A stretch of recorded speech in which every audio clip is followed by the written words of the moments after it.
Hey dreamers, thank you for choosing this calming story to fall asleep to. Like most of my therapeutic stories, this isn't scripted. I just absorb myself in the experience and narrate what's unfolding before me. And as the story begins, so the video will transition to a black screen, and for those who find it helpful to settle down before tonight's bedtime story, I'll begin with a relaxation process. And if you don't need this, you can use the chapters to skip straight to the story. And if you'd like to support what I do here, please consider subscribing and perhaps sharing a few thoughts in the comments. So just take a moment to allow your eyes to close and allow yourself to begin to relax. And as you begin to comfortably drift asleep, I don't know whether you'll drift asleep faster to the sound of my voice, or whether it'll be to the spaces between my words.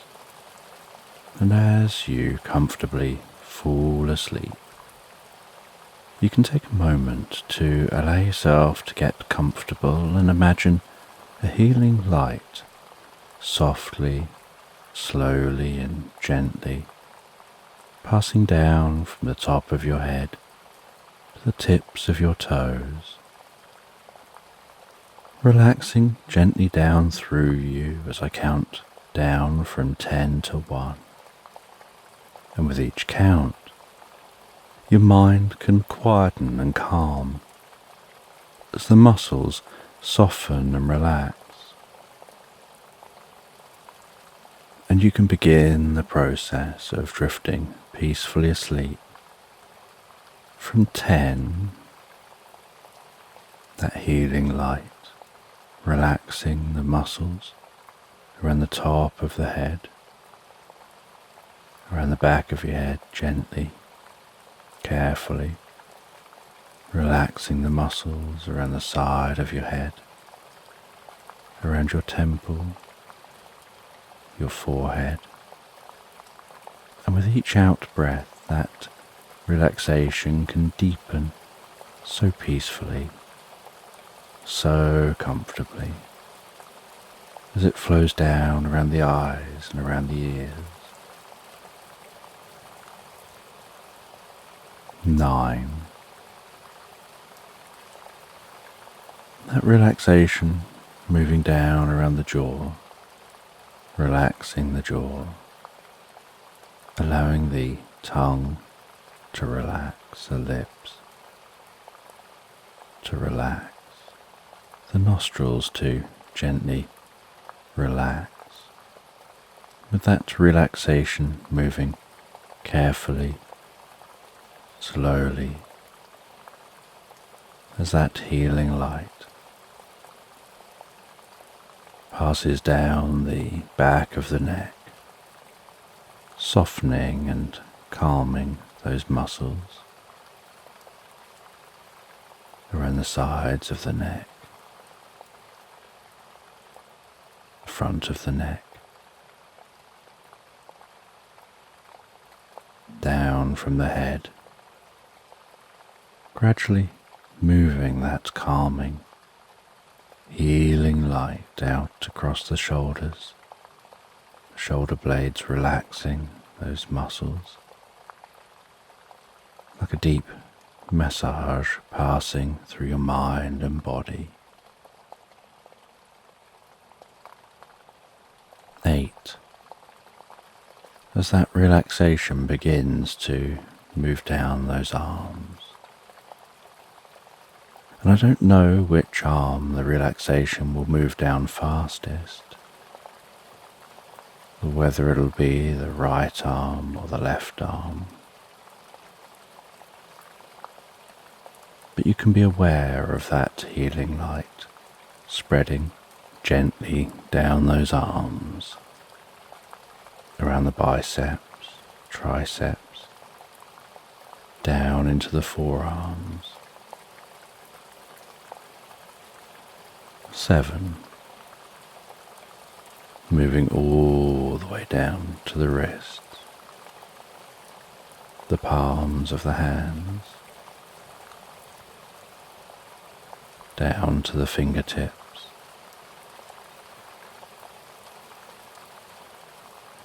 And perhaps as that relaxation continues through those arms, with each out breath,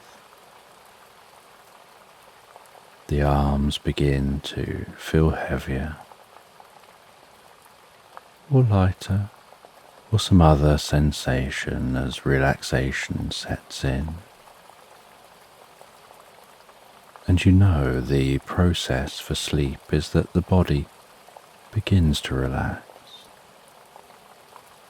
And while the body becomes physically relaxed, so the mind begins to drift and dream. Initially to brief reveries, before settling on the first dream of the night.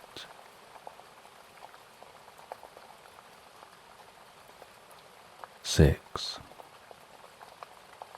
And that healing light can spread down from the shoulders and down around the chest, the upper back, softening and relaxing those muscles so gently, calming the breathing, helping you drift deeper and deeper into the experience. 5. The healing light moving down towards the stomach, the lower back, the sides, relaxing those muscles as it goes, bringing a deep sense of peace and calm to your upper body, releasing any tension. Perhaps occasionally finding yourself shifting just a little to get more comfortable. 4. With that relaxation spreading down around your buttocks, down into the upper parts of your legs.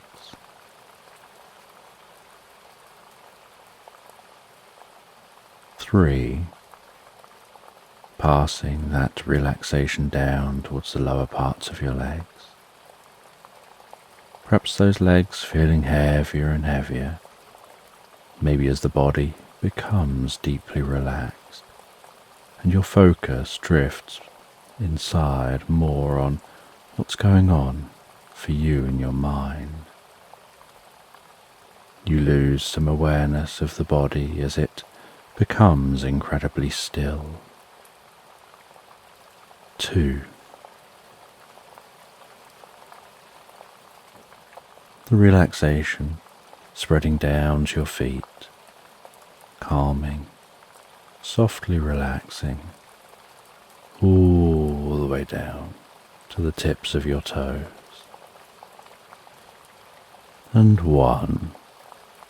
As a final wave of relaxation pulses gently through you, from the top of your head, down through your body, all the way down to the tips of your toes, as your mind begins to drift and dream and wander into tonight's sleep story. And you find yourself out in your garden, tending to the plants, clearing away any old plants, trimming things that need trimming.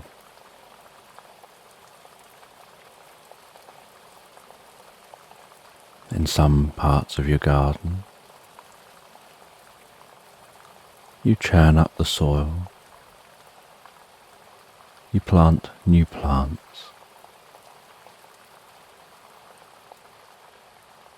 You then go around areas of your garden, placing new grass seed where the grass has begun to go bare.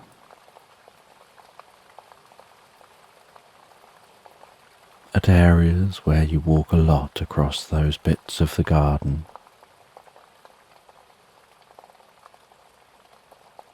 and then you go around with a watering can, watering what you need to,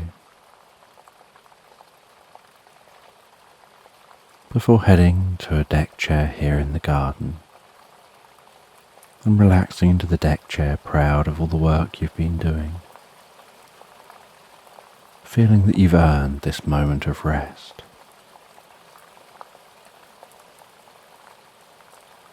And you rest back in the deck chair, feeling the warmth of the sun on your face,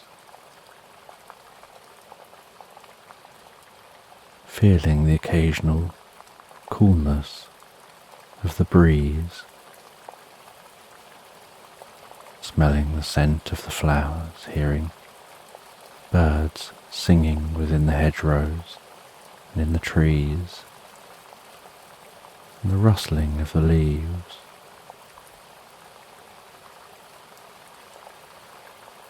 Almost feeling a part of the nature around you.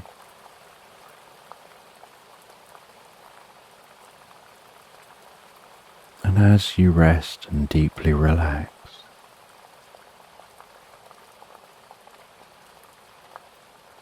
you get this sense like you hear a soft, distant voice.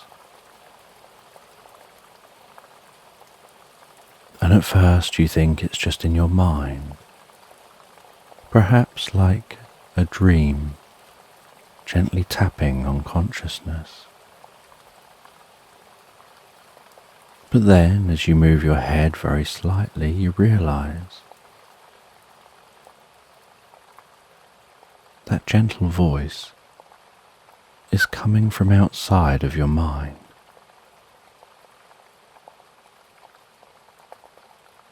And so you open your eyes and look around your garden. You can hear that voice. You look in the direction you hear it coming from.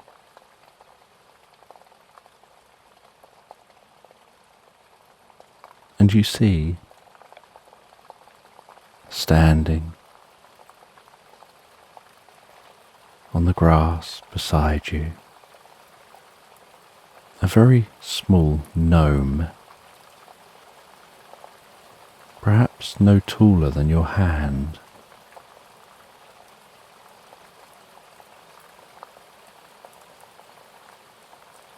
And that small gnome has a delicate voice. You swing your legs around off of the deck chair. You lean down to get closer to that gnome.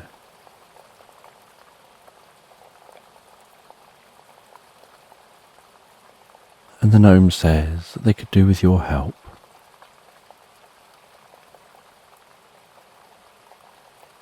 And they start to explain how they need you to follow them into a world of gnomes.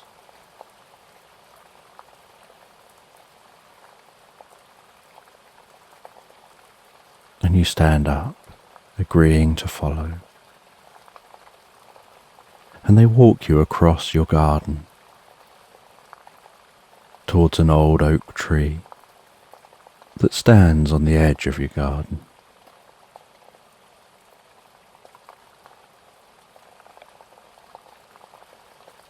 And then they walk up to the trunk of the tree. They wave their hands in a specific pattern in front of the tree.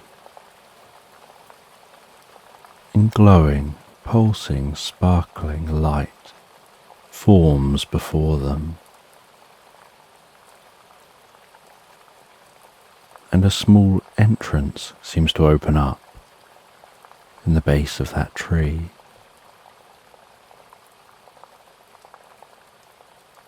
And And the gnome walks in and looks back towards you.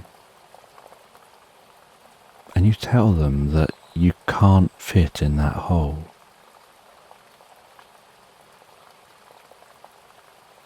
And they shrug and acknowledge this, almost as if they'd forgotten you wouldn't be able to fit.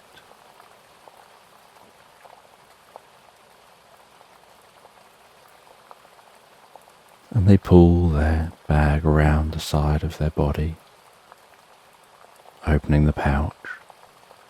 They take out a small mushroom, no larger than a pea. They hand you that mushroom and tell you to eat it. You eat that pea-sized mushroom. You feel a tingling through your mind and body, right down to the tips of your fingers.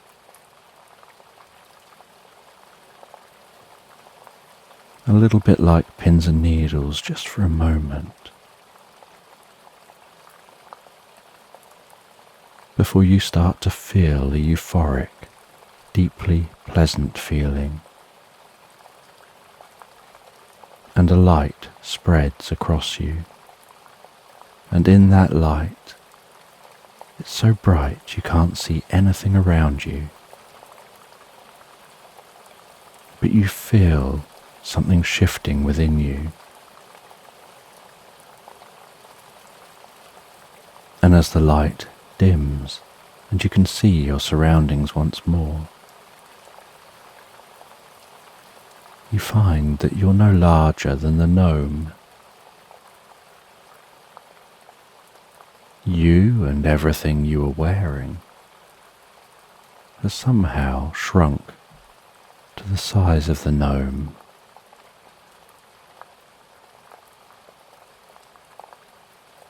And the gnome explains that there's another type of mushroom that you can take that will reverse the effects of the first mushroom.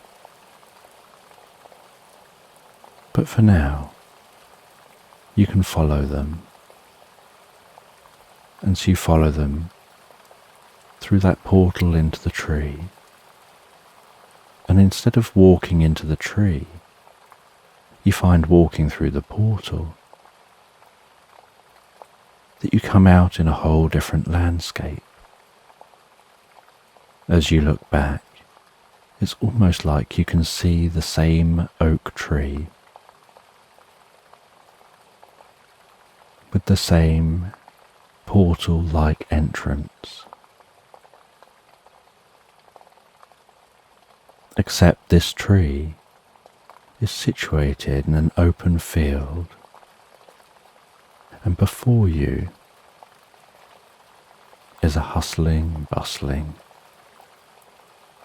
town of gnomes.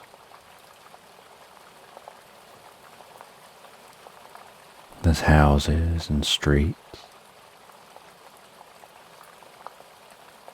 There's trees and wildlife. All the gnomes are talking and interacting with each other.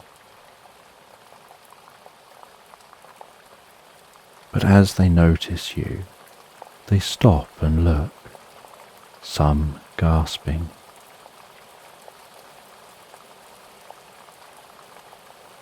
And the gnome guides you down through the street, heading down towards a grand-looking building. Knocking on the door of that building, before opening the door and entering and guiding you in with them. And inside the building is wooden floor with large, dense rugs covering that floor. The two of you walk across the large, dense rugs,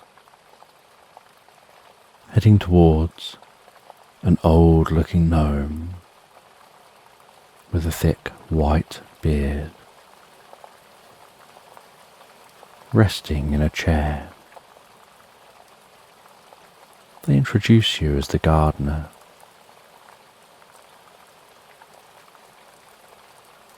And the old gnome talks to you and says that they need your help. They've been watching you across the years as you've tended to your garden and looked after it so well that you seem to have an affinity with nature and at just understanding things on a deep level intuitively.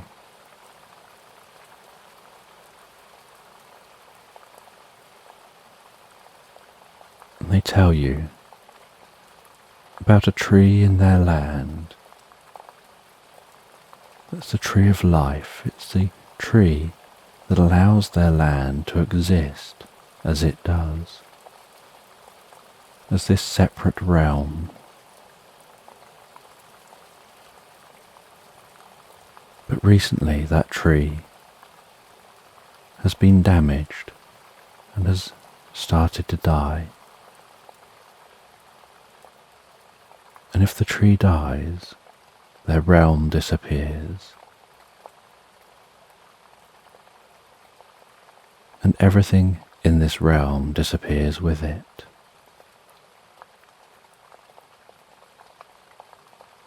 And they need your help to look at that tree and see if there's anything that can be done. And you agree to help. And you set off with the gnome that came here with you. They show you through the landscape, down towards that tree.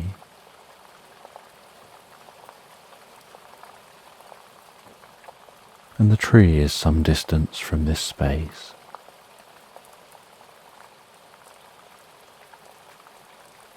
And so you ride mice towards that tree, riding through the landscape. You asking the gnome about this place, where it is, how it formed,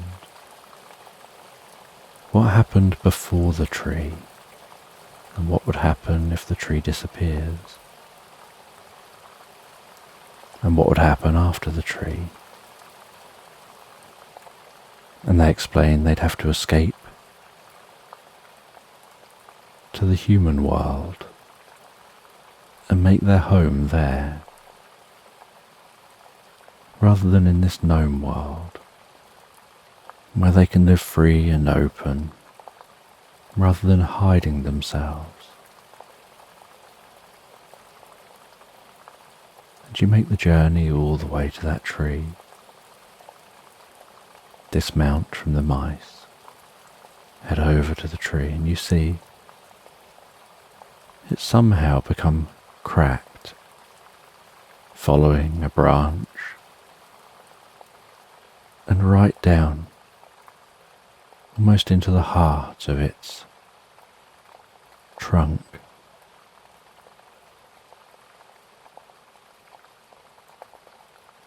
And to these gnomes, this is a large tree. But to you, you know it's probably a bonsai tree.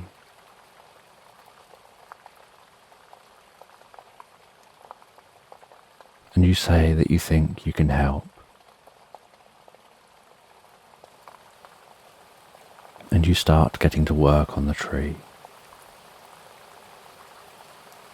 You get some natural fibres. You wrap them around the trunk, pulling the trunk together. You start fixing up that tree.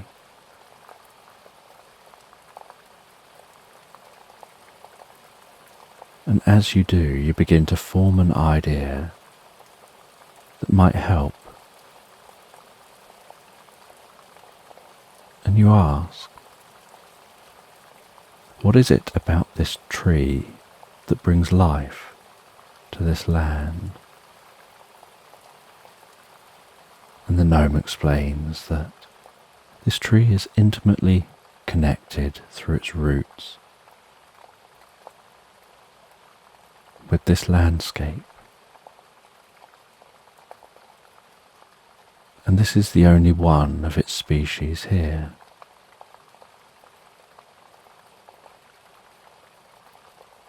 And they say that you can see that this is a magical tree and it's intimately connected, because under low light you can notice the roots glowing a soft blue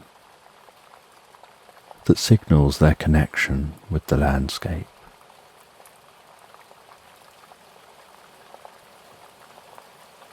And you say you've got an idea, and so you want to test that idea.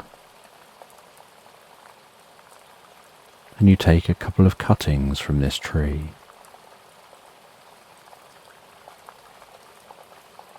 And you head to different locations away from the tree. You plant those cuttings. You water them.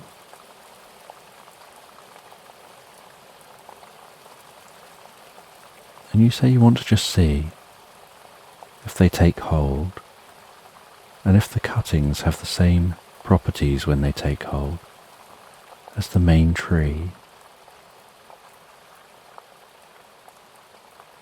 And in this land, time passes different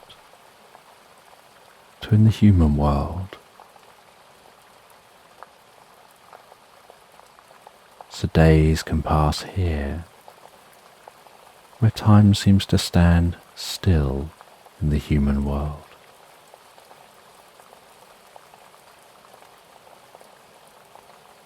As if the portal itself is just a point in time.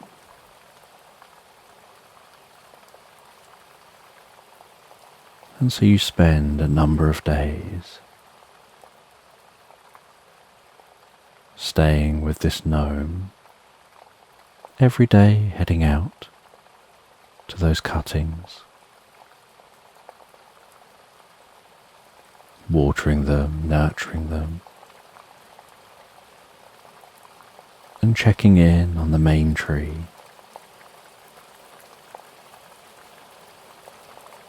And after a number of weeks, you notice that the cuttings have started to grow roots and take hold, and under low light you can see that those roots glow a delicate blue.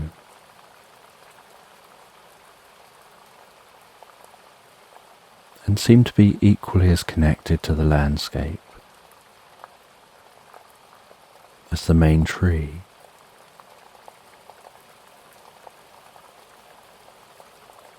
And this confirms your idea that if they want to survive here and reduce any risk of any issues, perhaps they need to have more than one tree that maintains this space, this alternate world.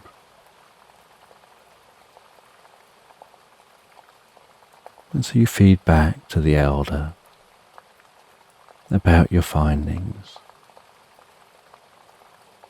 You feed back that the main tree is doing very well, is repairing itself very well, but that cuttings also grow when looked after.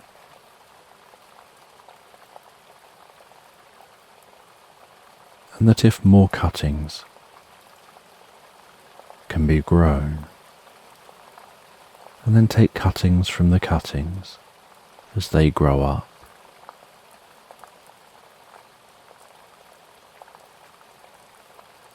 then the tree can become something that is so ubiquitous in the world. Hopefully, if anything happened to just one of the trees,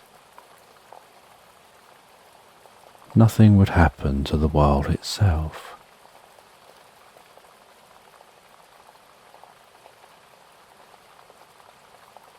And the elder says that the only way to know if that would work is to consult the oracle. And they ask you to go with the other gnome to talk with the oracle. And so the two of you set off on your mice, riding through the landscape. You ride all day until it's night time. You settle down by a fire, camp for the night, enjoying each other's company, you being told all about gnome lore and legends. And next morning carrying on the journey, until eventually you see a palace in the distance, rising over the horizon. Arriving at the palace and asking to see the oracle.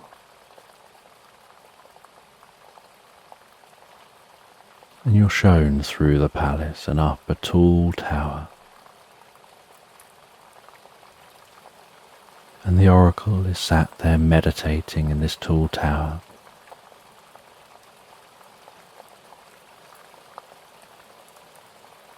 And without coming out of their meditation, they seem to psychically project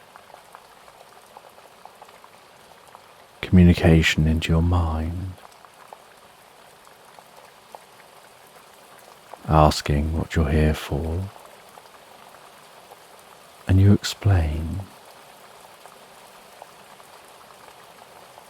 And this oracle, who remains in this meditation, says that this meditation allows them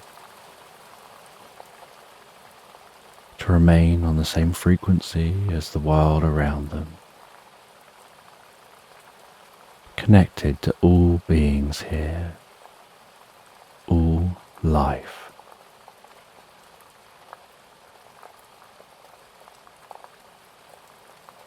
And they focus in on their connection with the tree and with the new trees.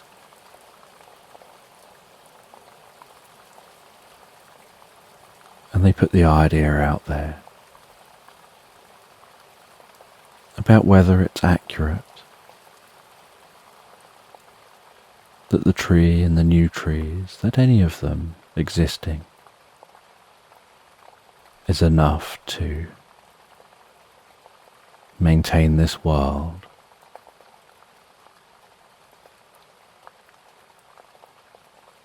And they say that the tree communicating with them is telling them that that's true, that these trees are intimately connected with the fabric of the world when their roots grow. And so having more of the trees means less chance if any one tree gets damaged, of something going wrong and this world disappearing.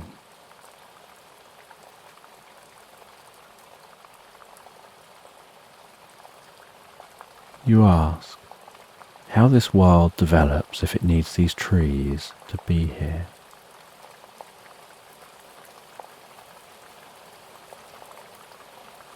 And after a short pause, where the oracle listens to the tree,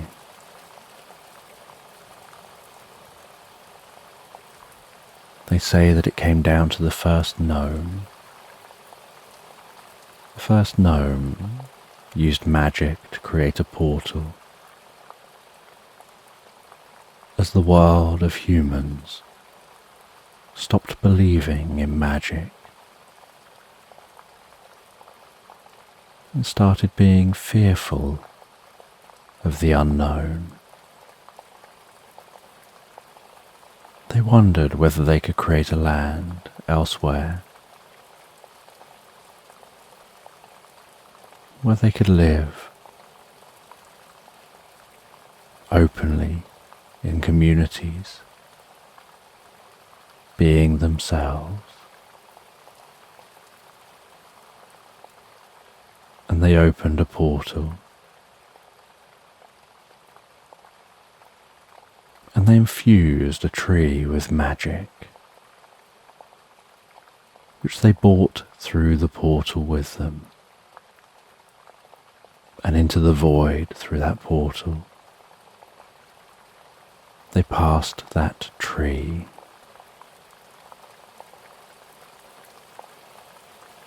And the tree's roots, imbued with magic, began to fill the void with a landscape.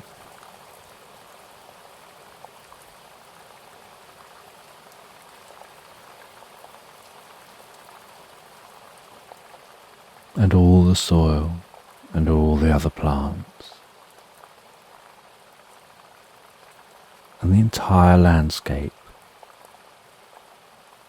grew from the wishes and dreams of that gnome, carried through the magic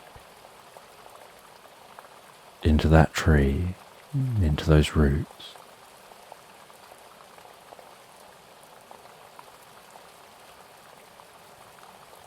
Mirroring the world the tree had come from.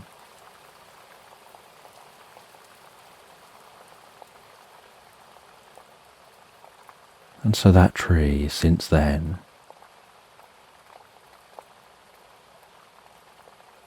had been the sole provider of maintaining this landscape.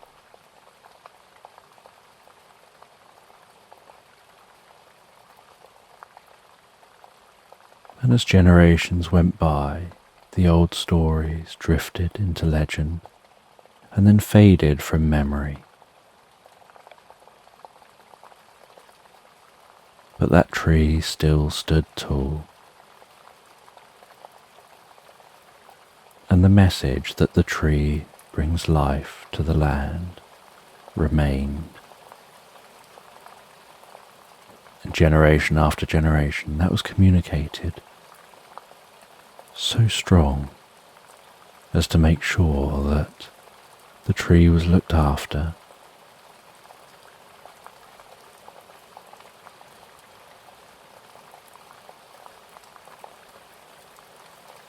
And if the magic of the roots ever failed,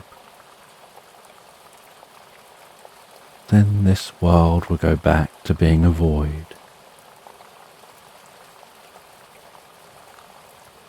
But it doesn't have to be just carried in the roots of the one tree. If a cutting is taken from the tree, then the roots of any cuttings are the roots of that tree, maintaining this land.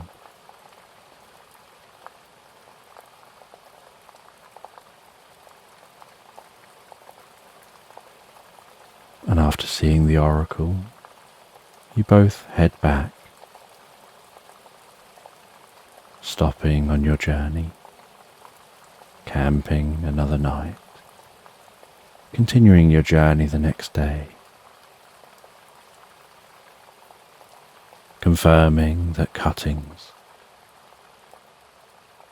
work as well as the original tree.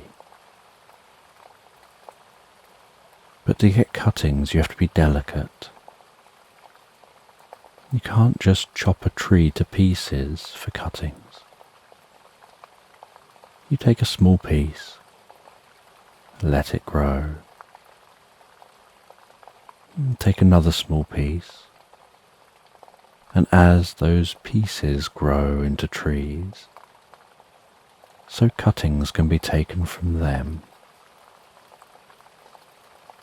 And you teach how to get cuttings from the tree, how to grow those cuttings into trees of their own.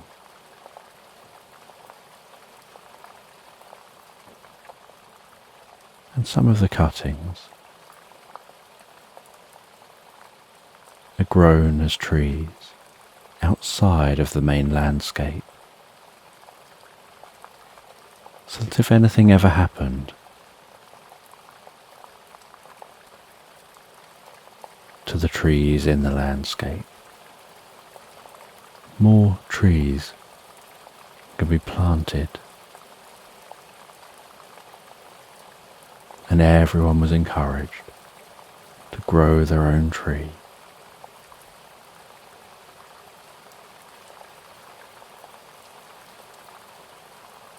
And each tree would take years to grow to full size.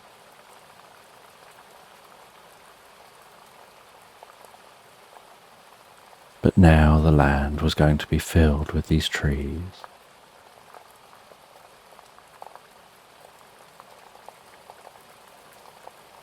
And you're thanked for your help, and the gnome shows you back through the portal, back to your garden, then hands you a mushroom. You consume that mushroom and grow back to full size. And in your garden you notice it's as if no time has passed, but in your mind you feel like you've had weeks away.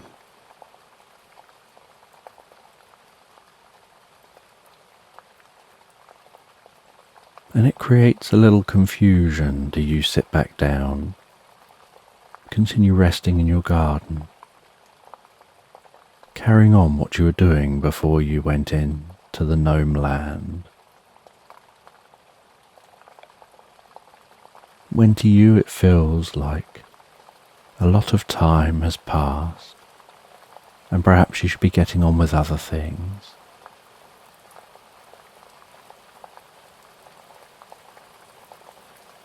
But you decide to sit in the garden for a while.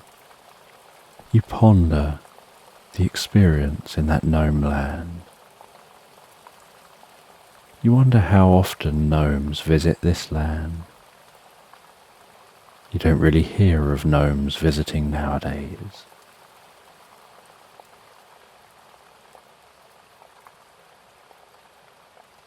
And after resting for a while in the garden, you do another round of watering where you need to water. As evening sets in, you head inside your home. You make yourself something to eat and drink. You rest down by the fire, eating that food, drinking that drink.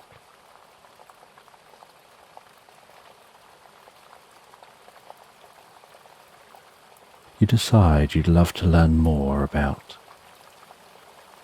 the times when gnomes and other creatures lived within this world. You'd always assumed they were just fairy tales and stories for children. But knowing that it was real makes you want to learn more. When you're reading with a different mindset and a different understanding, you head to bed and drift peacefully asleep. And the next day, you head to the local town, visit the local library. Walking into the library, seeing dust motes floating delicately in the beams of light, softly passing through the narrow windows. the smell of old books, the dull sound within the library as all sound and reverberations seem to be absorbed by the carpeted floor and the books. You find your way round to the myths and legends section, and you find an old book about gnomes. You sit down at a table in the library and begin to read that book, reading about the legend of the gnomes, how they first seemed to appear in this land, what humans used to think of those gnomes, the magic they used to possess. And you find it fascinating learning about those gnomes. Now that you're reading this, from a perspective that what you're reading is probably true, and you continue to read that book. You look at the pictures, seeing some of those drawings, questioning their accuracy as they're drawn from what people say gnomes are like. But having met gnomes yourself, you know they don't look exactly like these drawings portray.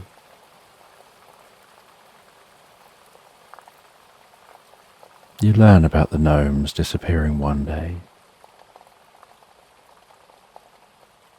how it was almost as if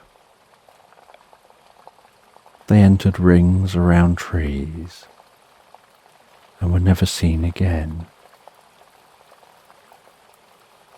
And since then, occasionally children would tell stories of how they saw gnomes at the end of the garden.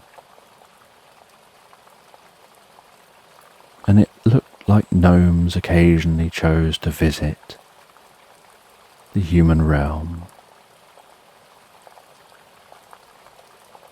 But they really just came to visit. They weren't actually living here.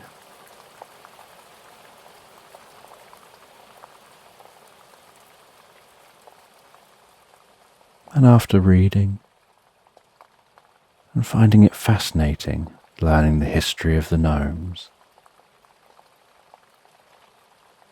you wonder whether the gnomes themselves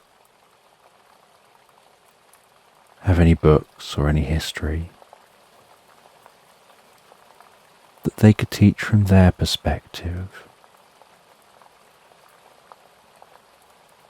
You head back home. You write a letter to that gnome, saying you'd love to learn more about their civilization, about the history of the gnomes from their perspective, and if they've got any writings on that they'd be willing to share. Would they share that with you? You place that letter near the tree.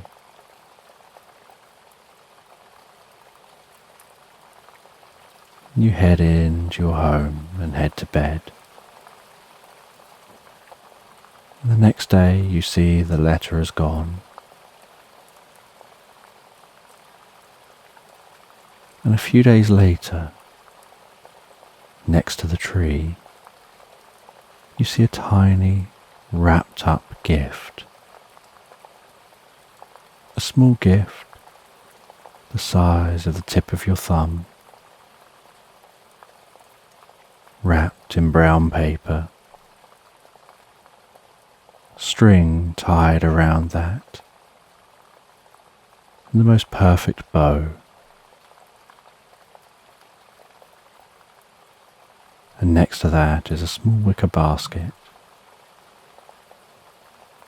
with a tiny bit of red material draped over the basket. You take the two items into your home,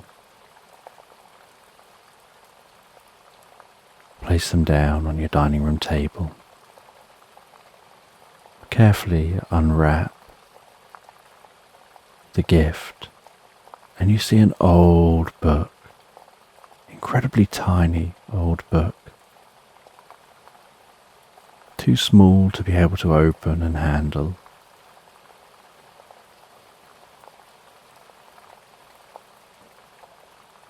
You remove the material from the top of the basket, and inside the basket is a small glass bottle with the tiniest bit of cork you've ever seen in the top of that bottle, and a little note. You carefully open the note. You get a magnifying glass to read that note. It says to shake up that bottle, which will convert the liquid into a gas.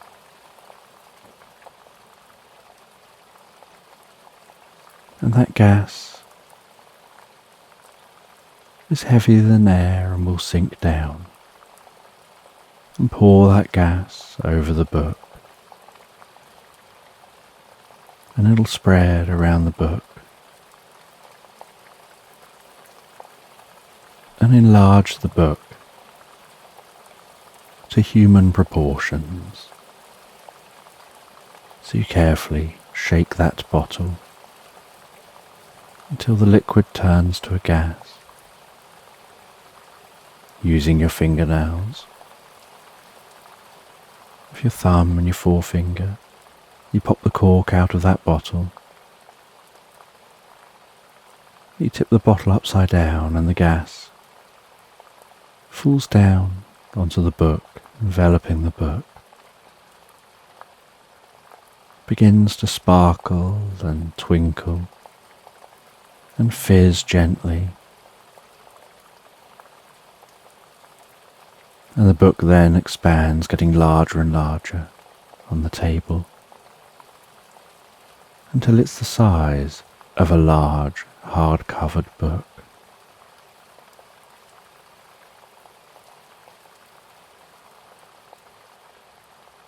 And as you open that book, so you notice you can understand the language inside, that it doesn't look like a language you know, but as you start to read it, you instinctively seem to just read it in your language. And you don't quite know how that's happening. And so you sit down for an evening by the fireplace. And you read that book, absorbing yourself in reading the stories of the history of the gnomes. You read about their perspective of life before passing into their own land.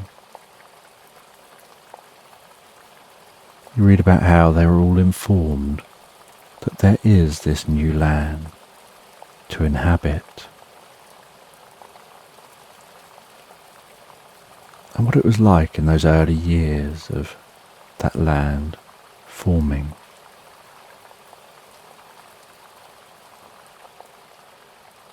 Reading about their magic, their portals, and how this land has a very different concept of time to the human world.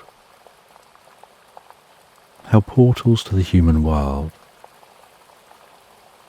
are always a fixed point in time, with the other side of the portal being to a time that's constantly moving, and so they may have portals which they can pass through, which were situated centuries earlier, And so one side of the portal is centuries in the past, yet the other side of the portal in the gnome land, centuries have moved on.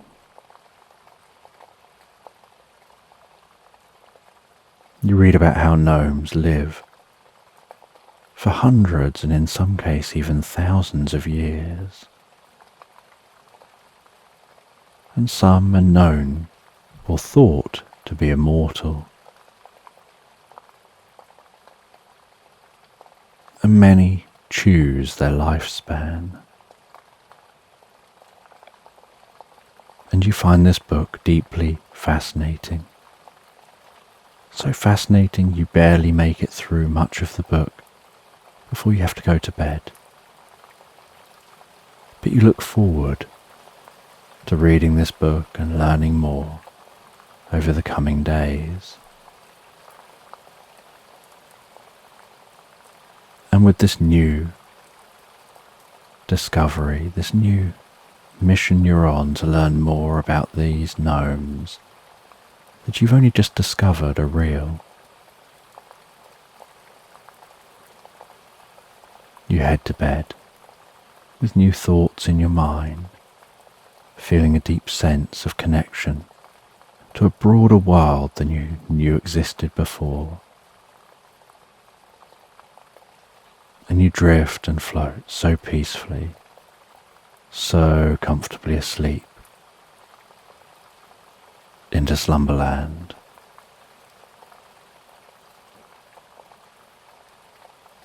So just take a moment to allow your eyes to close and allow yourself to begin to relax.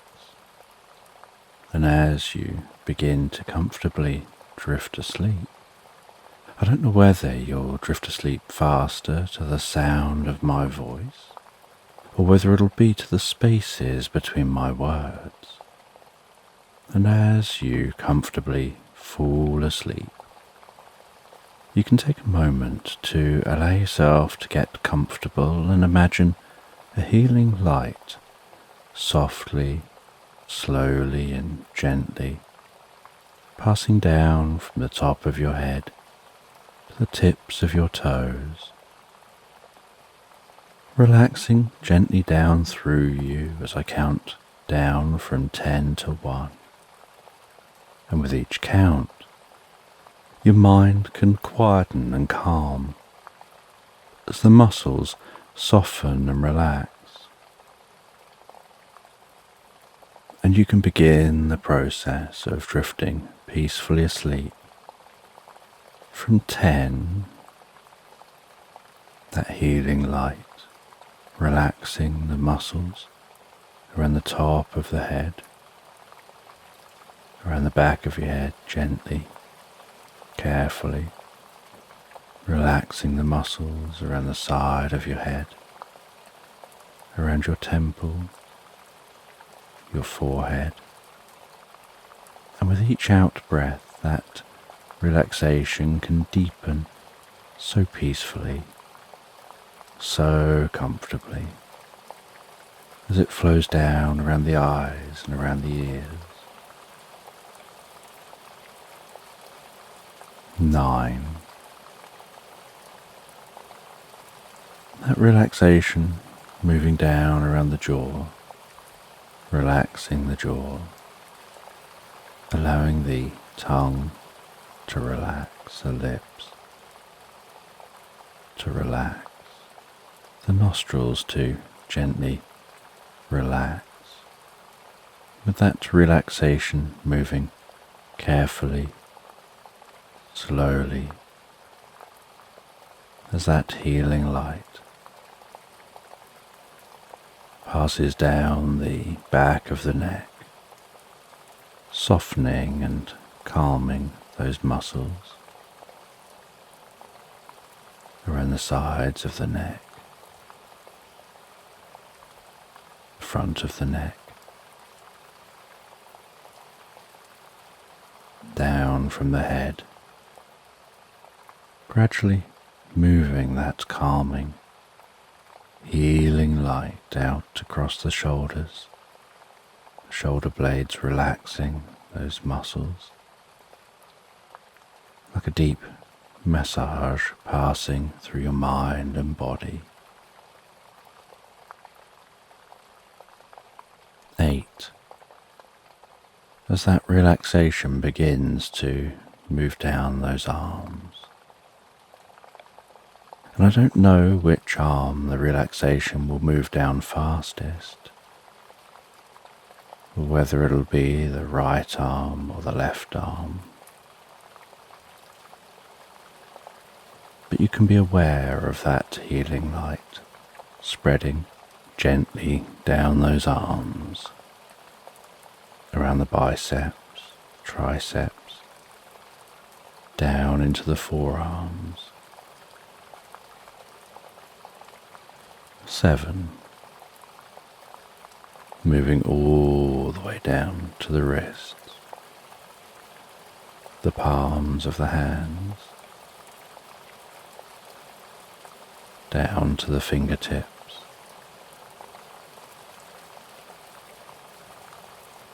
And perhaps, as that relaxation continues through those arms, with each out-breath, the arms begin to feel heavier, or lighter, or some other sensation as relaxation sets in. And you know the process for sleep is that the body begins to relax. And while the body becomes physically relaxed, so the mind begins to drift and dream. Initially to brief reveries, before settling on the first dream of the night.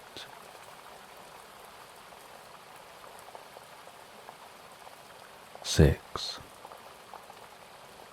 And that healing light can spread down from the shoulders and down around the chest, the upper back, softening and relaxing those muscles so gently, calming the breathing, helping you drift deeper and deeper into the experience. 5. The healing light moving down towards the stomach, the lower back, the sides,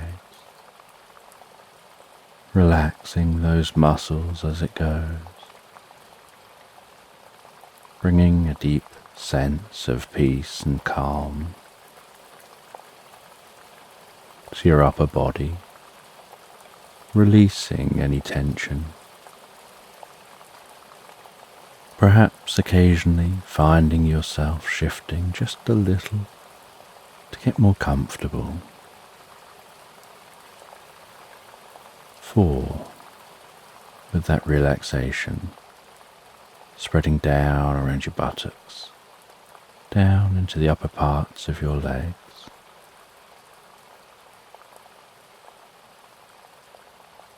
3.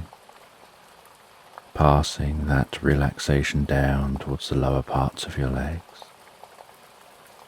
Perhaps those legs feeling heavier and heavier, maybe as the body becomes deeply relaxed and your focus drifts inside more on what's going on for you in your mind. You lose some awareness of the body as it becomes incredibly still. 2. The relaxation spreading down to your feet, calming, softly relaxing, all the way down to the tips of your toes. And 1. As a final wave of relaxation pulses gently through you, from the top of your head, down through your body, all the way down to the tips of your toes.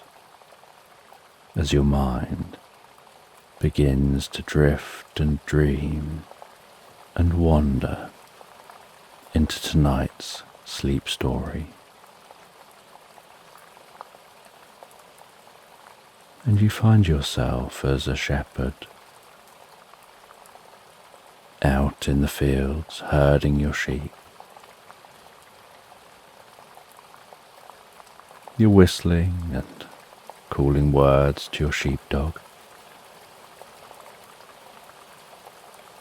As the dog rushes around those sheep, running one side, encouraging them the other direction, running around the back to the other side to encourage them to narrow down and all huddle together.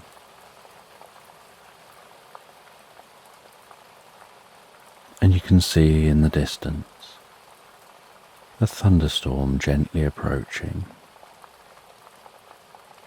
And so you're just calmly encouraging your sheepdog to help you to herd these sheep.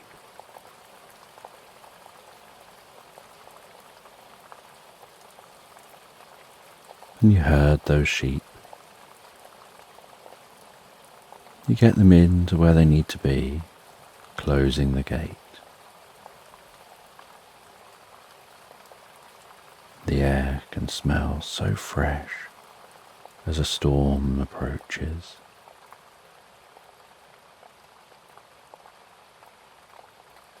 The dark sky and the landscape illuminated by the sun in the foreground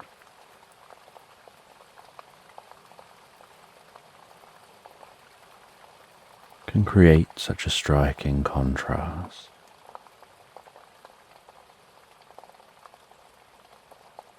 And that sun illuminating the foreground, shining towards that oncoming storm, casts a rainbow across that darkness, so bright and vivid against the dark grey-blue background.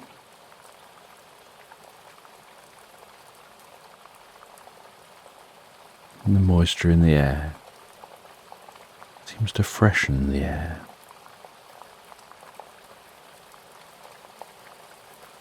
You encourage your sheepdog to follow you.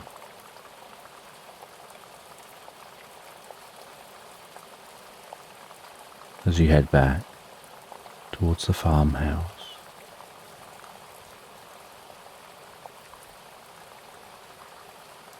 you work your way down through the fields, through a gate, onto a dirt road.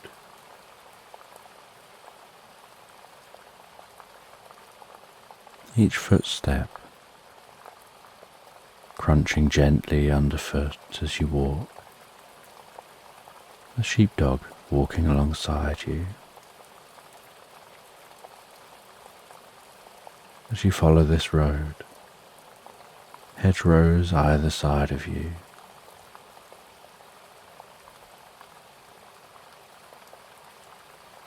starlings in those hedges, chatting with each other, but going silent just as you pass them, and then talking again behind you as you pass by.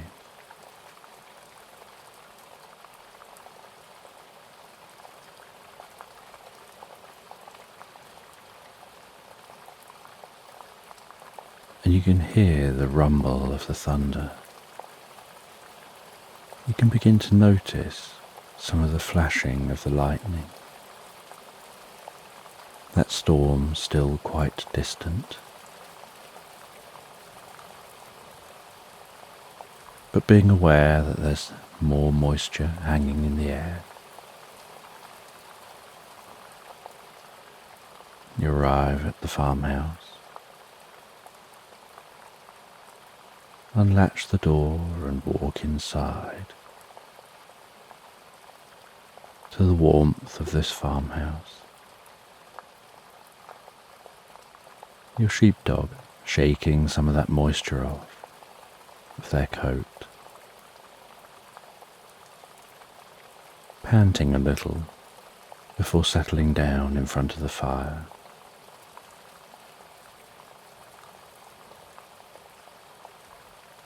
And you head to the kitchen and you make yourself some food and drink.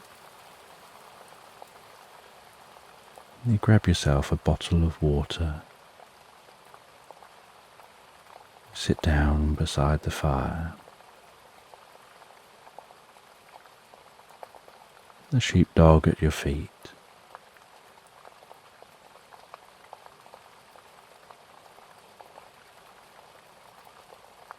You drink that water, feeling the coolness of the water.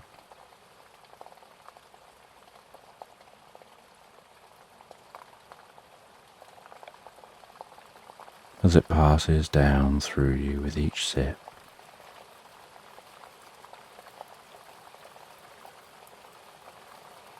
You eat that food, and all the while you can hear the distant rumbling getting closer and closer.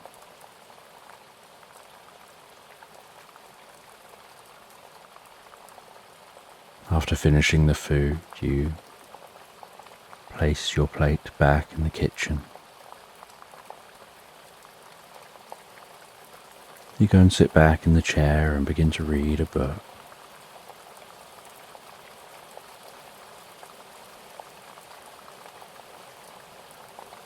You hear the first large smatterings of the approaching storm, large raindrops striking the windows.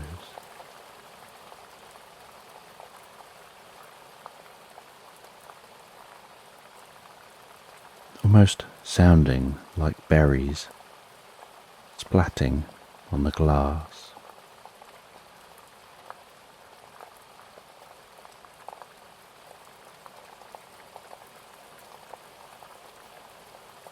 You notice the occasional flash of light come through the windows from the storm outside.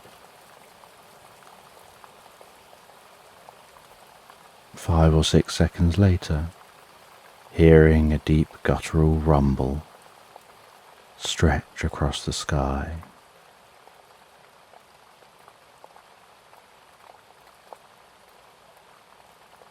Until eventually, that storm getting closer and closer is almost overhead. And the rain is pounding at the windows.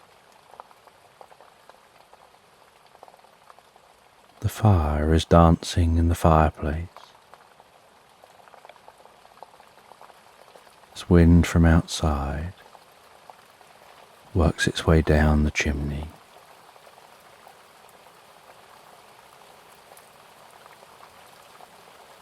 And that thunderstorm is cracking away outside, light flashing into the room. And although still just the afternoon, it's so dark outside it could be night.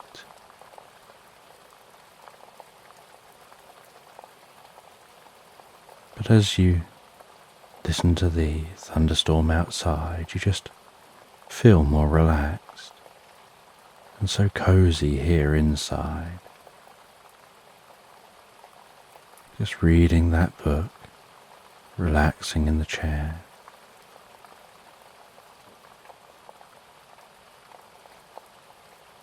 Your farmhouse, such a relaxing space, with the plates standing on shelves in the kitchen. Dried flowers hanging alongside the edges of the shelves and dotted in other locations. Your large rustic dining room table and chairs. The old farmhouse kitchen with the Aga.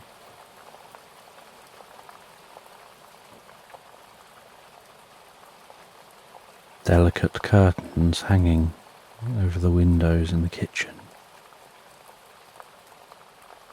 and thicker, more homely curtains hanging up in the living space.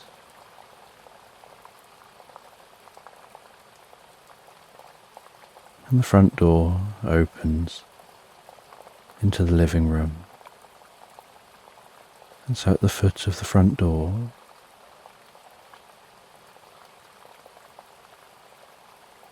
you have what looks like a long dog resting to prevent any draft from coming in through the door.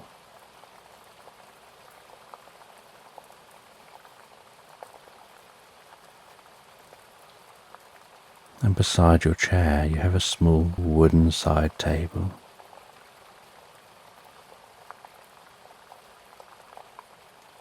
Above the fireplace are some ornaments, an old picture that's been passed down through the generations, a painting of this farmland hanging above that fireplace.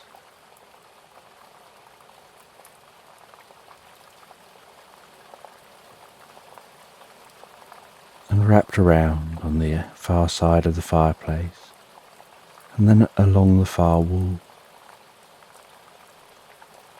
are wooden bookcases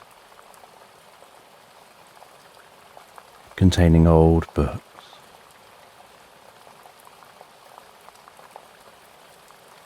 And some side tables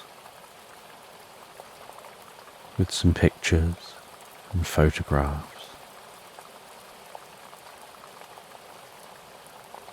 And the occasional lamp dotted through the room.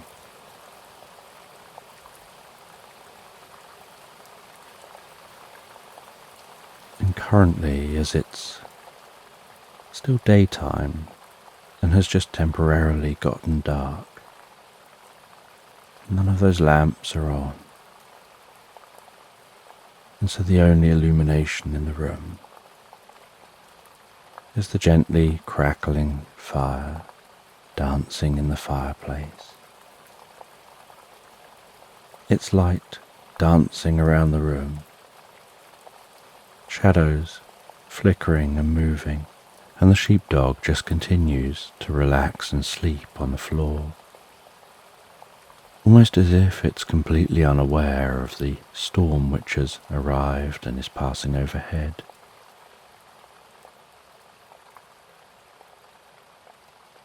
And you continue to just read, with the sounds of the rain and that thunderstorm helping to just bring a deeper sense of peace and calm to your body, even without you paying it any real attention.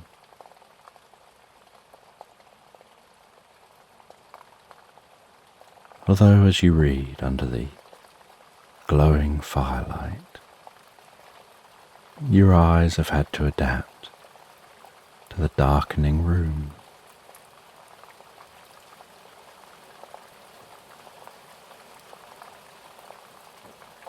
But after about 15 or 20 minutes,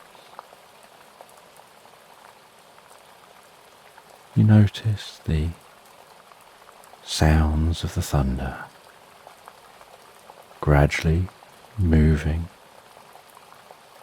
overhead, and the rumbling coming from the other side of your property as that storm is passing away.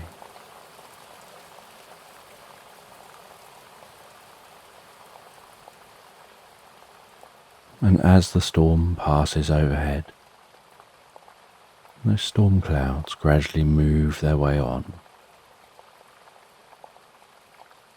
So some light begins to return to the room. The rain on the windows begins to soften. You start to hear more sounds of birds outside, Birds which are coming out after the storm, perhaps to forage around the ground, seeing what's come out while the rain has fallen.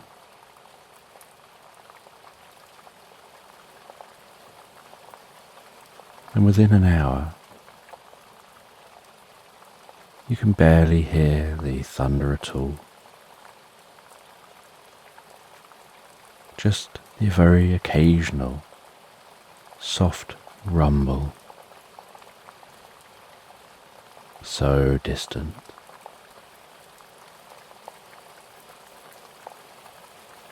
And the light returns to the room.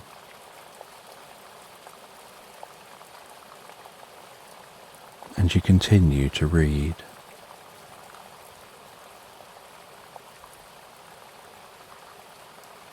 And when you reach a good stopping point in the book,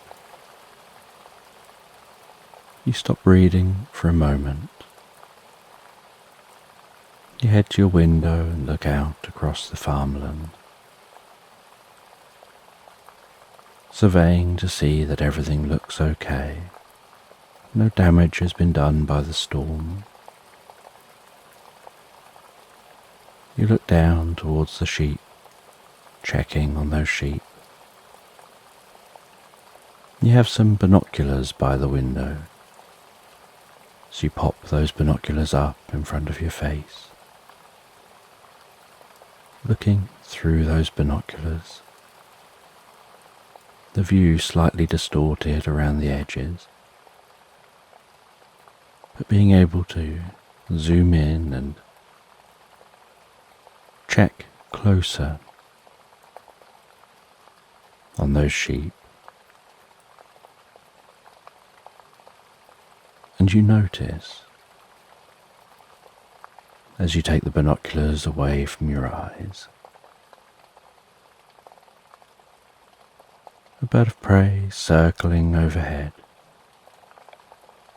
And so you grab the binoculars up to your eyes again, to take a moment to look closely at that bird, admiring its beauty,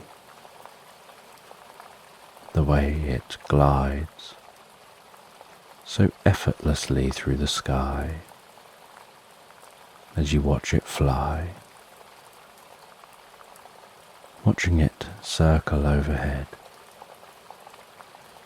tracking with those binoculars until it circles and flies across the tree line and out of sight.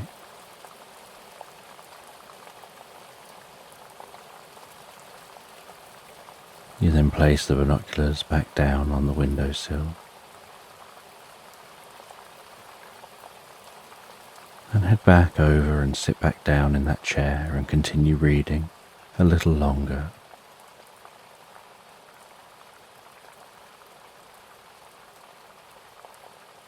And after a short while,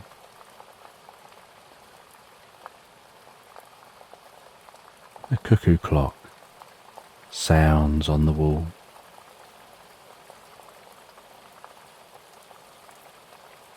You go and grab your coat.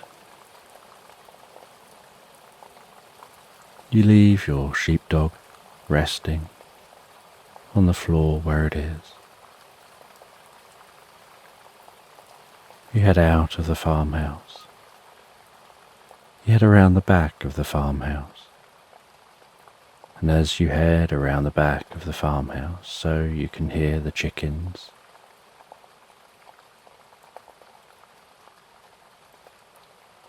And you head round to those chickens. Now the storm has passed. You open their hutches, they can roam free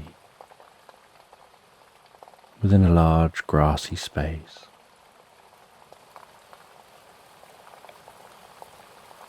You place food for those chickens throughout that space, placing it within the grass to encourage them to move around and find the food and eat the food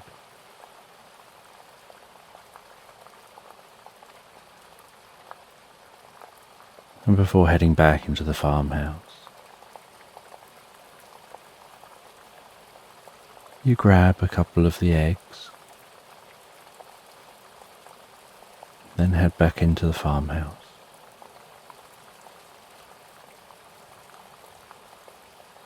And back in the farmhouse, you head to the kitchen. You get out some baking items.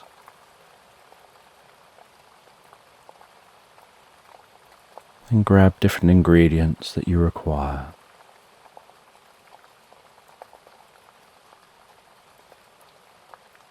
And at the kitchen island, you begin to bake yourself a cake. The eggs and flour, with some butter, hand whisking that cake.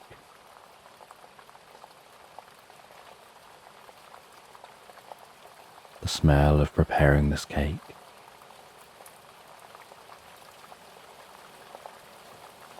You pour your cake mixture into 2 cake tins, placing them in your oven, setting a wind-up timer, heading back and sitting in the living space, reading back in that chair. In the background, hearing the buzzing of the timer as it moves, but finding that your mind seems to almost block out that constant sound. You forget that sound of the timer as you read.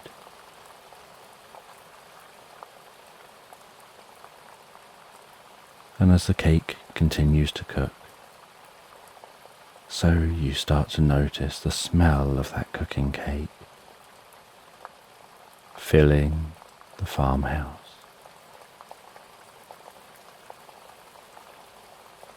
Until eventually the timer sounds. You place the book down beside you. You head over to the kitchen, stop the timer. You take out the 2 halves of the cake and place them on the side. You grab a knife and gently, almost under its own weight, let it fall down through the cake and pull it out with a soft puff of steam. And you can see the knife is clean and clear.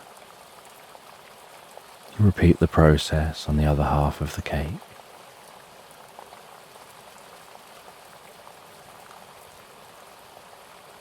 You leave those halves of the cake to cool down a little on the work surface. As you head back and read some more. And when you reach a good stopping point, you mark that page in the book, place the book back down,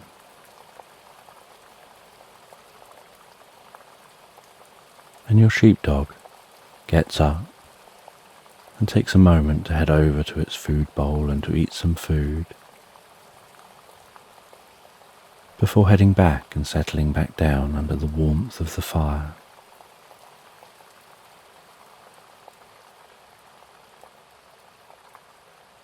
And you head into the kitchen area.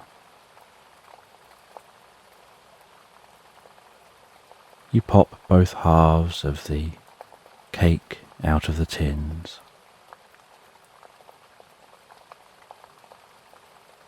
You neaten them up a little. And then you begin to compile your cake.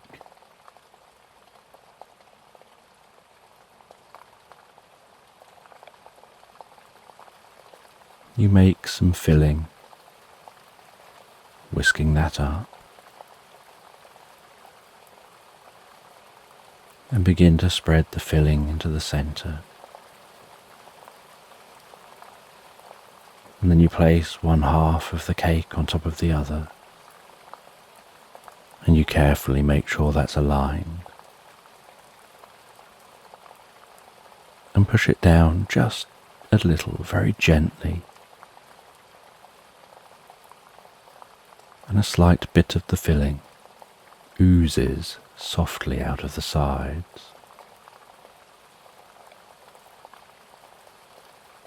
And you carefully run a knife around the sides, just to neaten that up.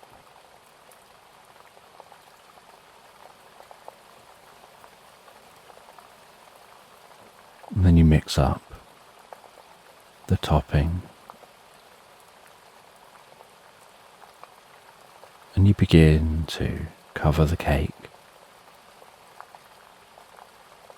scooping that out and placing it on the top of the cake, smoothing it down, gradually smoothing it from the center down to the edge, and then around the sides.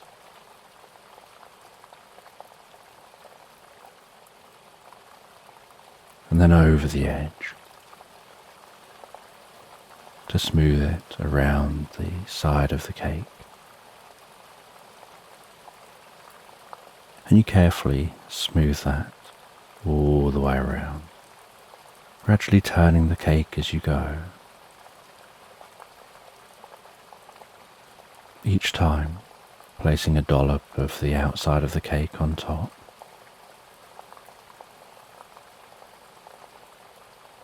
Smoothing it down to the edges, and then around the edge, to smooth it around the sides.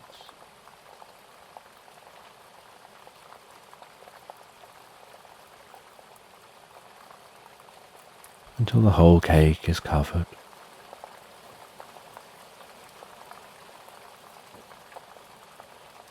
And then you begin to decorate the top of the cake.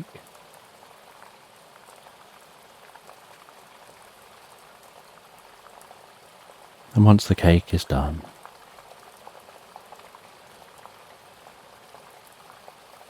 you put it up onto a cake stand. You cover that cake over.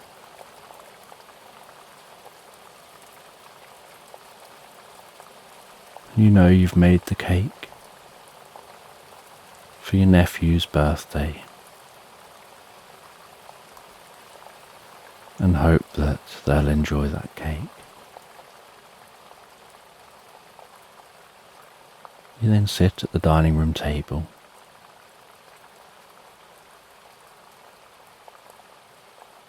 You take out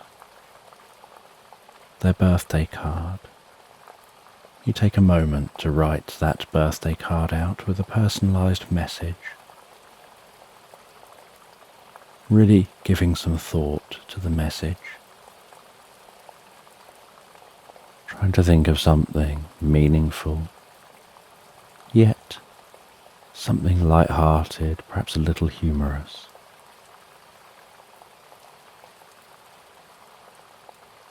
And in your neatest handwriting, you carefully write that out in the card. Leave it for a moment for the ink to dry.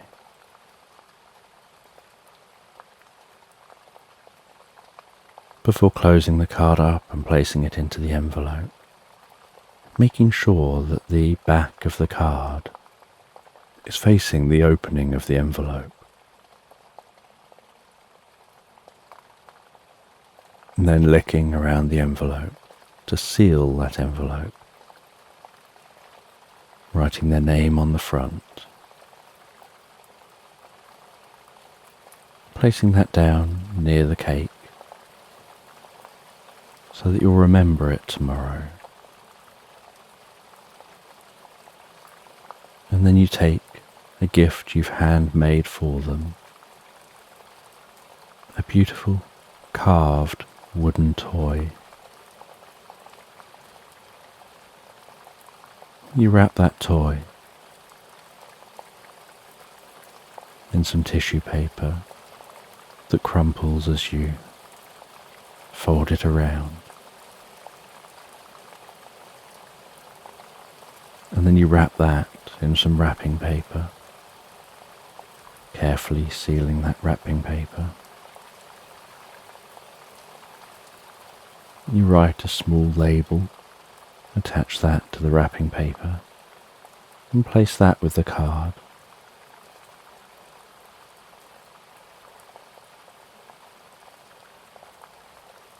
And you have all that put just to one side on the kitchen work surface, ready for you to take with you when you head to visit your nephew in the morning.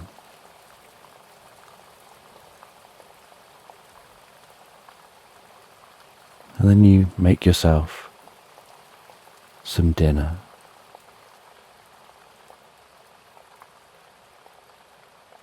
You make a nice hearty roast. It takes you about 90 minutes to cook your dinner. But as you cook, so the smells of the roast dinner fill your farmhouse. And as usual, your sheepdog enjoys those smells probably more than you do, and probably looks forward to the meal more than you do. You know that when you eat it, you're going to have to encourage them not to eat your food. You'll share a little bit with them, but you'll encourage them not to eat your food, never mind how much they sit looking so cute and so sweet with their puppy dog looking eyes, almost like they're begging for food. You know you'll do your best to ignore them when they do this.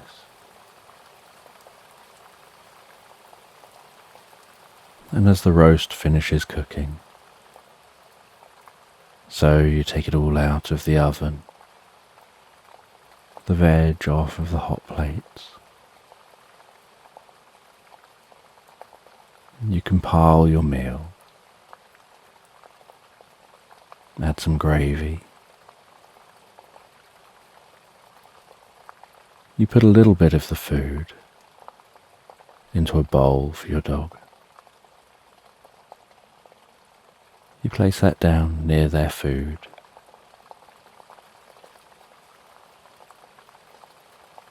You then sit back down at the dining room table. You eat that meal, and after eating the roast dinner, so you find yourself feeling tired and sleepy,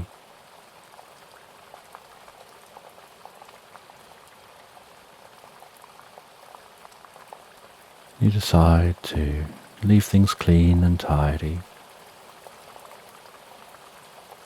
so it won't play on your mind. And you wash up and dry up, clean everything away.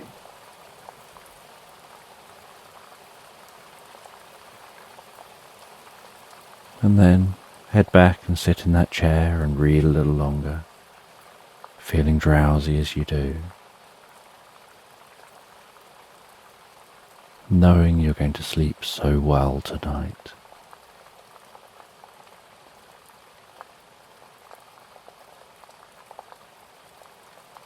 And after a few hours of sitting reading,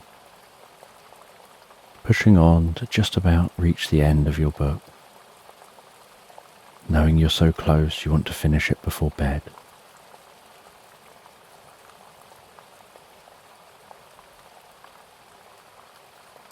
you read to the end of the book, close the book on the final chapter, Rest the book on your lap for a moment as you ponder the story. Think about what you've just read. Absorb the story in your mind before standing up and heading over to the bookshelves, finding the correct space for that book to go, placing the book on the shelves in the correct place.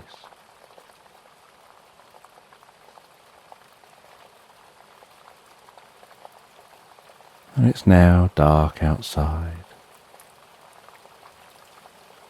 And you head outside for a bit with your sheepdog, standing out in the cool air. The sky now cloudless. You can see all those stars twinkling overhead, the moon lighting up the landscape. You encourage your sheepdog to run around, to take this opportunity to go to the toilet if needed.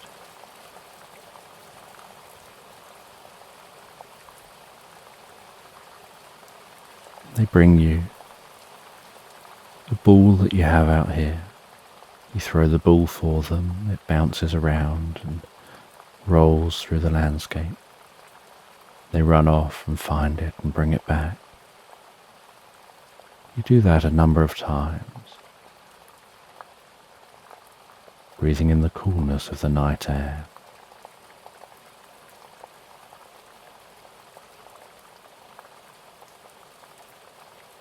And after some time playing out here, and the sheepdog doing whatever it needs to do, you head back in to the farmhouse.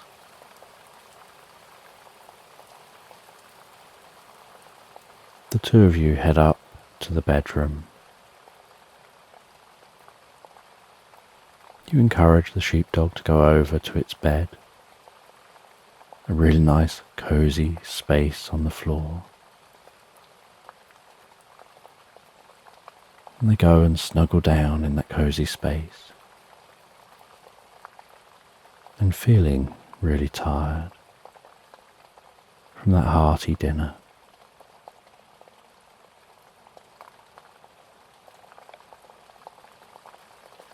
You head to bed, and it takes very little effort for sleep to begin to encroach in your mind, your eyes closing, hearing the sounds of the sheepdog falling asleep in its bed, seeming to almost do little dainty snores as it sleeps.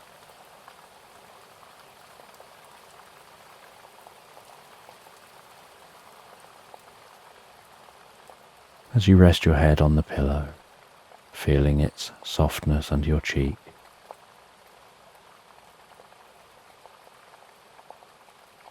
the weight of the blanket over you,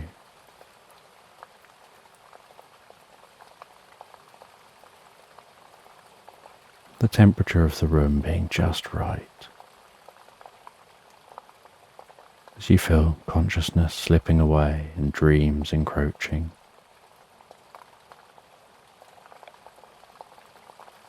Allowing yourself to take hold of one of those dreams, almost pulling yourself into the dream, enjoying that dream as you drift and float,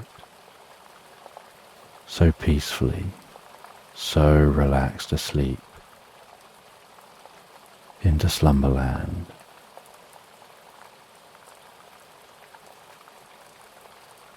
Tonight, as you drift asleep, you find yourself as a writer relaxing on a sleeper train, heading through beautiful countryside towards a town on the edge of woodland, set to hide the secrets of a magical feline temple. So just take a moment to allow your eyes to close and allow yourself to begin to relax. And as you begin to comfortably drift asleep, I don't know whether you'll drift asleep faster to the sound of my voice, or whether it'll be to the spaces between my words. And as you fall asleep, you can take a moment to allow yourself to get comfortable and imagine a healing light softly, slowly and gently passing down from the top of your head to the tips of your toes, relaxing, calming down through you as I count down from 10 to 1. And with each count, your mind can quieten and calm as the muscles soften and relax, and you can begin the process of drifting peacefully asleep. From 10, that healing light, relaxing the muscles around the top of the head, around the back of your head, gently, carefully, relaxing the muscles around the side of your head, around your temple, your forehead, and with each out-breath, that relaxation can deepen so peacefully, so comfortably, as it flows down around the eyes, around the ears. 9. That relaxation moving down around the jaw, relaxing the jaw, allowing the tongue to relax the lips, to relax the nostrils, to gently relax, with that relaxation moving carefully, slowly, as that healing light passes down the back of the neck, softening and calming those muscles around the sides of the neck, the front of the neck, down from the head, gradually moving that calming, healing light out across the shoulders, the shoulder blades, relaxing those muscles like a deep massage passing through your mind and body. 8. As that relaxation begins to move down those arms, and I don't know which arm the relaxation will move down fastest, whether it'll be the right arm or the left arm.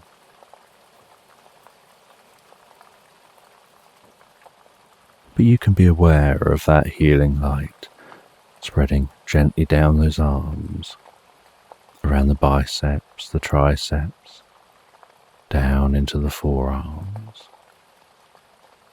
7. Moving all the way down to the wrists, the palms of the hands down to the fingertips. And perhaps as that relaxation continues through those arms with each out-breath, the arms begin to feel heavier or lighter, or some other sensation as relaxation sets in. And you know the process for sleep is that the body begins to relax. And while the body becomes physically relaxed, so the mind begins to drift and dream, initially to brief reveries before settling on the first dream of the night. 6. And that healing light can spread down from the shoulders and down around the chest, the upper back, softening and relaxing those muscles gently, calming the breathing, helping you drift deeper and deeper into the experience.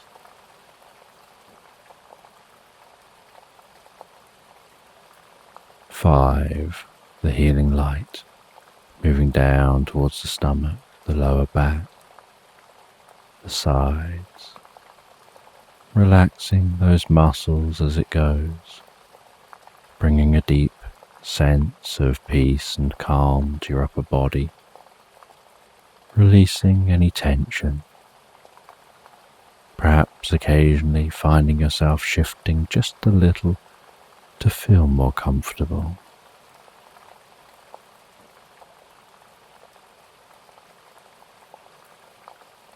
Four, with that relaxation spreading down around your buttocks, down into the upper parts of your legs. 3, that relaxation passing down towards the lower parts of your legs, perhaps those legs feeling heavier and heavier as the body becomes deeply relaxed and your focus drifts inside to what's going on for you in your mind. And perhaps you lose some awareness of the body as it becomes incredibly still. 2, the relaxation spreading down to your feet, calming, softly relaxing all the way down to the tips of your toes. 1, as the final wave of relaxation pulses gently through you, from the top of your head, down through your body, all the way down to the tips of your toes, as your mind begins to drift and dream and wander into tonight's sleep story. And you're travelling on a train through wide, open countryside, meadows surrounding the train, the afternoon sun passing gently across the sky, the clickety-clack and the rattling of the train on the tracks, the gentle mumble of other voices in the carriage, the occasional announcement from the conductor, the train rocking and vibrating gently as it travels comfortably along the track. And you're sitting at a table on this train, curtains hanging in the window,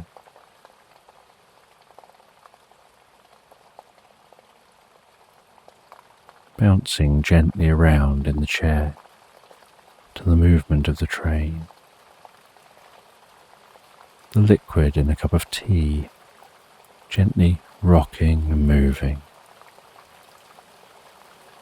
creating circles of waves that travel in and out in that cup, occasionally interfering and becoming spikes, before calming again.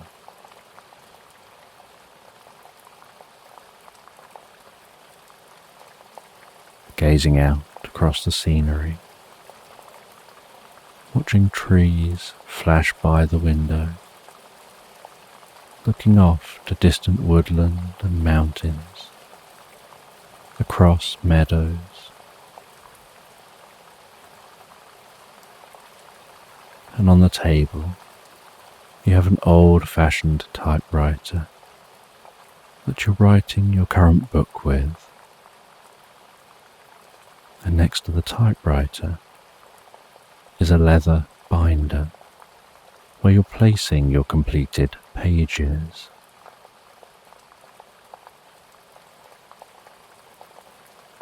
And while your mind is absorbed gazing out the window at the passing scenery, so you let your fingers start typing out the experience on the typewriter, the sensation of pushing those keys down, and the letters springing up at the ink band in front of the paper. As the paper slowly moves across, as each letter stamps itself onto the page.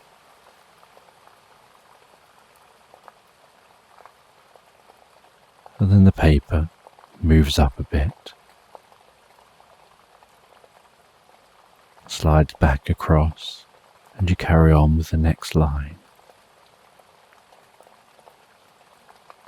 And you enjoy writing with a typewriter,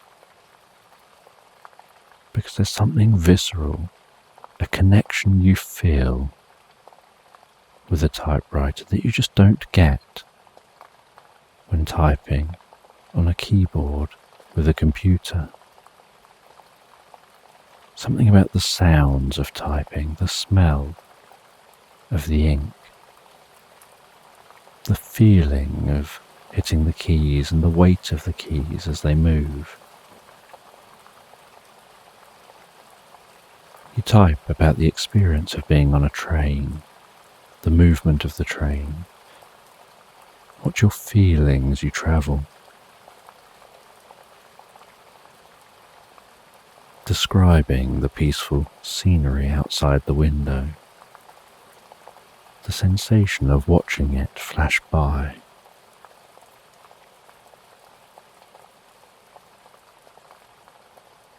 And you're in search of a legendary lost feline temple.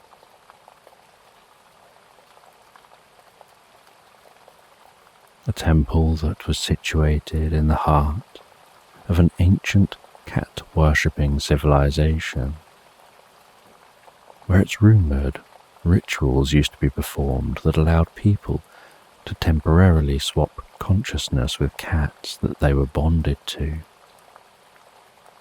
allowing the cats to temporarily exist in human form and the humans to temporarily exist as cats, deepening their bond and transferring knowledge between the two species.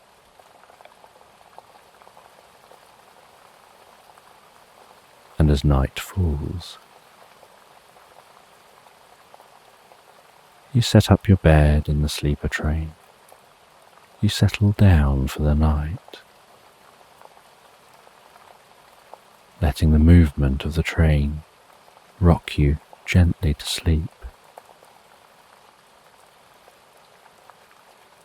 And the next day, you sit down, enjoy some breakfast. The view out the window is largely the same. It's such a vast, open landscape.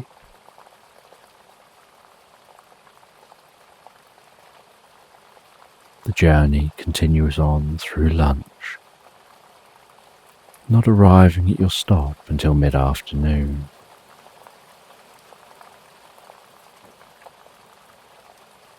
You set off on foot from the train, heading towards a nearby town on the edge of woodland. Just a single bag on your back, and your typewriter carried in your hand, inside a wooden box.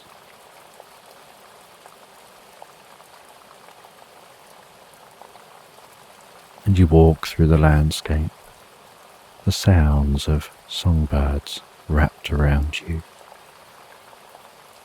feeling the warmth of the sun overhead, hearing the rustling of the leaves as the wind blows a gentle breeze.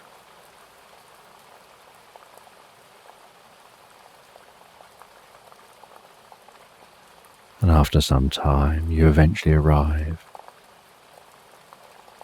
at the town, find your way to the hotel.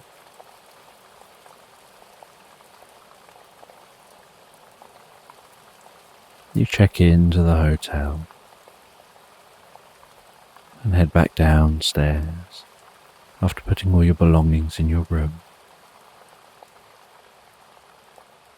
You eat dinner in the restaurant area, chatting briefly with the locals, before heading back up to bed. And the next morning, you decide to get an early start. You head down for breakfast, and then head out towards the woodland in search of the temple ruins. You walk into the woodland, noticing the way the sounds change. Some sounds seem more muted, other sounds seem to almost echo through the woodland.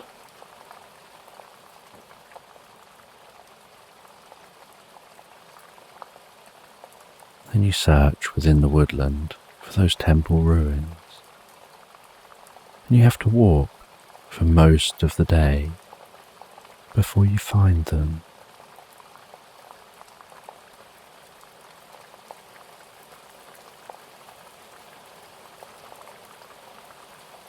And you find the ruins in a slight clearing within this woodland. And some areas of the ruins are intact, other areas have entirely collapsed. You head into the intact part of the ruins, discovering carvings on the walls which seem to depict the stages of the ritual.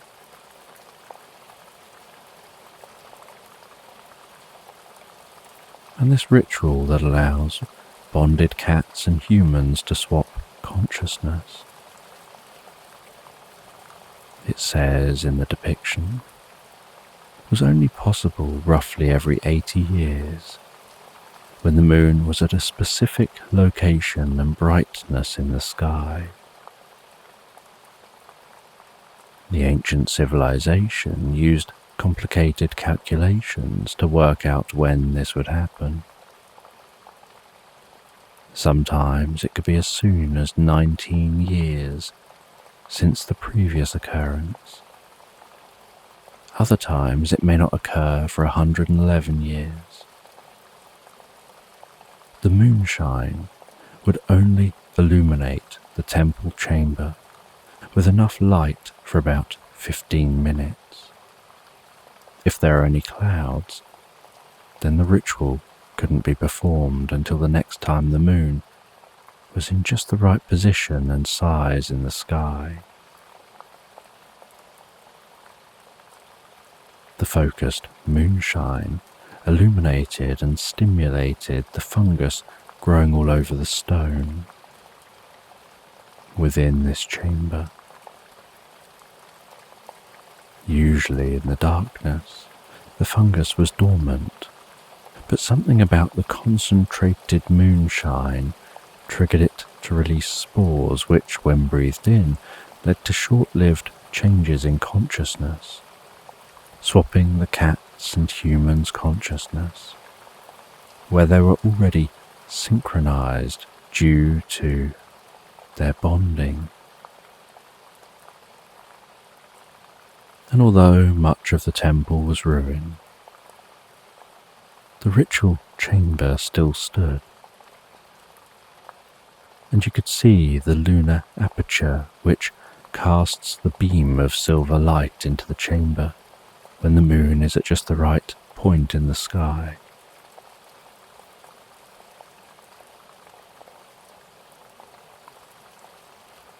After exploring the temple ruins and taking a sample of the fungus, you head back to the town.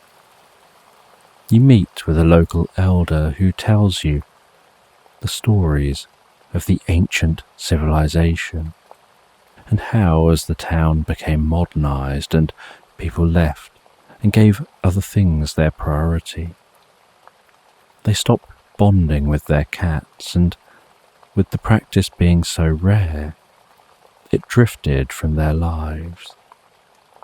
People stopped heading to the temple and maintaining it, and any belief drifted into legend.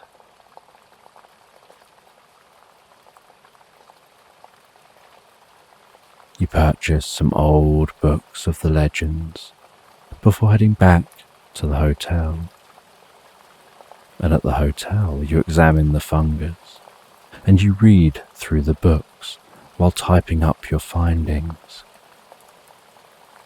You find yourself so engrossed in writing that you end up typing all night long. During the night, a cat wanders in, comes up to your room.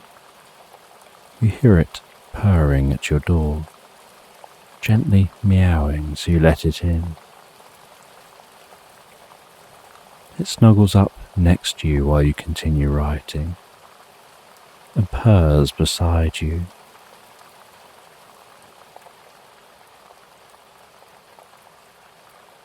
You look over towards the cat and you make the vow to tell its story.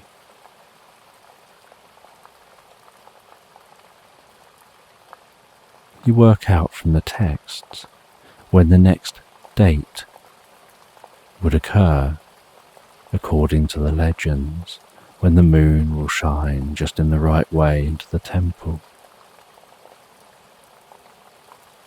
You discover that it'll be in 12 years' time, so you note this down.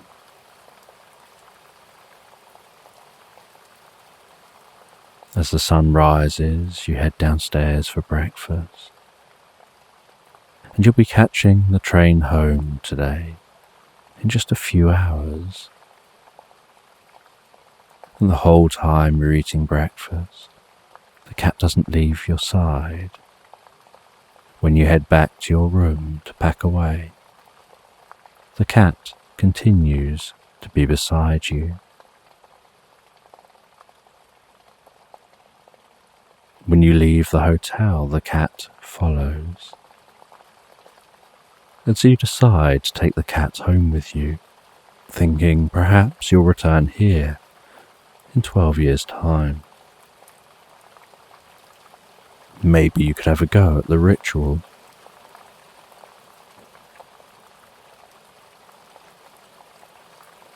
And you wait for a while at the stop for the train to arrive.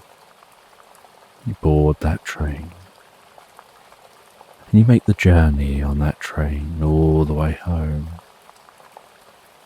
And it takes a number of days, journeying through the countryside, then having to change transport, using a few different forms of transport on your way home, until you finally arrive at home. Having a cat with you now, you set up a dedicated space at home for the cat. You name them Luna, and they nuzzle you and purr as if to acknowledge that they approve of the name you've given them. You look through all of the papers that you've typed. You find it interesting, some of the information you've recorded. You have something to eat and then rest down at home, the cat climbing on your lap. You stroke the cat while you rest, enjoying relaxing in a chair in front of a cozy fireplace, feeling so comfortable being back at home, knowing you enjoyed your time away, but you definitely missed being at home in your own space.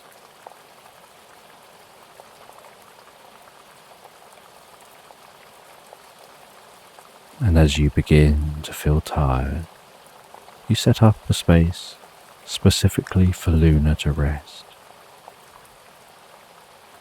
They relax down in that space, and you head to bed.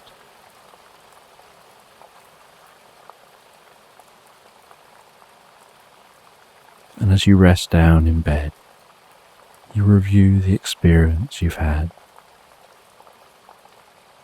what you've learned, what you may learn in the future,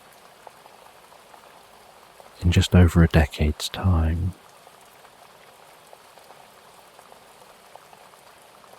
And you find yourself drifting and floating so peacefully, so comfortably relaxed asleep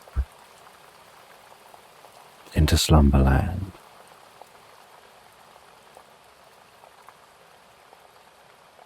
So tonight, as you drift asleep, you'll find yourself relaxing on a boat on Loch Ness in Scotland, listening to the lapping of the water on the underside of the boat, as the boat gently rocks and you gaze up at the pristine night sky overhead, looking forward to exploring around the shoreline in the morning, where you follow a cat to a magical bakery. So just take a moment to allow your eyes to close and allow yourself to begin to relax.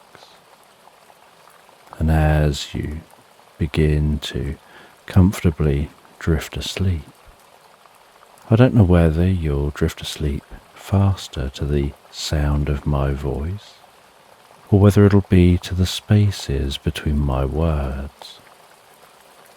And as you fall asleep, you can take a moment to allow yourself to get comfortable and imagine a healing light softly, slowly and gently passing down from the top of your head to the tips of your toes, relaxing calmly down through you as I count down from 10 to 1.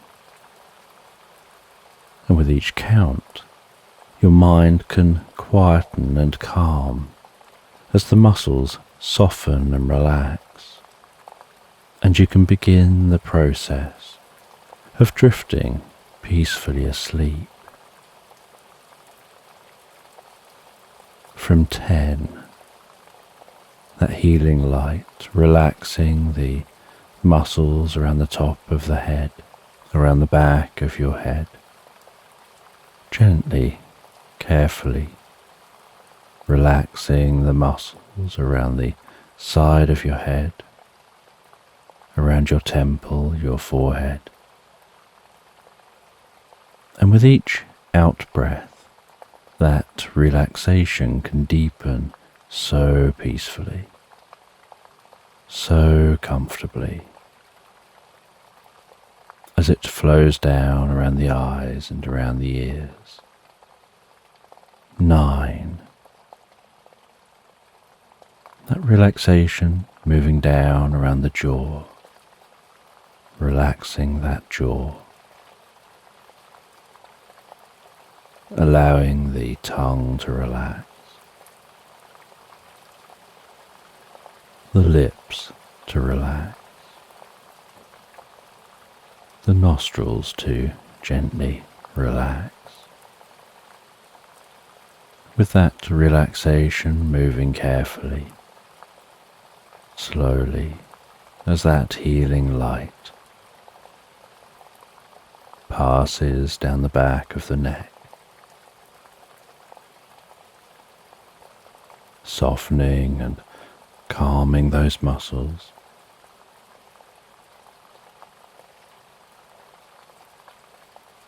Around the side of the neck, the front of the neck, down from the head, gradually moving that calming, healing light out across the shoulders, the shoulder blades, relaxing those muscles like a deep massage passing through your mind and body.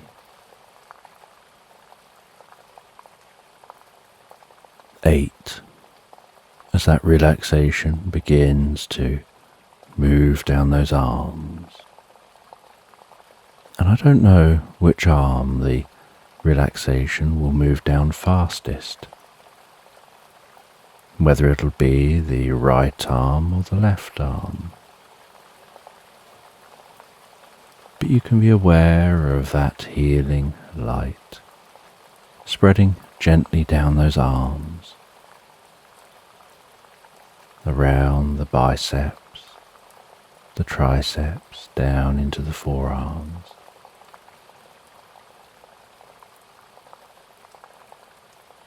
Seven, moving all the way down to the wrists, the palms of the hands, down to the fingertips. And perhaps as that relaxation continues through those arms, with each out-breath, the arms begin to feel heavier or lighter, or some other sensation as relaxation sets in. And you know the process for sleep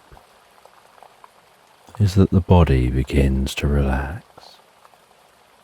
While the body becomes physically relaxed, so the mind begins to drift and dream. Initially to brief reveries before settling on the first dream of the night. 6. And that healing light can spread down from the shoulders, down around the chest, the upper back, softening and relaxing those muscles, gently calming the breathing, helping you drift deeper and deeper into the experience. 5. The healing light moving down towards the stomach, the lower backs, sides, relaxing those muscles as it goes, bringing a deep sense of peace and calm to your upper body, releasing any tension, perhaps occasionally finding yourself shifting just a little to feel more comfortable. 4. With that relaxation spreading down around your buttocks, down into the upper parts of your legs. 3. That relaxation passing down towards the lower parts of your legs. Perhaps those legs feeling heavier and heavier as the body becomes deeply relaxed and your focus drifts inside to what's going on for you in your mind. And perhaps you lose some awareness of the body as it becomes incredibly still.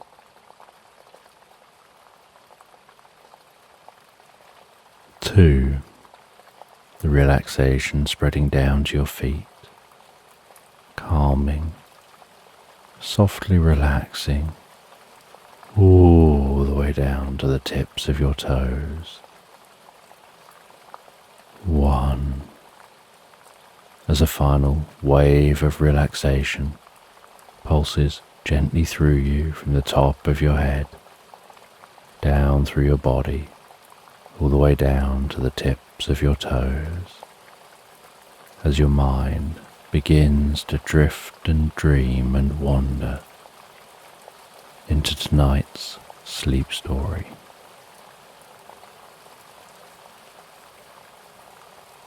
And you find yourself resting on a reclining chair on a boat on Loch Ness. The sounds of water lapping gently against the underside of the boat, as it's moored at the shore.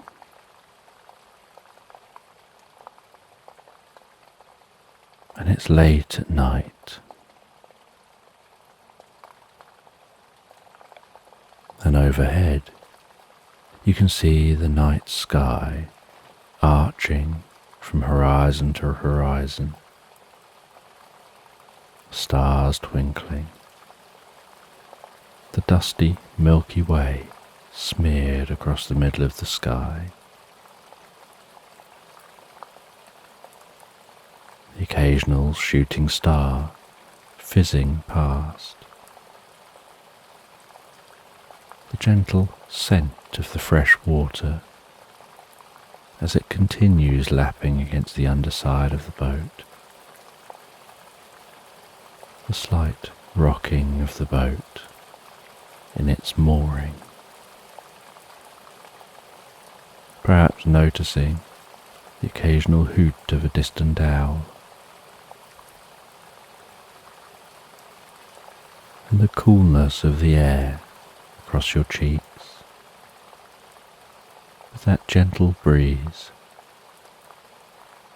softly tickling your skin as you continue resting back in that reclining chair,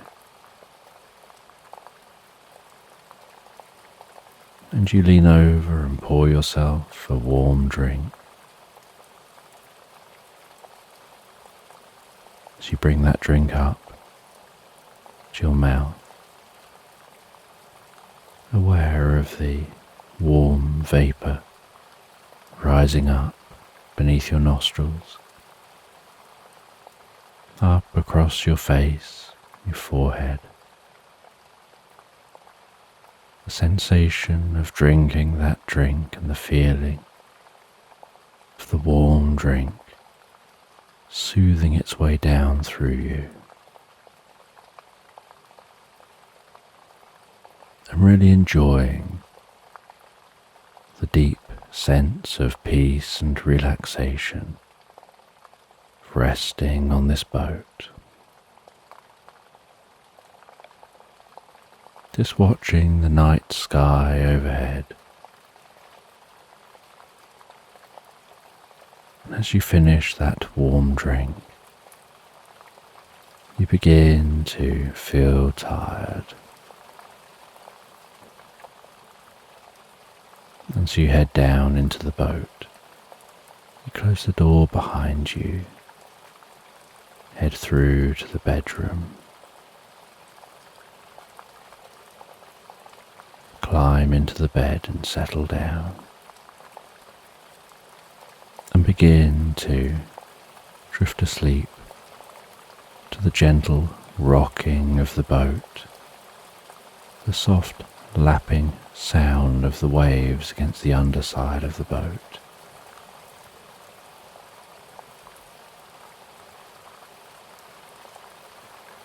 Drifting into the most pleasant sleep and dreams.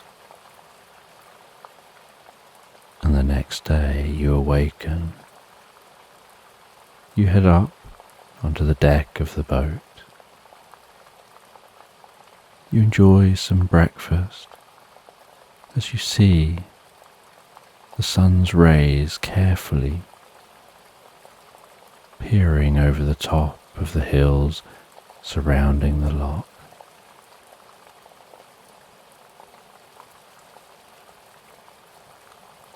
Seeing the way the light dances on the surface of the dark blue water.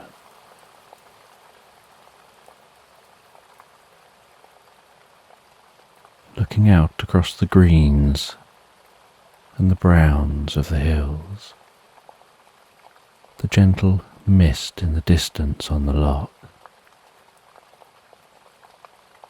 gently being evaporated by the sun's warmth.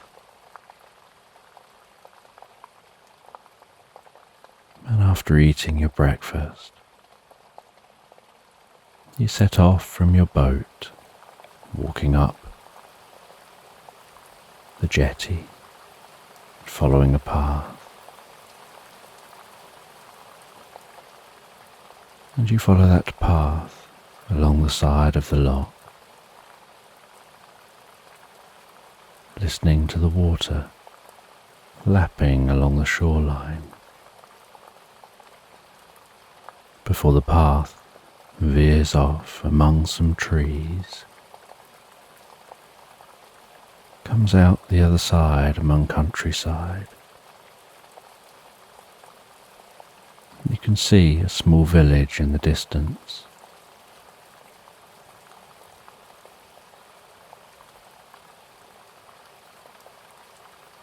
And as you're walking towards that village,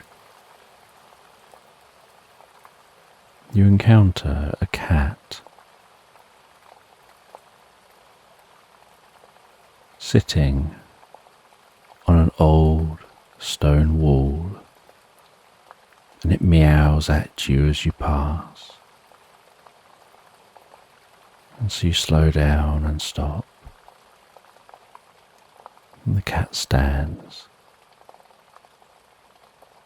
makes eye contact with you, before lowering its two front legs down, partway down the wall, wriggles its bum a little before leaping, scurrying down the wall, onto the ground and over to you, weaving its way around your legs, purring, and you reach down and stroke that cat, feeling the warmth of its fur. It flops down on its side. You stroke its side and it moves over onto its back. You stroke its belly between its two front legs. And then the cat leaps up and begins to walk, seeming to guide you towards that village.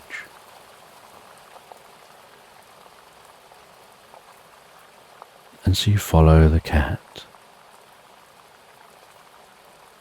chatting with your companion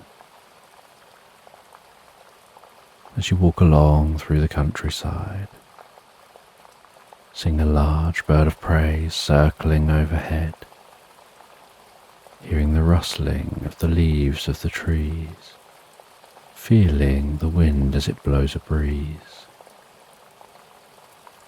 watching the clouds pass by in the sky, ambling along, slowly, peacefully, until you eventually arrive at the village and follow the cat through the village, and the cat stops at the foot of a bakery. And you see the sign for the bakery.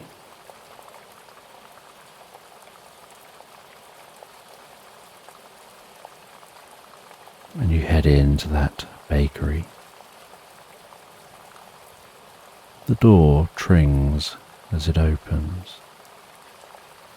The bell rattles as it closes.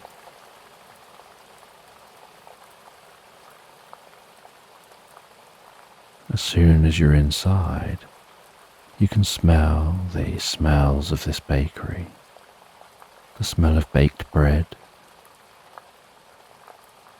of sweet treats, different jams, and other baked goods. And a curious baker greets you and smiles in your direction. They introduce themselves as Dougal Sconson. They tell the story about how they come from a long line of bakers. They tell you that this is the only place where you can buy dreams on toast. and then start to explain about how 8 generations ago his relative was exploring some caves around Loch Ness when they stumbled upon a secret. They found themselves in a strange landscape with pulsating purple trees containing golden dreamberries that glistened and sparkled, and slumbering gleaner birds which eat the berries. And these birds eat one of the berries and then fall asleep beneath the tree, having the most pleasant dreams. And this relative found this fascinating, took one of the berries, tried the berry and found it the sweetest, most pleasant taste. But they also found that they became incredibly drowsy, and they fell asleep beneath the tree and had the most pleasant dreams.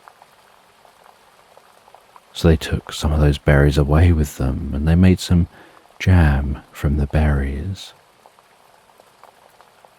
And this jam proved to be incredibly popular, bringing dreams to all who ate it. And so they tried to grow dreamberry trees in their orchard. But the trees just never grew, and they realized that the trees only seemed to grow in this strange landscape. And so each generation they've passed down the knowledge of where the landscape is and how to access it, keeping the location secret to anyone else so as not to disrupt the landscape, and to work in harmony with the landscape. The baker offers you some of this jam on toast. You take the jam on toast over to a table by a crackling log fire in this bakery. You have just a single bite of that jam on toast. Find yourself falling asleep in the chair, having the most pleasant nap with the most wonderful dreams.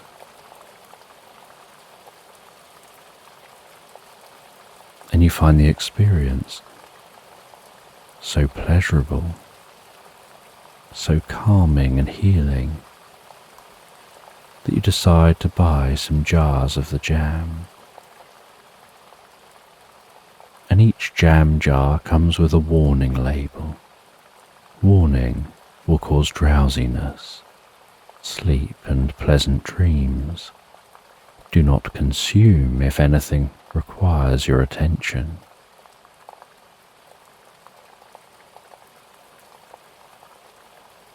The cat curls itself up on the rug in front of the fireplace in this bakery. You pet it for a moment, saying your goodbyes, before heading back to your boat. And back on your boat you make yourself dreamberry jam on toast, and you eat that toast before having the most pleasant dreams, drifting into the deepest sleep.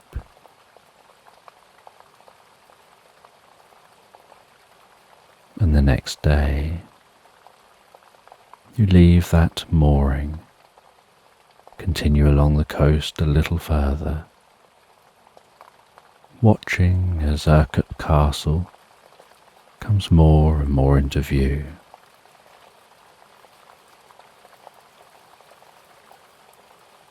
Mooring up near Urquhart Castle, leaving the boat and exploring the castle. taking some photos of the castle and the loch.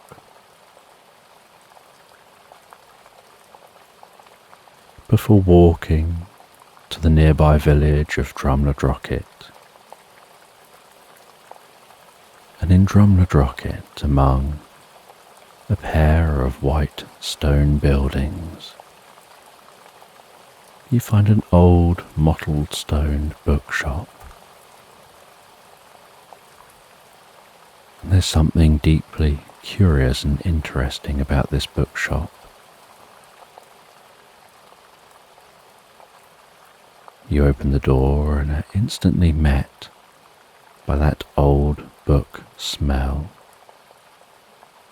and the sight of dust motes hanging in the air and the fuzzy beams of light creeping their way through the windows.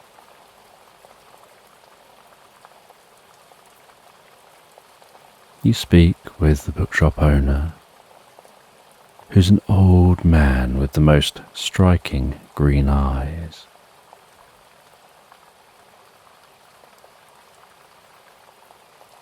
They explore among their books until they find an old book, an almost antique-looking book of ancient legends.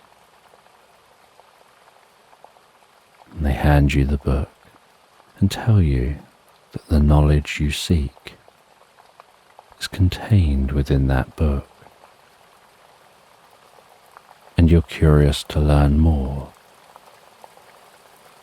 about where those dreamberries come from, and so you explore through the book until you find a story with some pictures about how this landscape is dotted with invisible doorways to the other world. A place where time is fluid, where trees are purple. Purple hazel trees drop nuts which contain wisdom, and the purple dreamberry trees drop berries which contain dreams.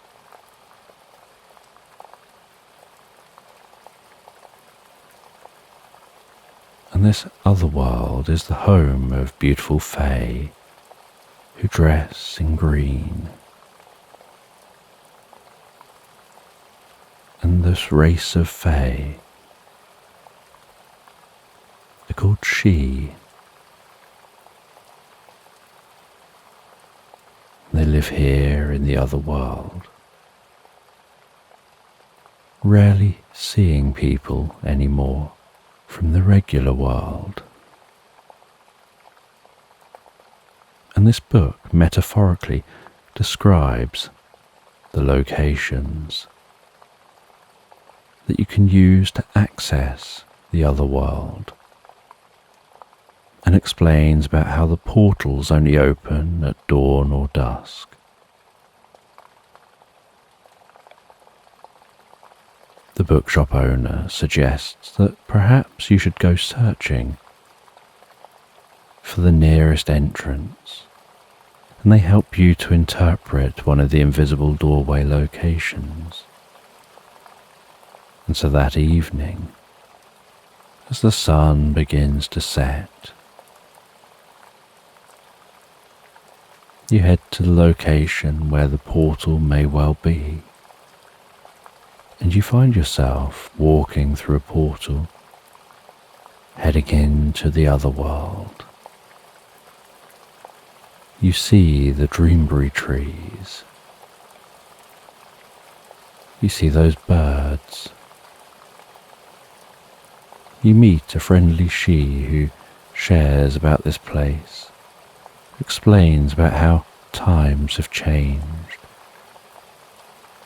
The world of man has changed, and they prefer now to keep themselves to themselves. They hand you a purple hazelnut, which you consume, gaining deep wisdom, understanding why you can never share about this place.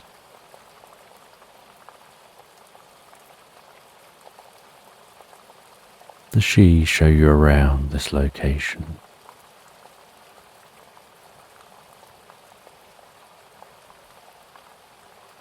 They show you to the different types of trees. They show you the differences in the environment,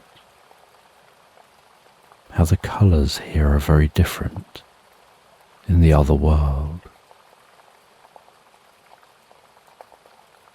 And after you've looked around for a while,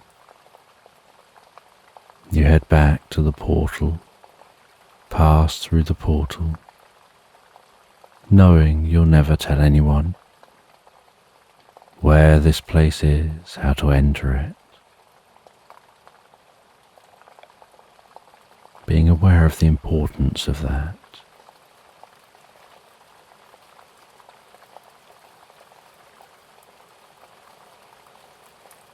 And you head back round through the village, down past Urquhart Castle, back to the boat.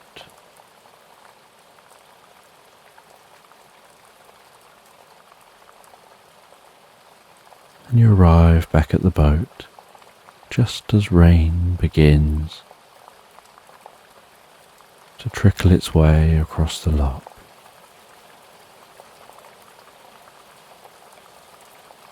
You head into the boat, listening to the rain on the outside. You make yourself something to eat and drink. Sit down on a bench within the boat, continuing to listen to the rain, feeling deeply relaxed as it falls, reading a book for a while.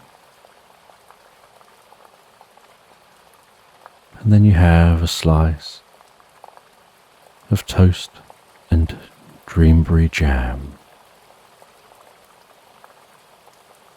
You begin to feel deeply relaxed, so you lie down in bed, and to the sound of the pitter-patter of the rain, you drift and float so deeply, so peacefully asleep into the most pleasant dreams as you fall asleep into Slumberland.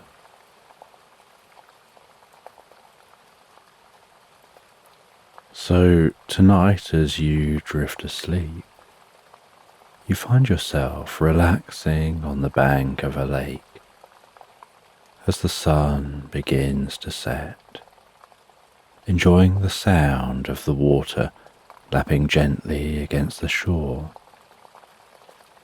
before encountering a cat which sends you on a journey of discovery. So just take a moment to allow your eyes to close and allow yourself to begin to relax.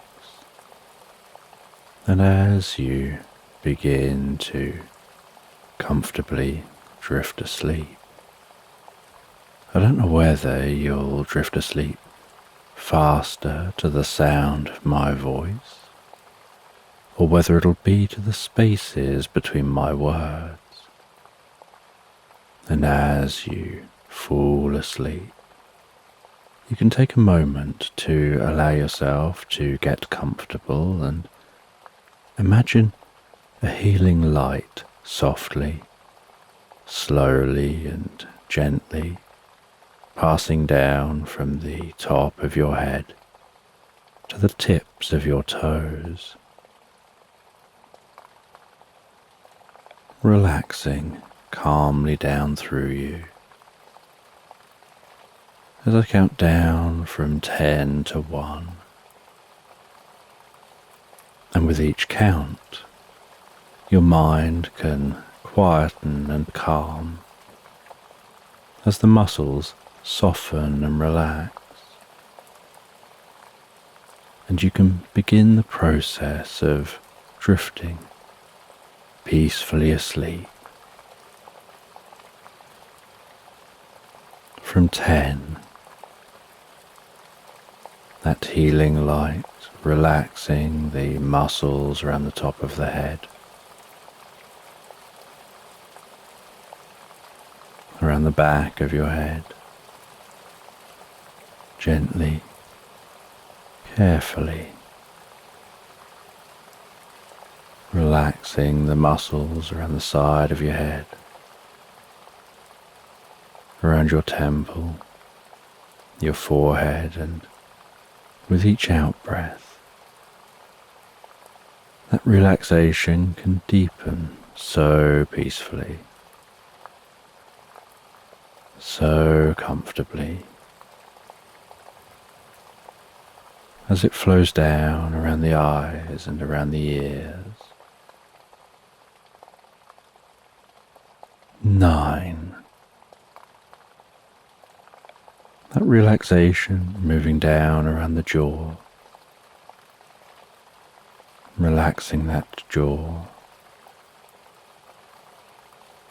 allowing the tongue to relax, the lips to relax, the nostrils to gently relax. With that relaxation moving carefully, slowly, as that healing light passes down the back of your neck, softening and calming those muscles around the sides of the neck, the front of the neck, down from the head, gradually moving that calming, healing light out across the shoulders, shoulder blades, relaxing those muscles like a deep massage passing through your mind and body.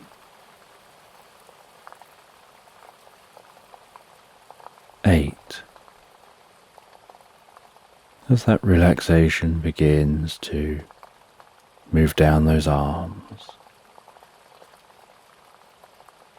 and I don't know which arm the relaxation will move down fastest,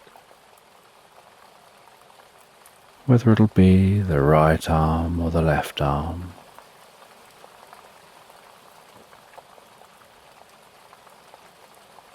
But you can be aware of that healing light spreading gently down those arms, around the biceps, the triceps, down into the forearms. 7. Moving all the way down to the wrists, the palms of the hands, down to the fingertips. And perhaps as that relaxation continues through those arms, with each out-breath, the arms begin to feel heavier or lighter or some other sensation as relaxation sets in.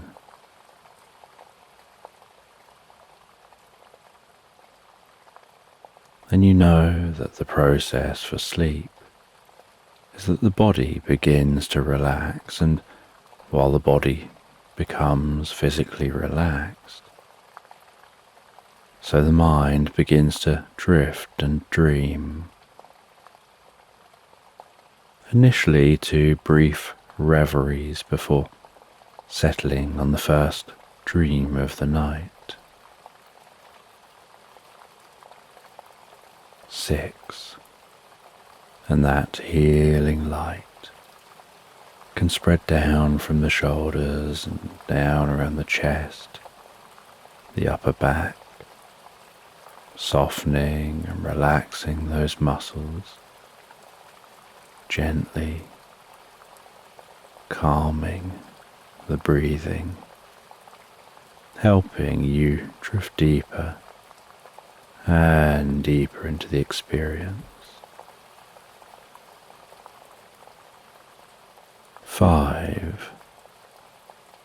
The healing light moving down towards the stomach, the lower back, the sides, relaxing those muscles as it goes, bringing a deep sense of peace and calm to your upper body, releasing any tension, perhaps occasionally finding yourself shifting just a little to feel more comfortable.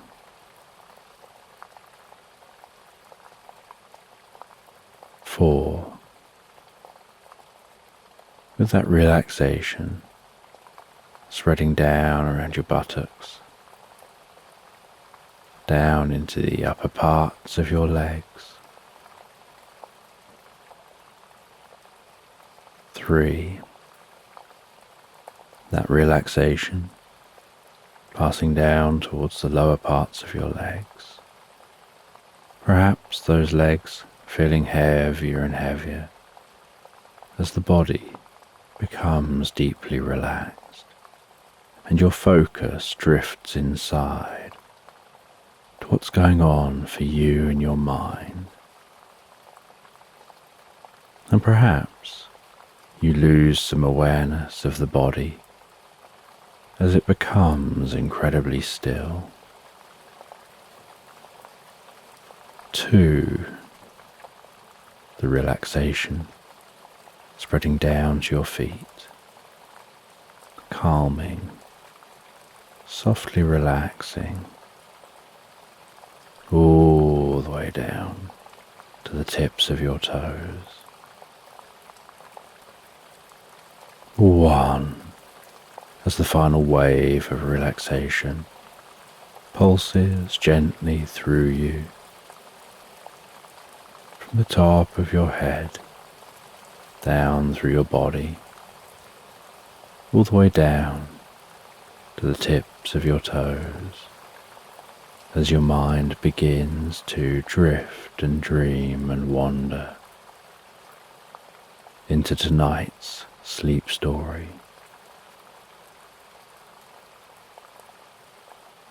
And as you relax into the story, you find yourself resting in a meadow beside a lake. And you can notice woodland in the distance. And as you rest by this lake, with that blue sky overhead, which is gradually changing colour as the sun begins to set.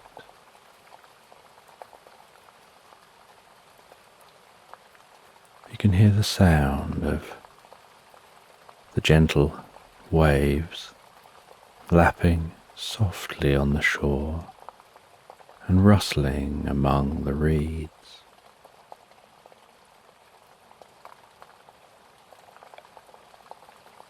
Seeing the way that the setting sunlight glistens and dances across the lake, bringing a shimmering light to the surface of the water.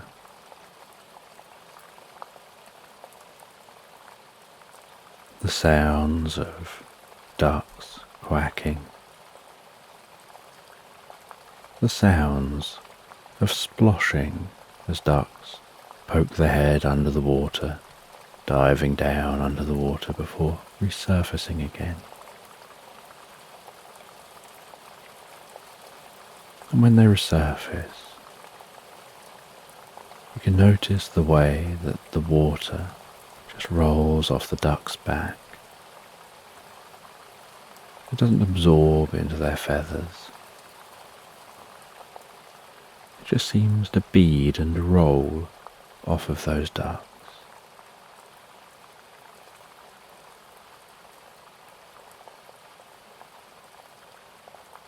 And you can watch as those ducks amble slowly through the water, creating their own ripples which spread gently out across the lake, gradually merging in with the calm waves traversing this lake.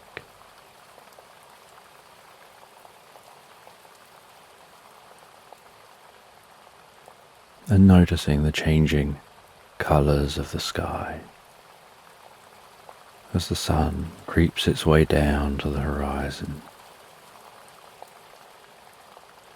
and reds and oranges begin to take over the sky in one direction, and the blue sky becomes darker and darker in the other direction.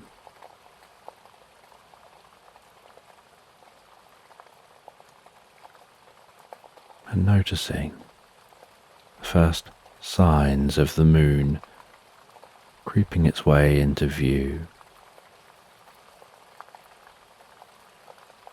and a couple of pinpricks of light, probably planets due to their brightness, that are piercing through the blue sky.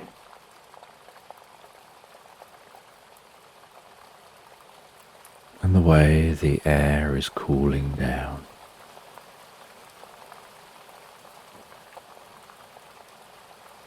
As it gently wafts across the lake,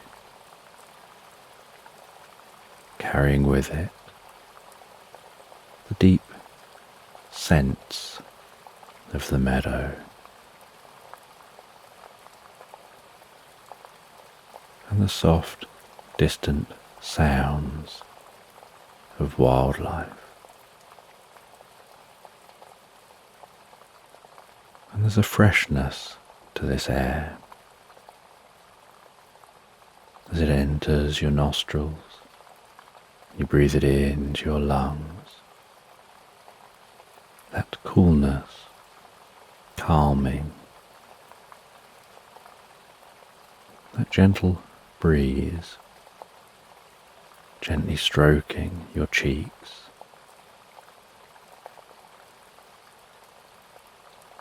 And resting here by the lake, you can feel the grass beneath you. That tickle touch sensation of running a hand across the grass, feeling the fronds gently stroking the underside of your hand.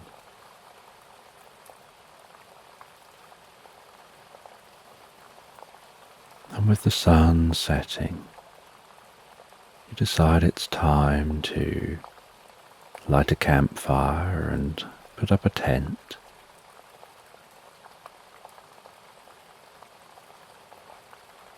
And a part of you just wants to be able to stay here, not doing anything, just enjoying the nature around you, the setting sun. But you know you need to light that fire and set up your tent. So you clear a space for the campfire, arrange the wood and kindling,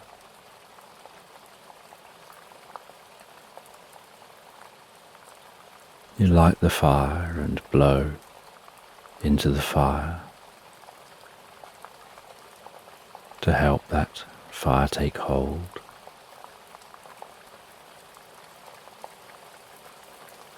And you can instantly smell that scent of the burning wood and feel the warmth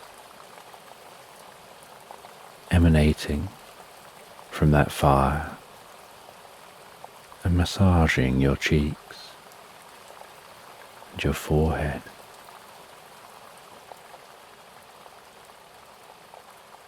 And with the campfire alight, softly crackling away, shadows dancing, the flames flickering,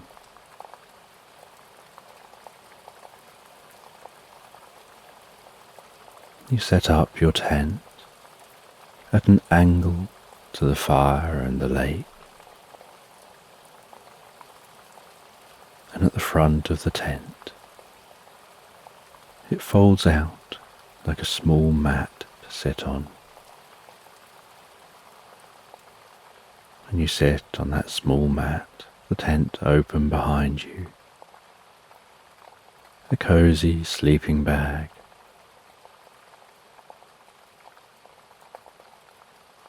so inviting inside that tent, all laid out in the most comfortable way. A light hanging in the centre of the tent, currently turned off.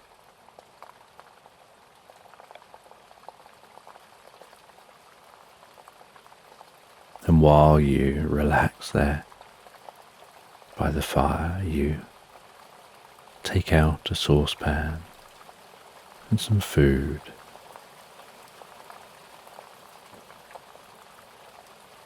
And over the fire you make yourself something to eat.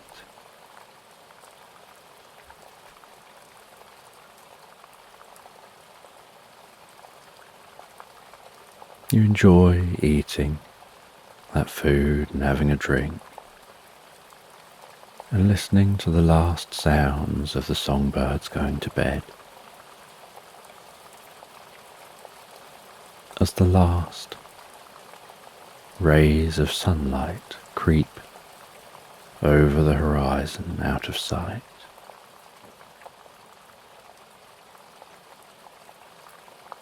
And you notice the deep coolness setting into the air, tempered by the warmth of the fire. And you know that just walking a little way from the fire, the air would be very cool.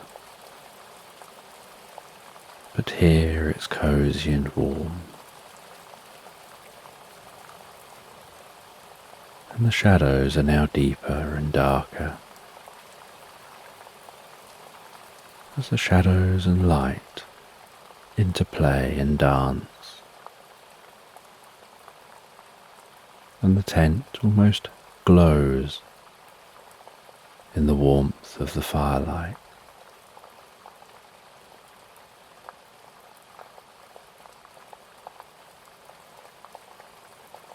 And gradually there's the gentle sound of crickets rising around you, giving a deep sense of night time setting in.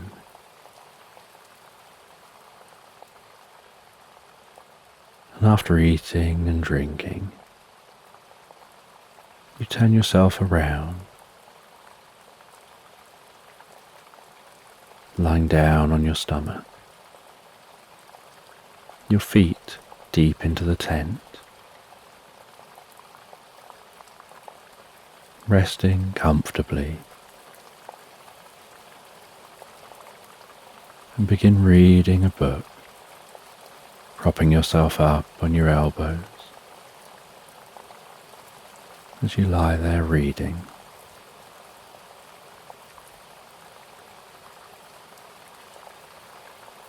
And while you read, you can hear the crackling sound of the fire, notice the dancing light and shadows. And you're reading to the firelight. The sound of turning each page, the feeling of the paper of that book, the enjoyment of being absorbed in the story, while relaxing deeper to the background sounds of nighttime here, the occasional gentle splosh as a duck moves around in the water, occasionally quacking.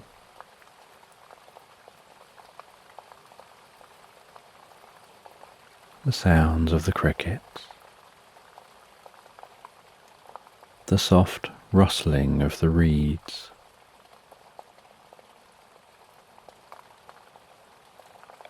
the occasional breeze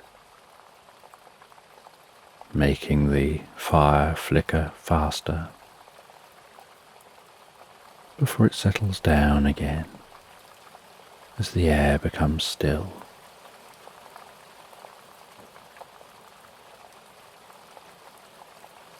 Noticing how your breathing is slowing and relaxing.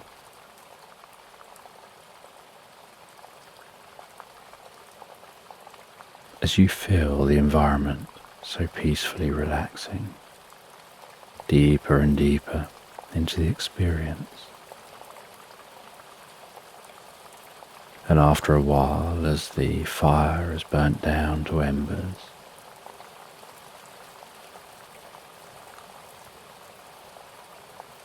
you put a bit of water onto the fire. It sizzles as it cools. You head into the tent, turn on the light,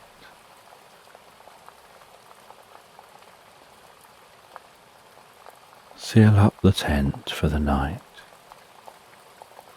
wrap yourself into the sleeping bag.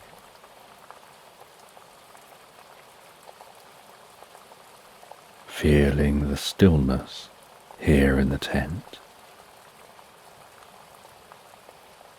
The occasional gentle movement of the fabric of the tent as the wind blows a breeze. The calming nighttime sounds beyond the tent. You turn off the light with the tent giving off the faintest glow from the moonlight. And as you rest here, tucked away in the tent, you can notice the coolness of the air as you breathe that in and out, while your body remains so cozy and warm, just the perfect, comfortable temperature for you within that sleeping bag.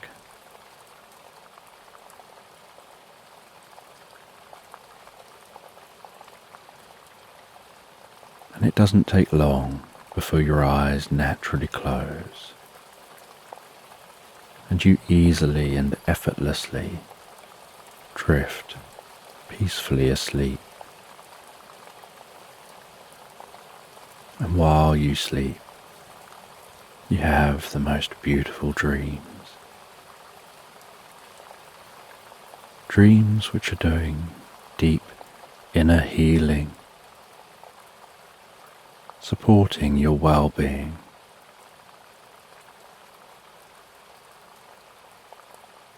Some dreams you don't remember, that you just drift into those dreams.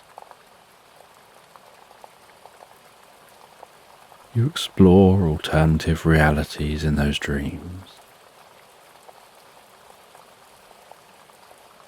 and drift into deep recuperative sleep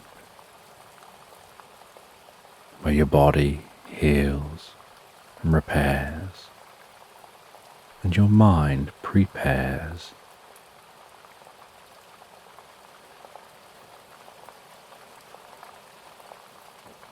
And you have the most pleasant night's sleep.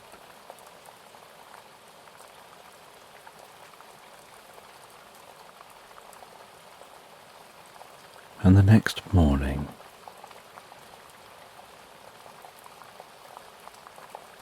you slowly begin to wake up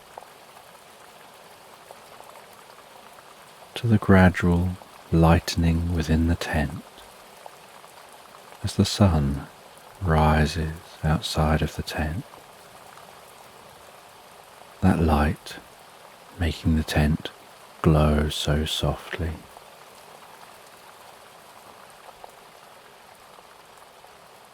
Beginning to notice that gentle glow and lightening within the tent, even as your eyes are closed, and you enter that state of sleep.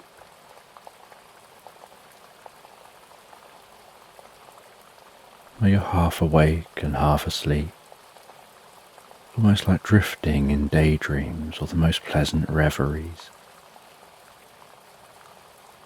where you begin to become a little more aware of your surroundings. And yet, you're so comfortable, you're so relaxed. You just remain absorbed with your eyes closed on what's going on inside your mind.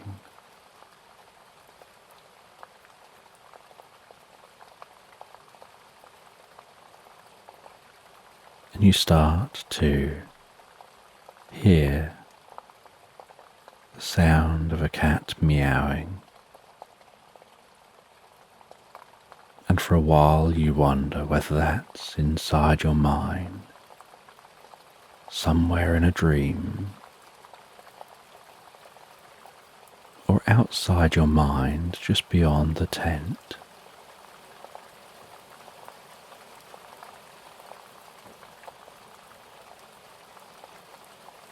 And you begin to realize that meowing is coming from outside of your mind.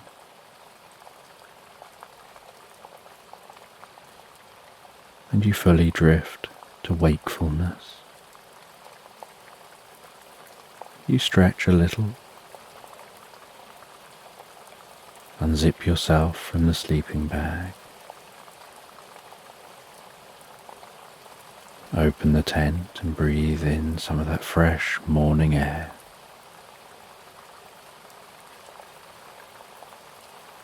Cleansed by the water of the lake. And as you open the tent, so you notice a tabby cat, looking so friendly, so kind, sitting before you. And around the cat's neck is a purple ribbon holding a silver key.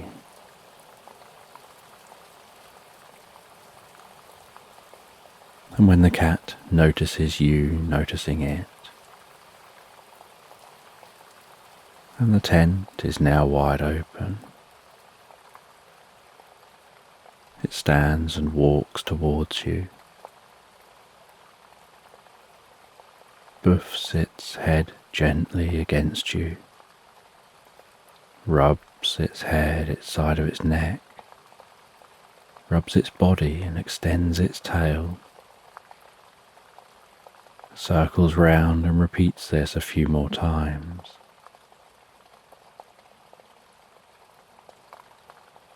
And then sits back down looking at you, seeming to almost make eye contact with you.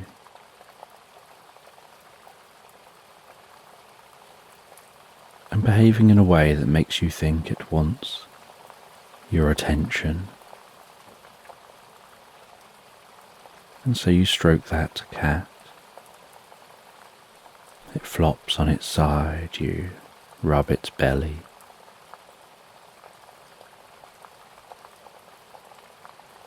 You wonder where this cat has come from.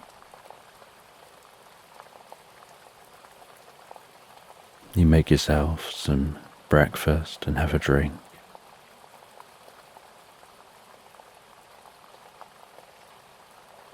You pack everything away. You enjoy the early morning sounds of nature, sounds of songbirds, those ducks. and the cat looks at you expectantly and seems to be signalling that it wants you to follow.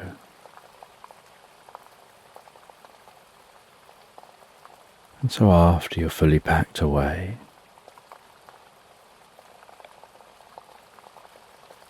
you initially begin to walk the direction you planned on going, but the cat keeps moving around in front of you,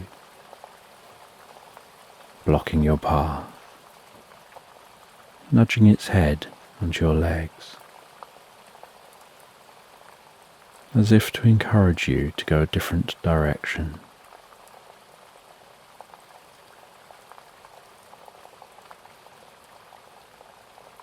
And so you decide to humour the cat, and you'll follow it for a while. You begin following that cat away from the lake, wandering through the meadow.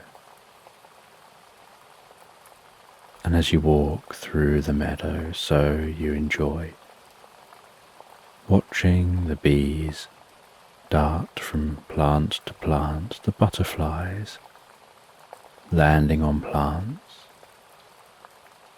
before launching back into the air, the sounds of songbirds, noticing the occasional soft, fluffy cloud pass through the sky.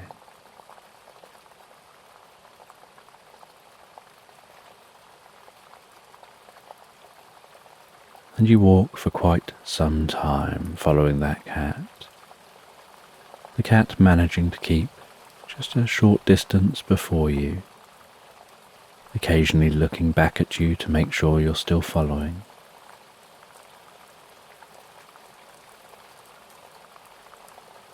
And sometime into the walking,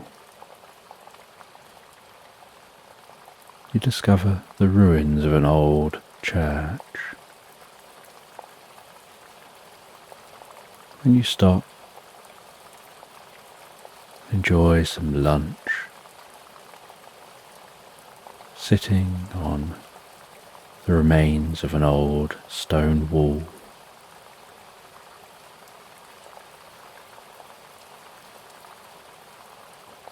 Imagining what this church once looked like.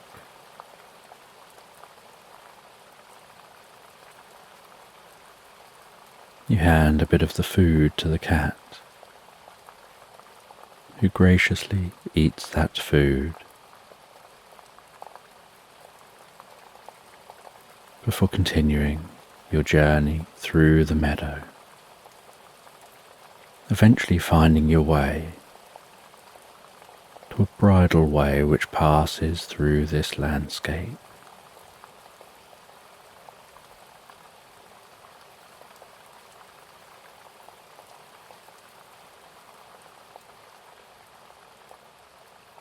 You follow that bridle way,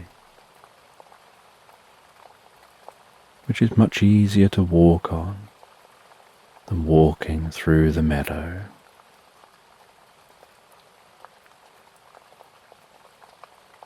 And the bridle way cuts past an orchard.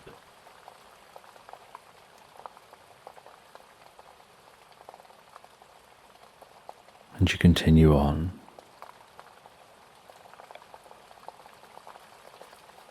exploring areas you've never visited before.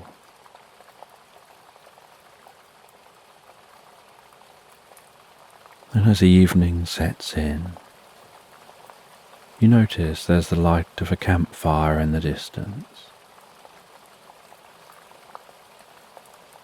And you know that you'll need to stop at some point.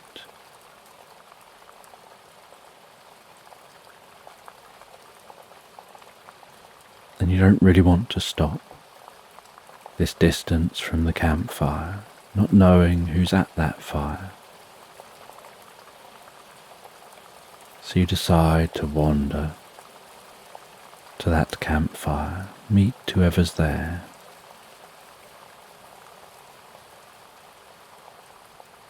and you can find somewhere to set up camp. After you've met this person, and so you arrive at that camp and meet a wanderer, and the cat purrs and rubs themselves against the wanderer, letting you know that this wanderer is safe and friendly, that they're a kind person. And the wanderer offers you some tea and food, and so you sit down and enjoy a meal with them.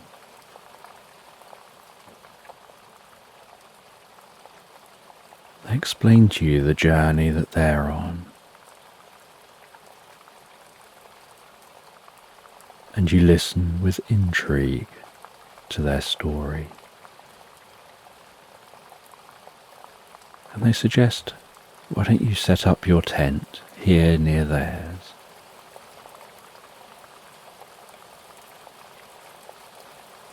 And so you set up your tent diagonally to theirs. The cat tucks itself down into the tent and falls asleep, while yourself and the wanderer chat by the campfire late into the night, sharing different tales, enjoying each other's stories.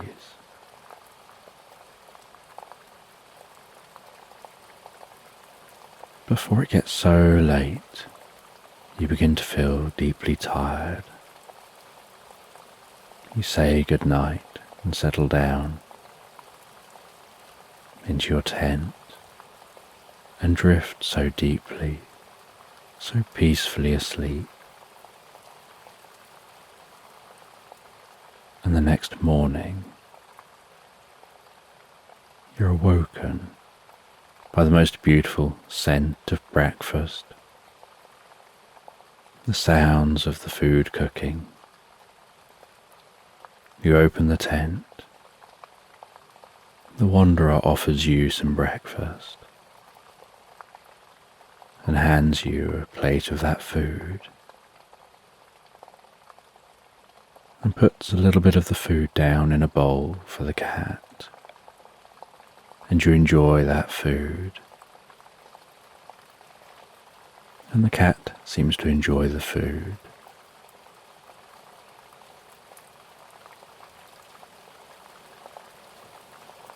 And the wanderer tells you about the most incredible library in the nearby town, just half a day's walk away.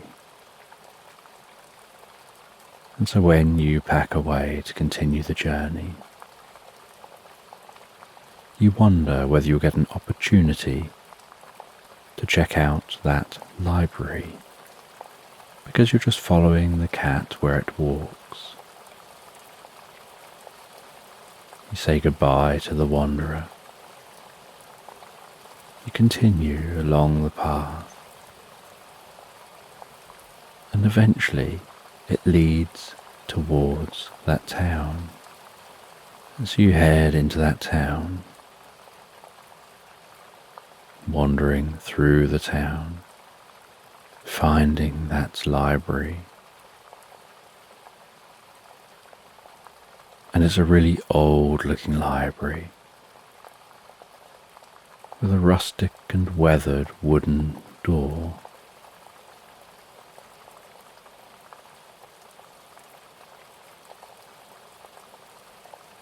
And you open the door and head into the library to be met with the scent of old books and the sight of dust motes hanging in the beams of light from the windows. And greeted by a friendly bear with ink-stained paws, who tells you that they're the guardian of knowledge. and they speak with a deep and comfortable, soft voice that seems to almost draw you in. And they show you around the library, showing you some of those ancient texts which are stored within the library. And you feel to yourself that you could just sit in here at a table and read for a lifetime. But the cat looks at you impatiently, and you know you need to continue your journey.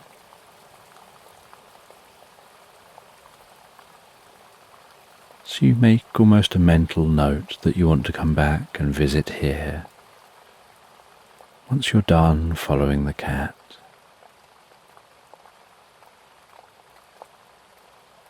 You say goodbye to that bear. You wander through the town and continue following the path as it weaves around and starts to head towards the woodland.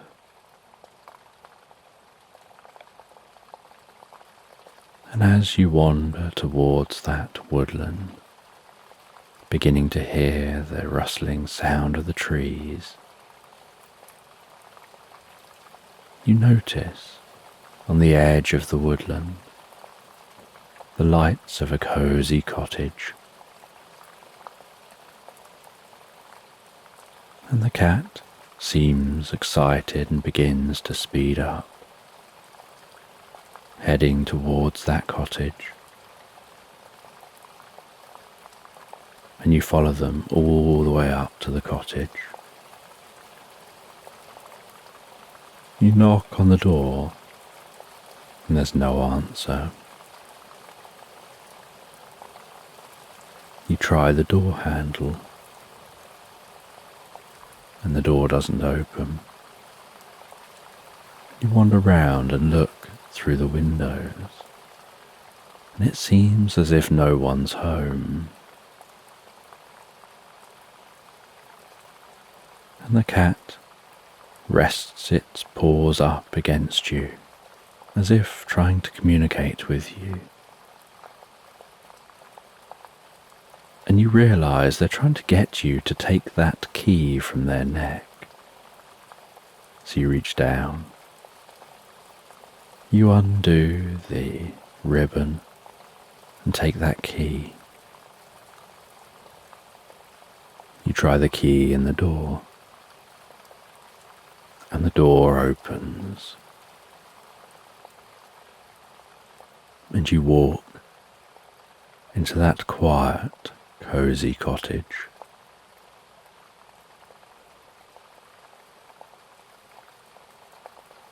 And you light the lamps within the cottage, helping to give that cottage a cozy glow, the soft orange light dancing around the walls.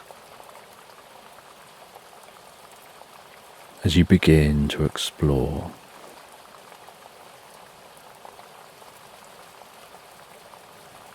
and the stillness in this cottage feels palpable. And you notice a mirror on the back wall of the main living area. And you're surprised to see a sad-looking woman sitting on a seat in what looks like a reflection of the inside of the room you're in.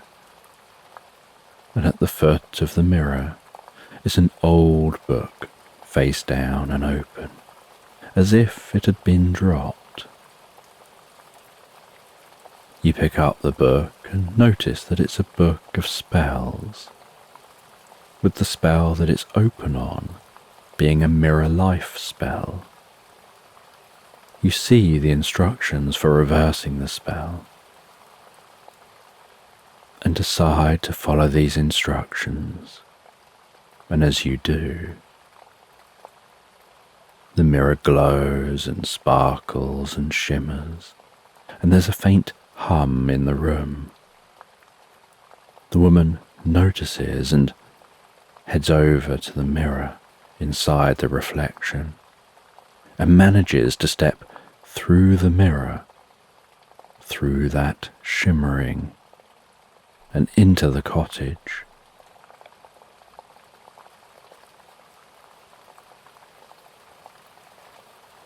And as she steps into the cottage, the cat dashes over to her and excitedly greets her, as she excitedly greets the cat in return, before acknowledging your presence. She explains to you that she felt that her life wasn't going anywhere. She questioned what she'd achieved in life. She visited the nearby town and visited the library, and in the library she found a book of spells. And she decided to do the mirror life spell, thinking that it would give her the opposite life, one where she'd achieved things and felt like she'd done something with her life. Instead, she got sucked into the mirror and trapped there. And while trapped, she had a lot of time to think, and she realized how much she actually has, and she began to miss her life and Wolfie, her cat. She was worried about Wolfie being left all alone in the cottage while she was stuck in the mirror cottage.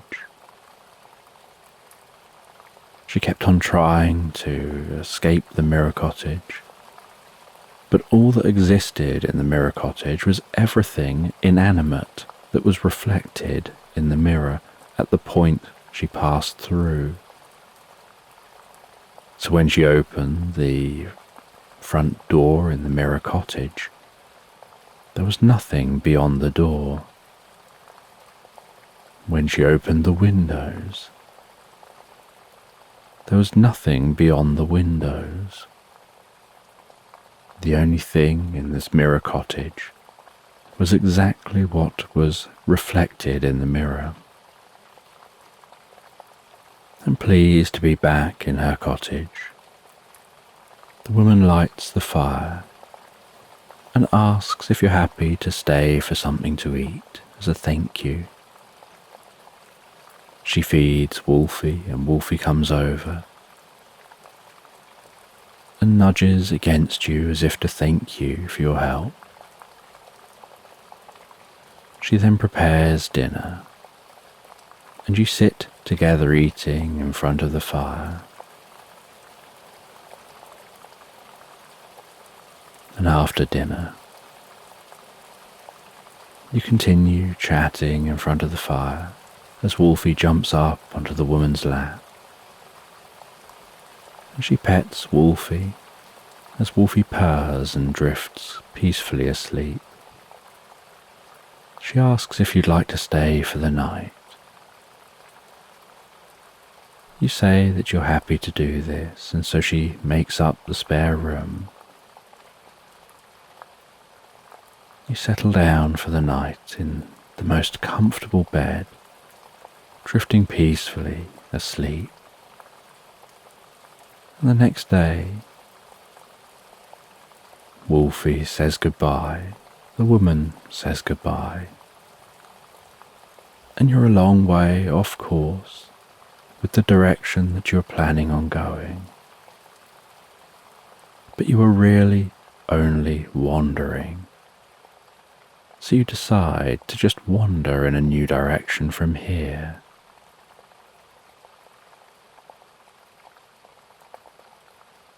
You head back down to the town. You visit that library for a while before heading through the town to a fork in the road where you decide to head the opposite direction to the one you came down as you approached that town before.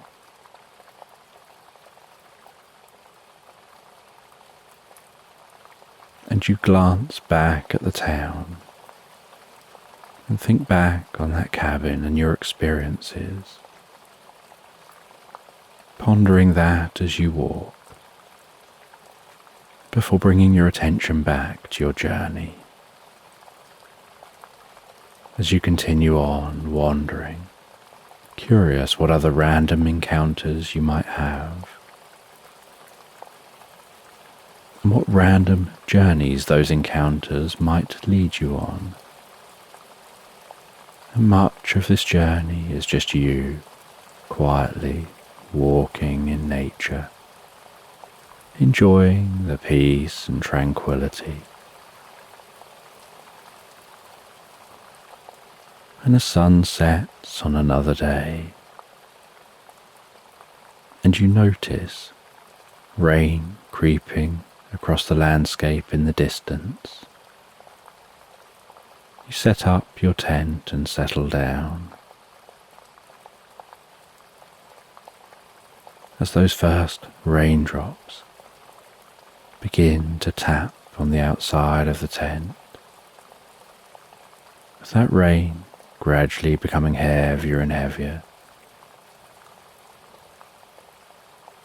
and with the rain becoming heavier, it reaches a point where it's so peaceful and comfortable that it's almost as if each raindrop hitting the tent is guiding you into relaxing deeper and deeper in the experience, helping you feel so relaxed your eyes just want to close, while your ears listen for a little longer to the rain, really savouring the experience before drifting so peacefully and comfortably asleep into Slumberland.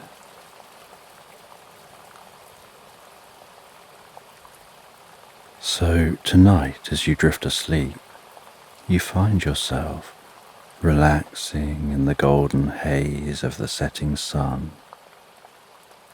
on a bench outside a quaint old windmill, before setting off on a magical journey of inner discovery. So just take a moment to allow your eyes to close and allow yourself to begin to relax. And as you begin to comfortably drift asleep,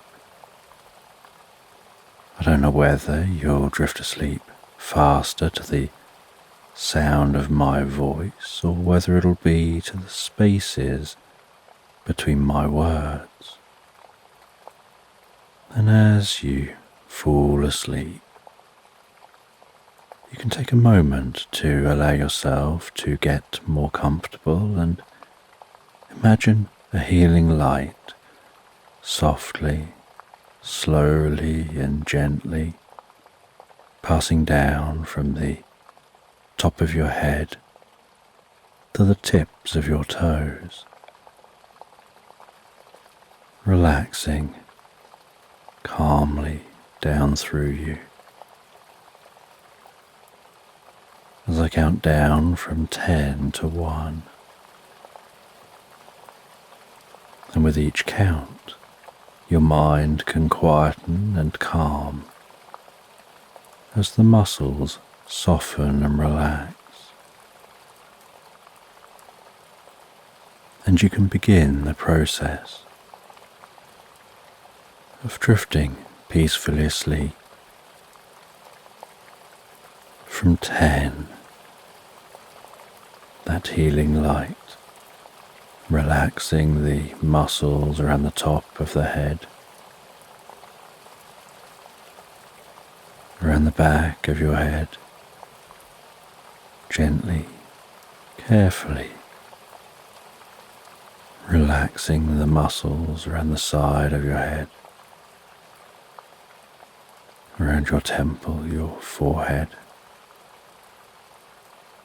And with each out breath, that relaxation can deepen so peacefully, so comfortably, as it flows down around the eyes and around the ears. 9.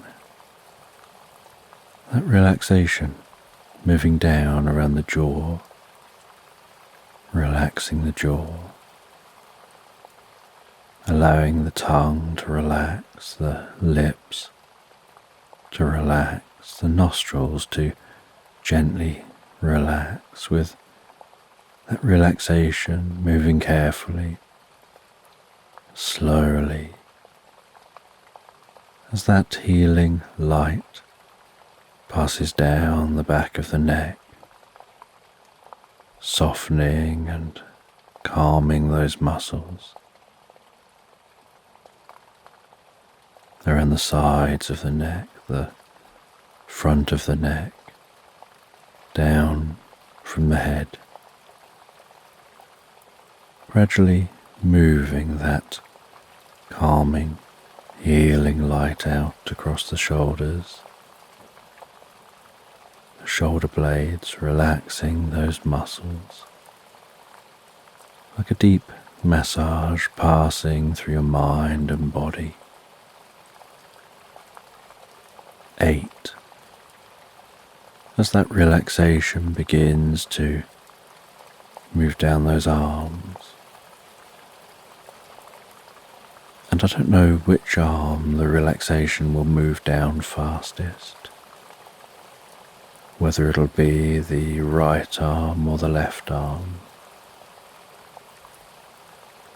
but you can be aware of that healing light spreading gently down those arms, around the biceps, the triceps, down into the forearms.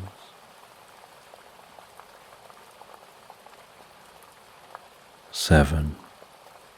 Moving all the way down to the wrists, the palms of the hands, down to the fingertips. And perhaps as that relaxation continues through those arms with each out breath,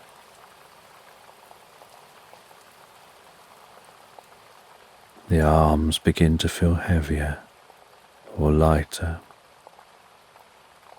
or some other sensation as relaxation sets in.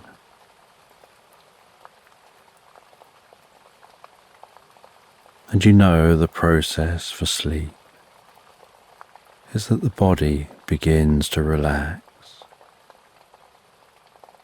and while the body becomes physically relaxed, so the mind begins to drift and dream, initially to brief reveries before settling on the first dream of the night. 6. And that healing light can spread down from the shoulders and down around the chest, the upper back, softening and relaxing those muscles, gently calming the breathing, helping you drift deeper and deeper into the experience. 5. The healing light moving down towards the stomach, the lower back, the sides, relaxing those muscles as it goes, bringing a deep sense of peace and calm to your upper body, releasing any tension, perhaps occasionally finding yourself shifting just a little to feel more comfortable.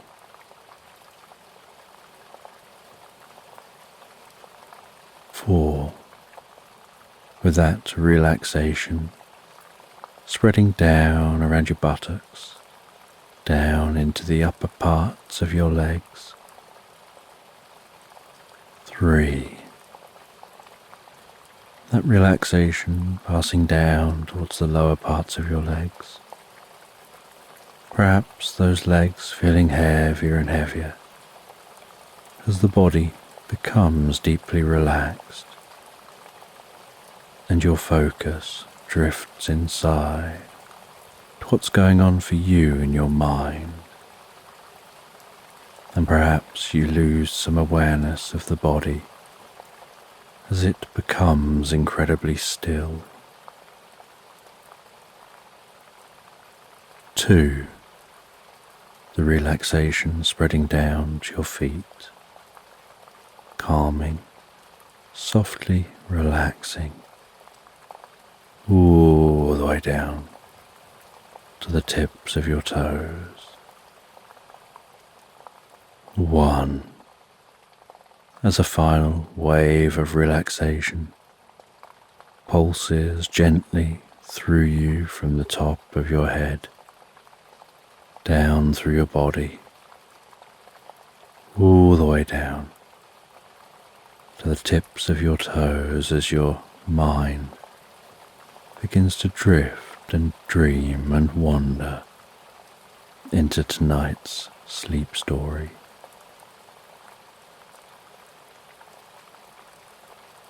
And as you rest and drift and dream, you find yourself sitting on a bench in the most calming, beautiful meadow at the foot of an old stone windmill. And there are some shrubs around the base of the windmill.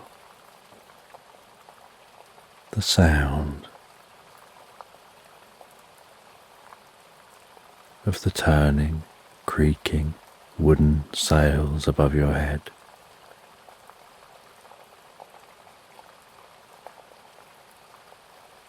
The canvas on the sails, occasionally flapping slightly in the wind. Attached to the windmill is a small cottage.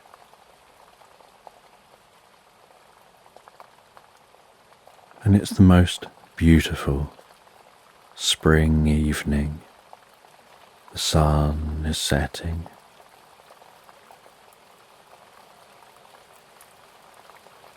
And this windmill is along a dirt track that weaves its way over the undulating hills of this meadow.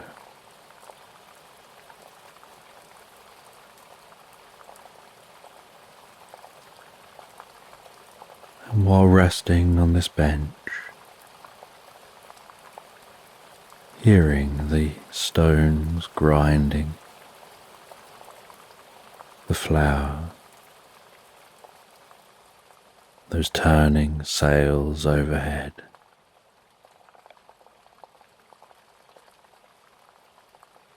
songbirds singing in trees,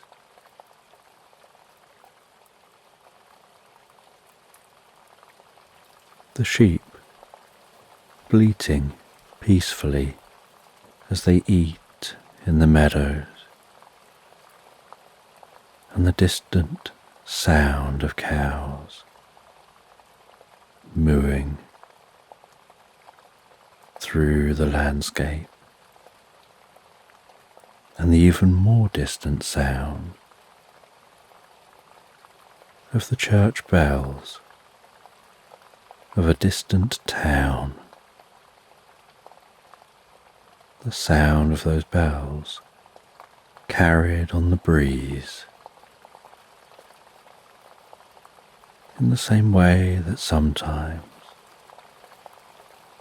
there are sounds you can't quite hear from your location, but when the weather is just right and the air pressure is just right, the sound carries And you hear those sounds you don't ordinarily get to hear. As you rest here, with the setting sun casting its golden light across the landscape, you can notice that there are sounds of robins, sounds of blackbirds and blue tits. There are sounds of crows settling down into the tops of the trees in their bulbous nests. That gentle rustling sound from the trees as the wind blows a breeze. The scent of the wildflowers wafting their way to your nostrils, dancing around your nose, almost bringing a deep sense of peace and comfort to your senses. The scent of roses from some of the bushes at the foot of the windmill.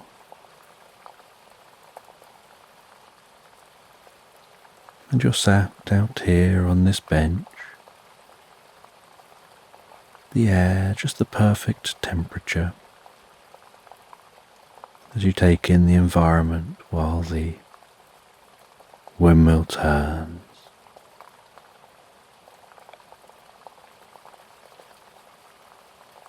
And the flower is formed.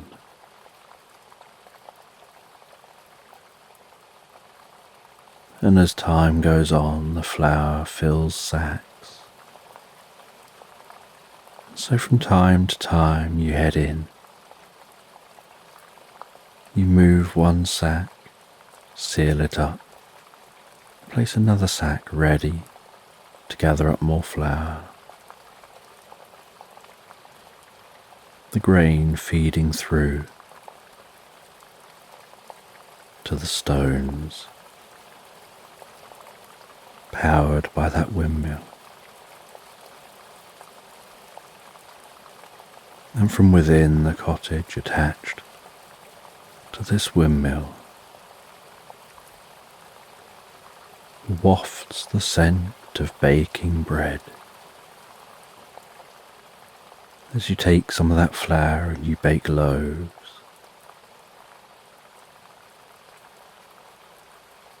and once a day, every morning,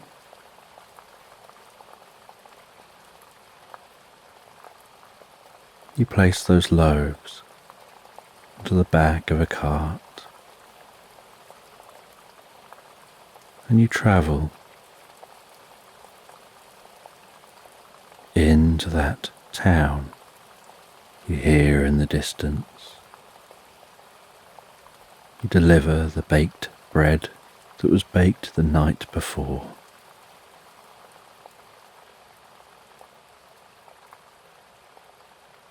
And then travel back to the windmill.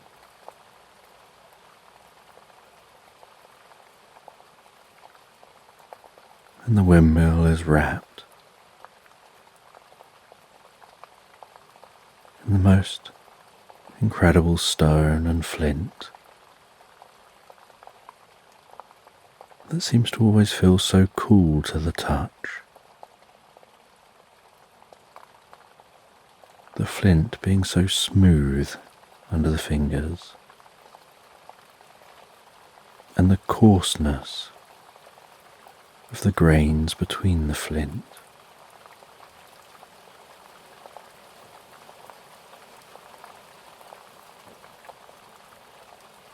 And you sit here and rest and drink a drink, enjoying the setting sun.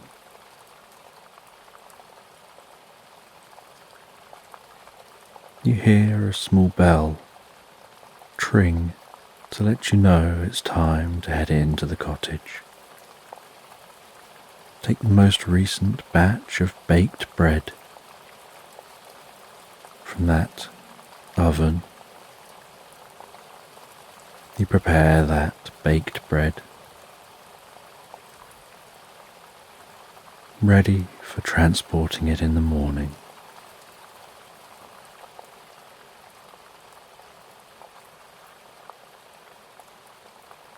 And after the sun has set,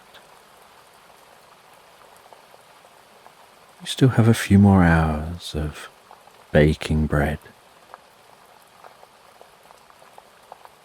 And even in the evening after the sun has set, the air temperature is comfortable. You just have to put on an extra layer.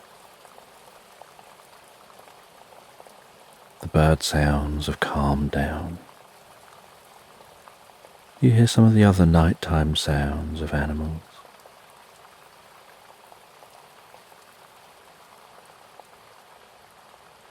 Until you reach the end of your working day, the grinding coming to a halt, the baking finished.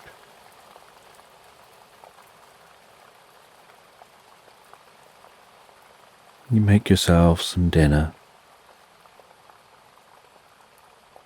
and after eating dinner and relaxing for a while, you head to bed and drift peacefully and comfortably asleep.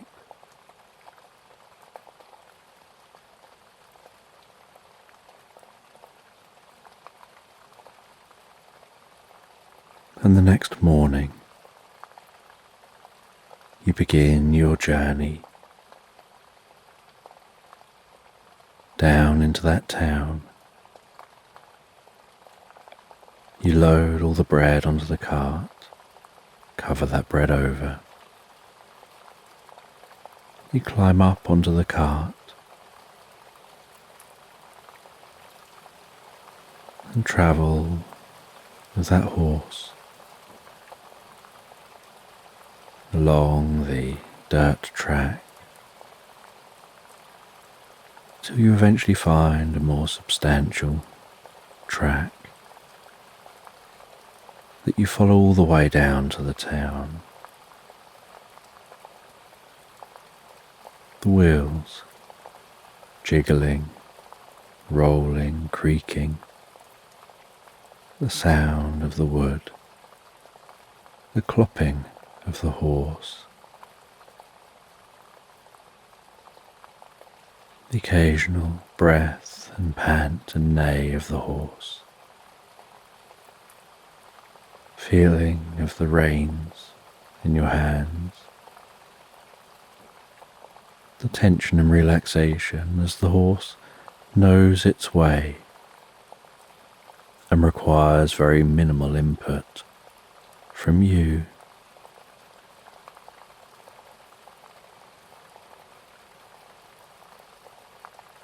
And you ride that horse down towards the town. And on your way towards the town, as you're passing through the wide meadows, under the early morning sun that's just beginning to peer its light over the horizon, where the actual disk of the sun is yet to make an appearance. You hear the sound of sparkling and see some sparkling light among some grass, a little way from the road you're on. You stop the horse, dismount from the cart. You head over towards that sparkling light among the grass, and you find a tablet. And the tablet is like a stone tablet with text on it. And you understand the writing on that tablet. And it suggests that there's a way of learning, a special healing meditation that requires a magical silver bell and it gives the instructions on how to find that bell.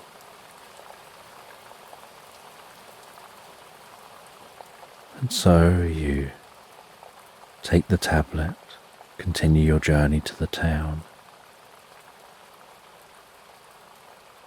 and you arrive at the town as the church bells begin to sound for the first time in the morning,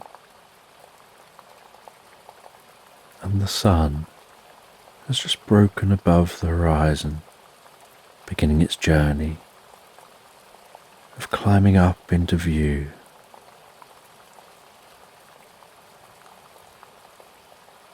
You head to the bakery. You drop off the bread at the bakery, and you share with the baker about the tablet, about how you plan on seeing if you can find this silver bell and learn this meditation. And you say that as the bakery tomorrow will only be open for half a day anyway, with it being a Sunday,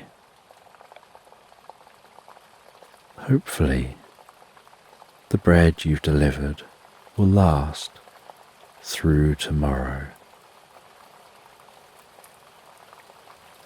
And you plan on having more bread for them come Monday morning.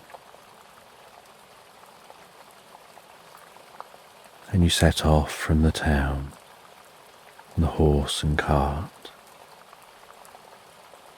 You head back to the windmill, and after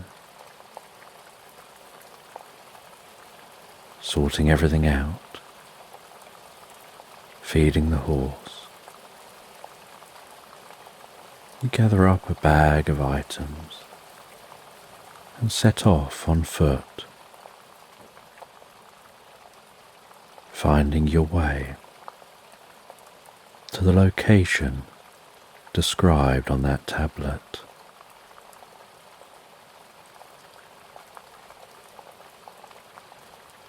And you walk across those hills through the meadow,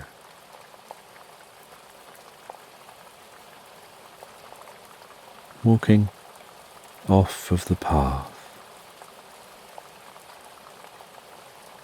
smelling those wildflowers, watching bees and butterflies and other animals and insects,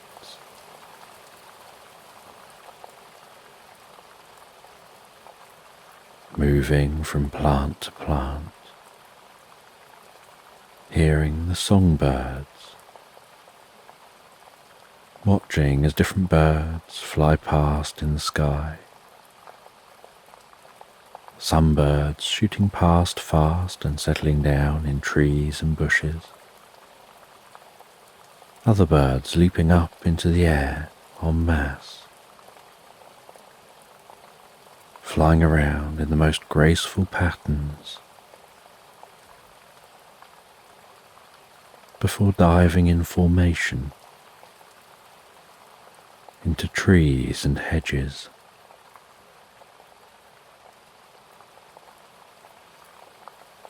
You find your way through the meadow,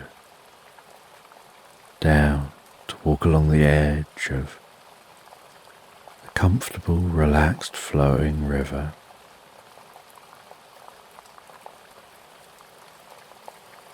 The air smelling so peaceful here,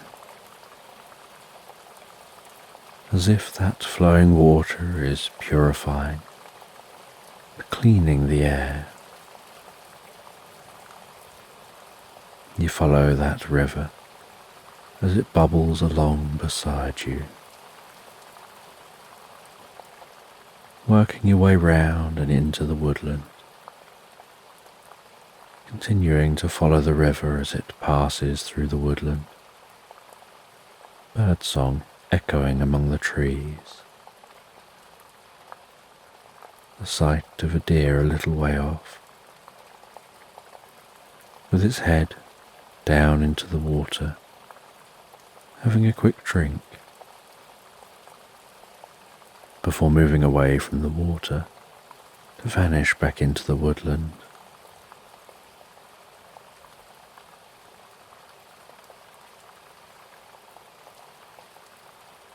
Enjoying how peaceful this walk is.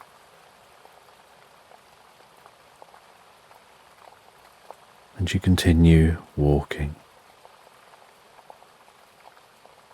The dappled light dancing before you as it creeps its way through the canopy overhead.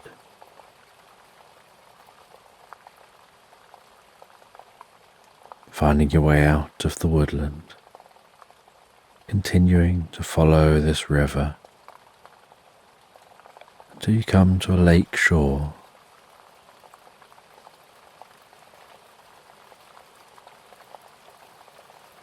And now, late afternoon, you gaze across from the lake shore to the island in the middle of the lake.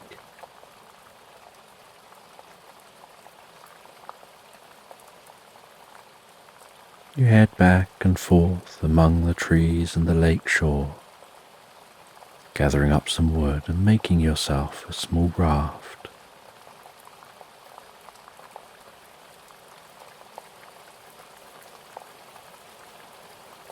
And the first signs of the sky beginning to darken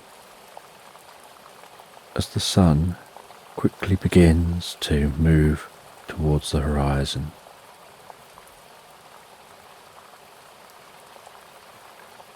You feel there's just enough time to make it across to that island before darkness sets in. You climb onto the raft and push off from the side. You leave the lapping water behind as you row towards the island.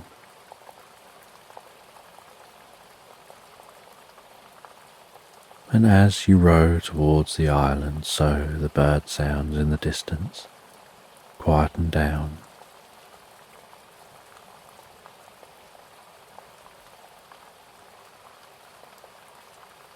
And on arriving at the island, the sun now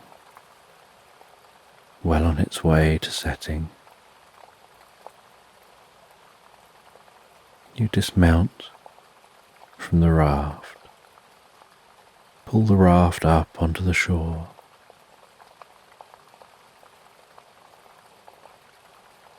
you begin to explore this small island, and you've never visited this island before. You visited the lake shore. You've sat and enjoyed picnics on the lake shore. But you've never crossed from the shore to the island.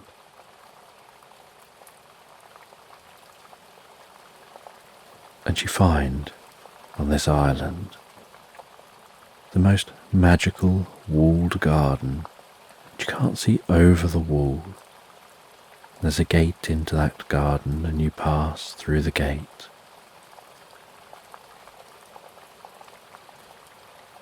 And in the heart of the garden you can see a small cottage.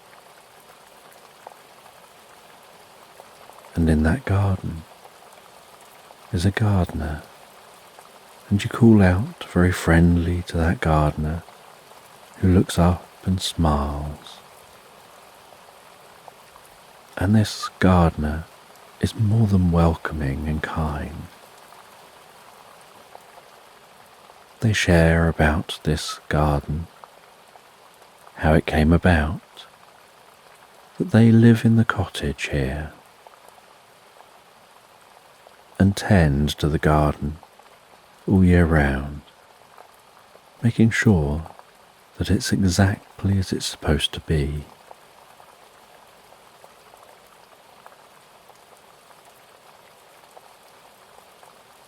And they make you a warm drink, and you sit down with them in the garden. The sun setting, the sky gradually turning a dark blue as stars begin popping into existence overhead.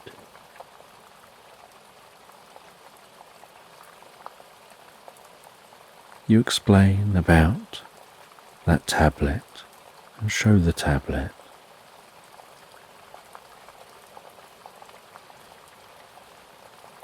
And the gardener invites you to follow them into the heart of the garden. And in the heart of this garden is a tree stump. And with the sun now fully set, and the area around you just illuminated by a handheld torch the gardener's holding,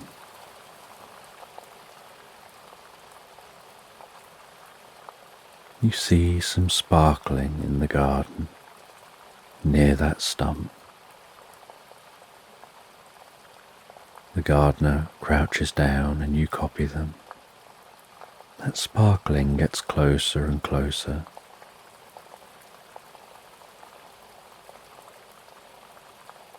And a fairy flies over to you.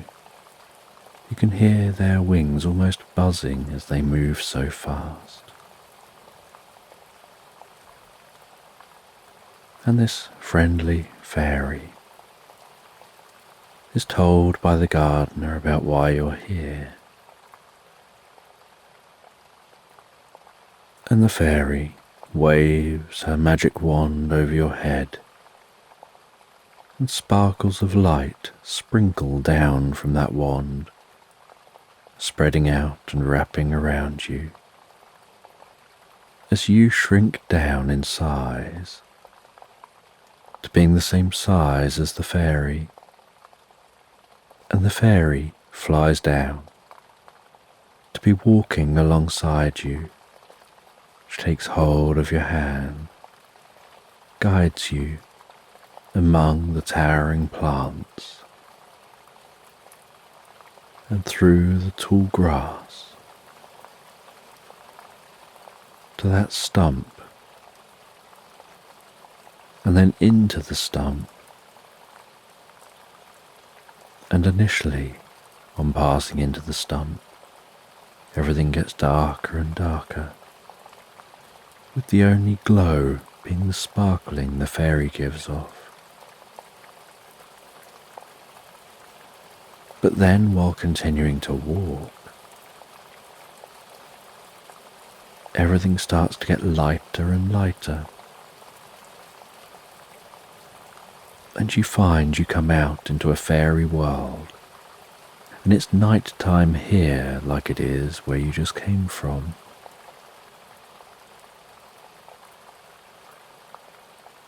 And you can see sticks with flames lining streets,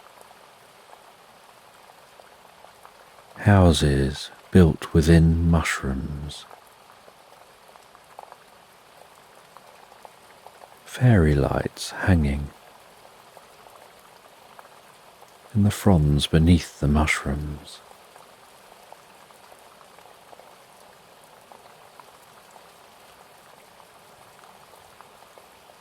The occasional sparkling dust wafting around this space, weaving among trees, weaving among plants. You gaze up and notice it's night time, but the sky looks different overhead. When you follow the fairy, as she guides you through this landscape,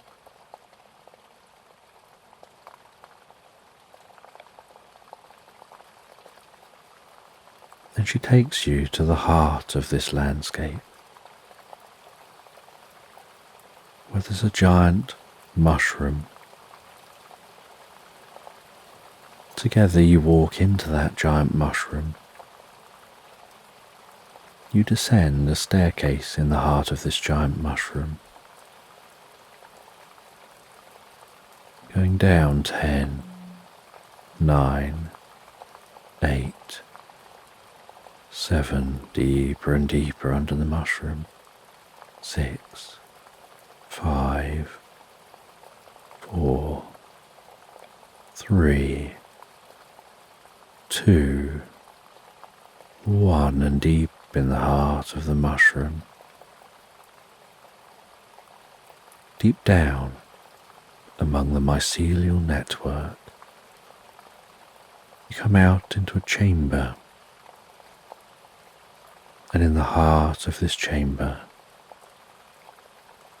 are silver bells hanging on string which is weaved across the ceiling in this space. The silver bells hanging on the mycelial network like string weaved across the ceiling of this space. She unhooks one of those silver bells, hands the bell to you and tells you, if you sit still and tring the bell just once with a hand, holding it between your thumb and forefinger, and while still holding it, focus your ears on that sound of the bell as it rings and reverberates until the reverberations fade and disappear, and then ring the bell a second time, doing the same again, and then a third time doing the same again, each time keeping your focus on the sound of that bell.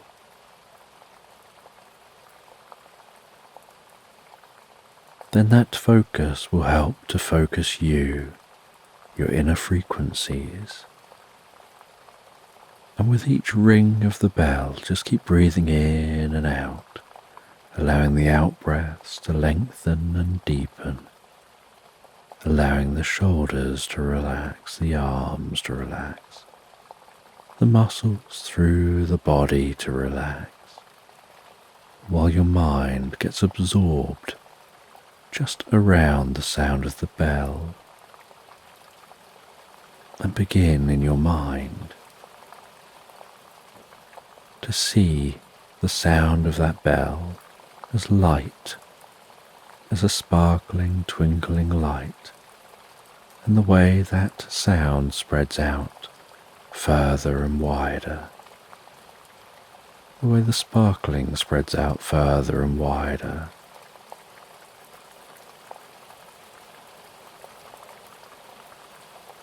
And have a sense of that sparkling passing down through you, synchronizing within you as you drift deeper into the experience. And so, with her guidance, you practice this here under this mushroom in the heart of this space.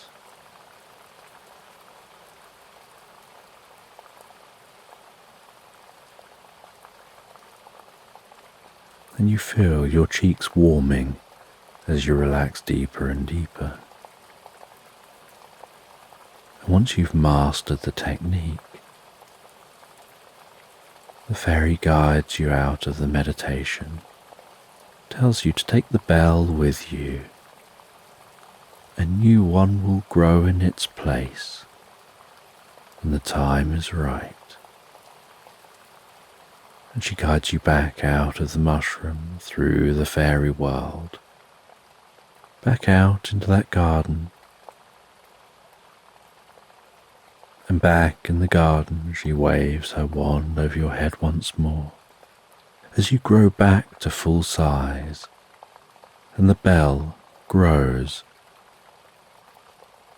to be the same proportions in relation to you. And the gardener smiles and asks if you found what you sought. And you acknowledge that you did. They invite you to spend the night. They prepare the most beautiful food.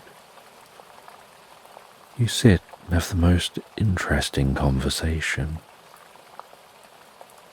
You can't help but be drawn to their library of old books. And so in quiet moments between the conversations, you ask if you can take a look through the books. You look through those books, smelling the old book smell, before being shown to a room with the most comfortable bed, settling down for the night and drifting peacefully asleep.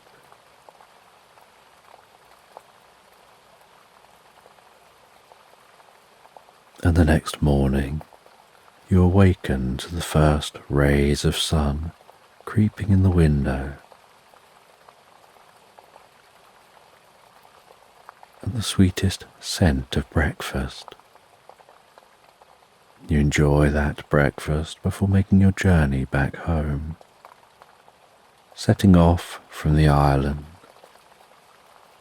back to that bank of the lake.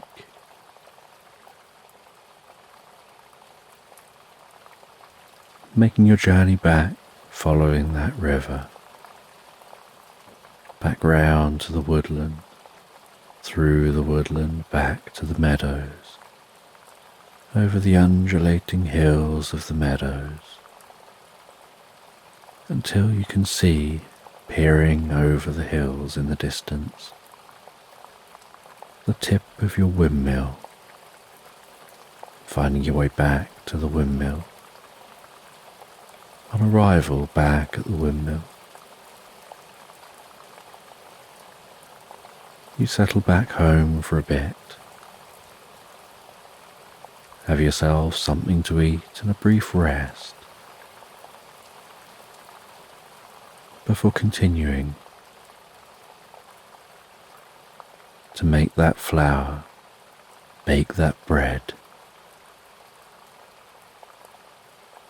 doing that well into the night, and then trying out that meditation,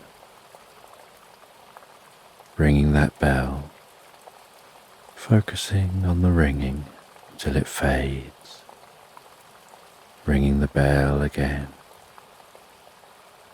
and repeating that process of breathing in and out, those out-breaths lengthening and deepening, the relaxation spreading through the mind and body, and noticing that healing setting in as your mind and body synchronizes, and the frequencies through your mind and body seem to form an equilibrium and sing in harmony.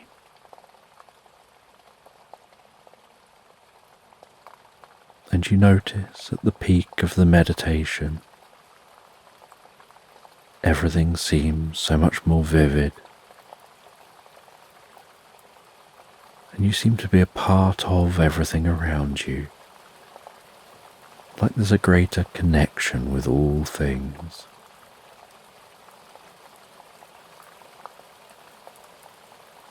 As if somehow the world feels richer, as if you can smell the differences between the smell of the baking bread, the nuances to that smell, each individual part that makes up the smell, while still enjoying the smell itself, and the same with the sounds and the sights.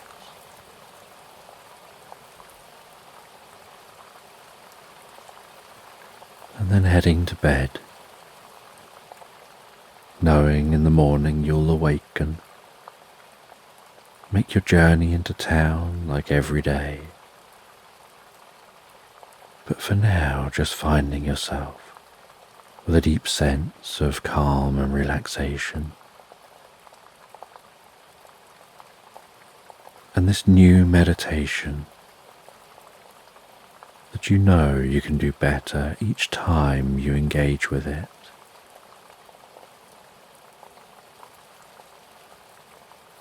And while going over the experience in your mind, you find yourself so easily, so effortlessly, drifting and floating peacefully asleep into Slumberland.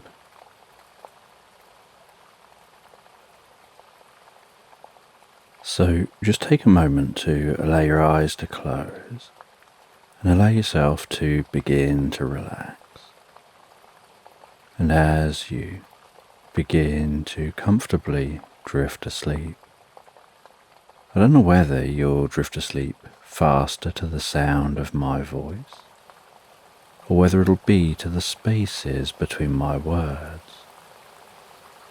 And as you comfortably fall asleep, you can just take a moment to allow yourself to get comfortable and imagine a healing light softly, slowly and gently passing down from the top of your head to the tips of your toes, relaxing calmly down through you as I count down from 10 to 1. And with each count, your mind can quieten and calm as the muscles soften and relax. And you can begin the process of drifting peacefully asleep from 10, that healing light relaxing the muscles around the top of your head, around the back of your head, gently, carefully relaxing the muscles around the side of your head, around your temple, your forehead. And with each out-breath, that relaxation can deepen so peacefully, so comfortably, as it flows down around the eyes and around the ears.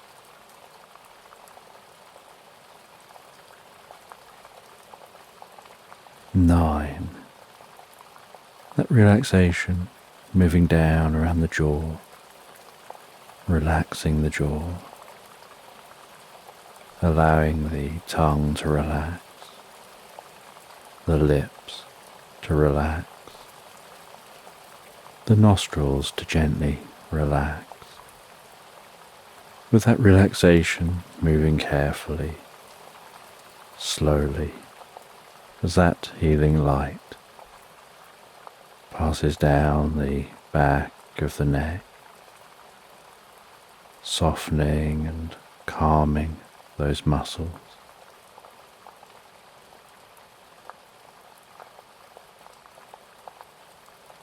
Around the side of the neck, the front of the neck, down from the head.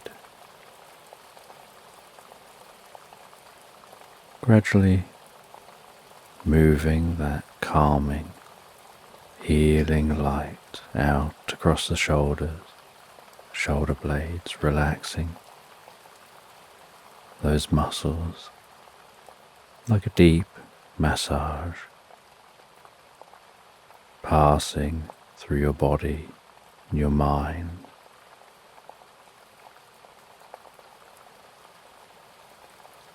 Eight. As that relaxation begins to move down those arms, and I don't know which arm the relaxation will move down fastest, whether it'll be the right arm or the left arm,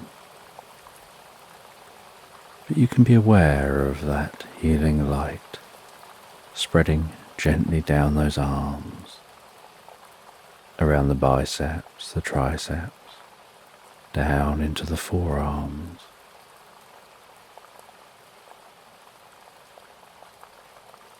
7, moving all the way down to the wrist, the palms of the hands, down to the fingertips. And perhaps as that relaxation continues through those arms, with each out-breath that you take, the arms begin to feel heavier or lighter, or some other sensation as the relaxation sets in. And you know the process for sleep is that the body begins to relax, and while the body becomes physically relaxed, so the mind begins to drift and dream. Initially to brief reveries before settling on the first dream of the night. 6. And that healing light can spread down from the shoulders, down around the chest, the upper back, softening and relaxing those muscles so gently,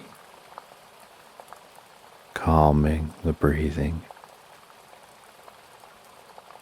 helping you drift deeper and deeper into the experience.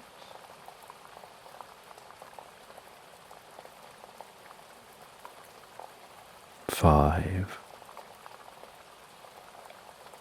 The healing light moving down towards the stomach, the lower back, the sides,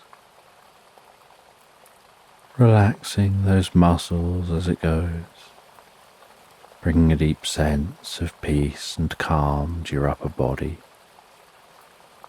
releasing any tension, perhaps occasionally finding yourself shifting just a little to feel more comfortable. 4. With that relaxation spreading down around your buttocks, down into the upper parts of your legs.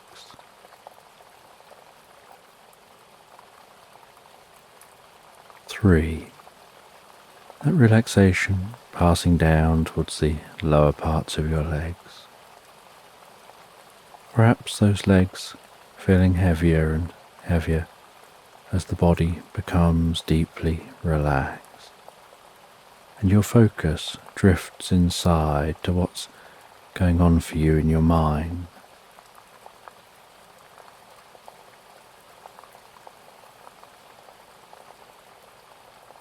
And maybe you lose some awareness of the body as it becomes incredibly still. 2. The relaxation spreading down to your feet, calming, softly relaxing all the way down to the tips of your toes.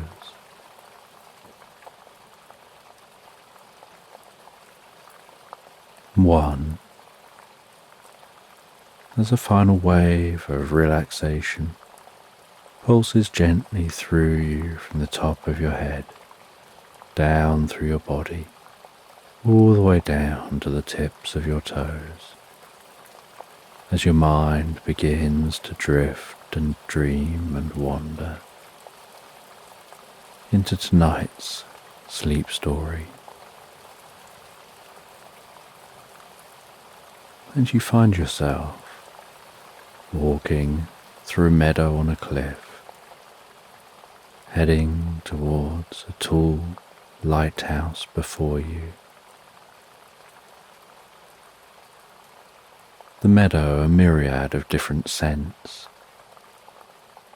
the scent of different wild flowers wafting in the breeze, the hint of salty sea air travelling from the ocean below up the side of the cliff and resting itself down across the meadow.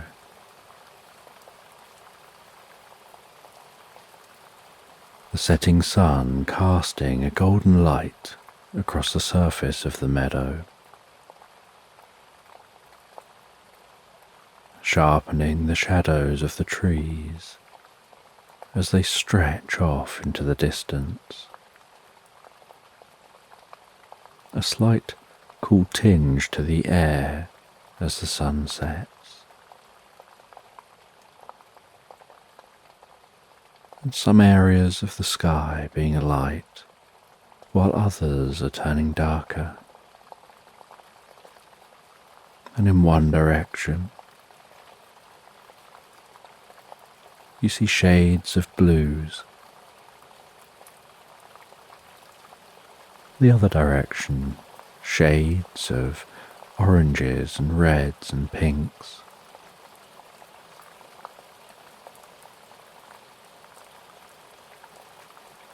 Hearing the sound of the crashing waves at the foot of the cliffs,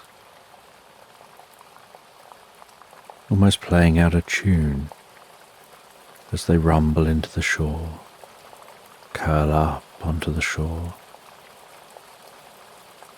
and pound the cliff in a rhythmic row of beats.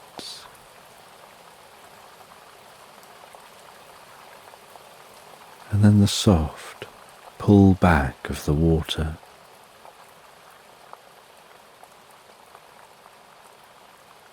before the sound calms down, ready for the next wave to roll in. The light of the sun dancing across the surface of the ocean.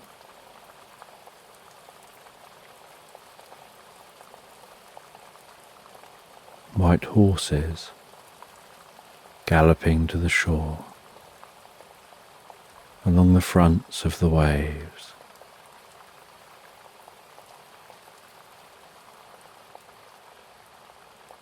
The cool breeze tickling at your cheeks.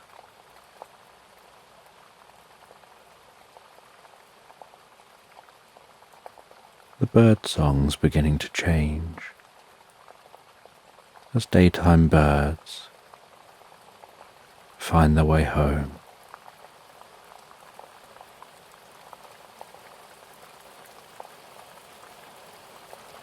And new sounds begin to evolve around you.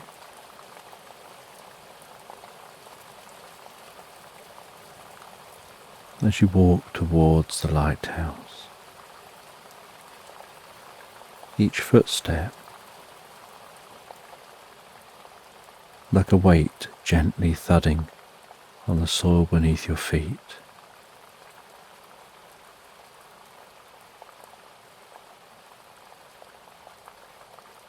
And a brushing sound as your feet pass through the grass.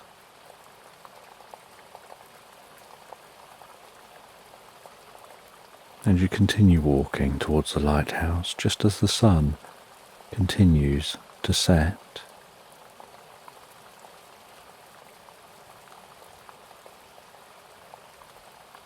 Arriving at the foot of the lighthouse, walking around the outside of that lighthouse, running your fingertips around the stonework, feeling that stone beneath the fingers, a slight cool dampness to the stone.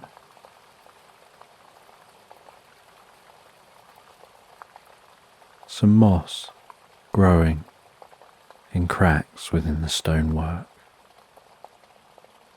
plants hugging the bottom of the lighthouse, small windows that are slightly too high up for you to be able to see inside. You ascend the steps.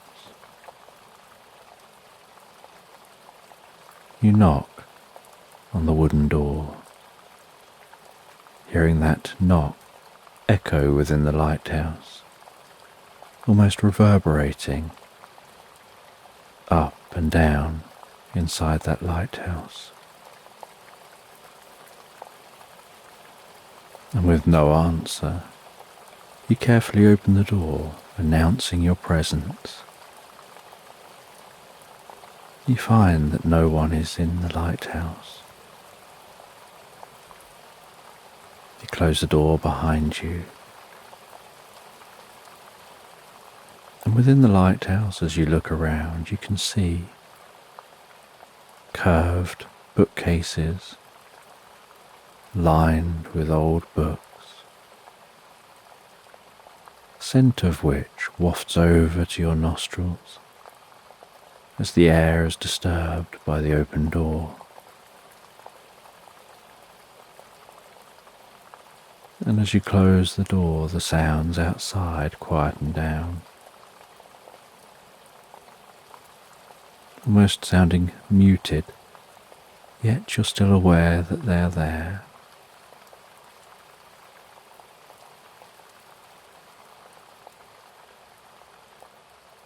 And along one curved wall is a kitchen area. You can see a sink at a window, some cupboards under the sink,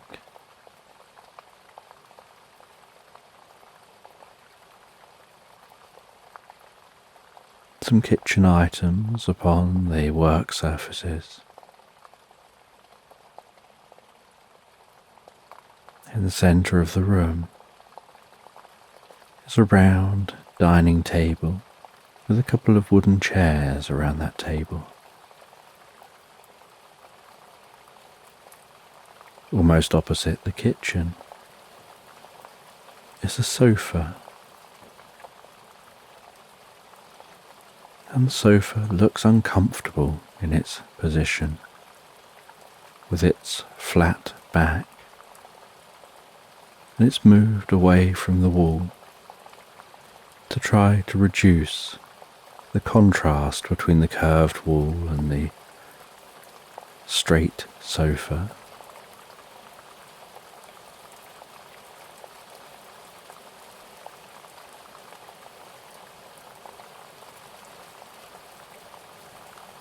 And across the other side of the space from the kitchen area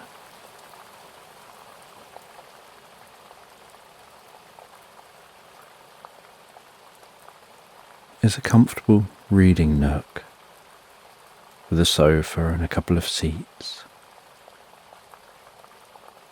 and a small fire and small chimney leading up to a small hole on the outside of the lighthouse.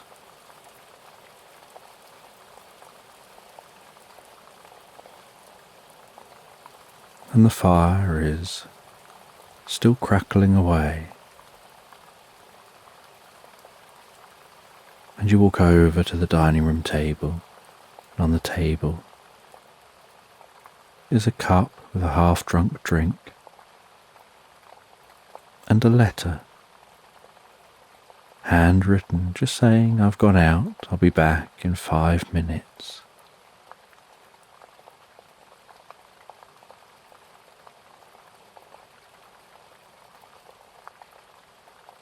And you walk over and begin to look at what books are on the bookshelves, taking the occasional book off the shelves, reading the book, perusing a few pages before placing it back.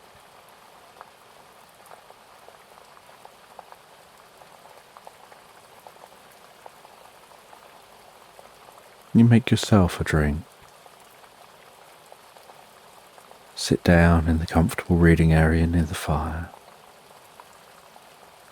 feeling the warmth of the fire as you relax back into a chair, holding your drink.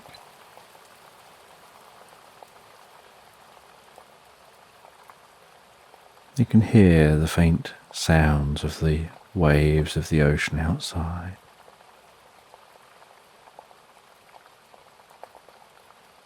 And between the rolling waves,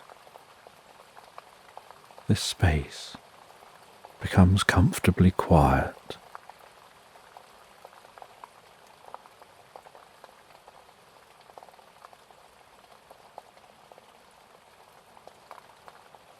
And you know that while you're here,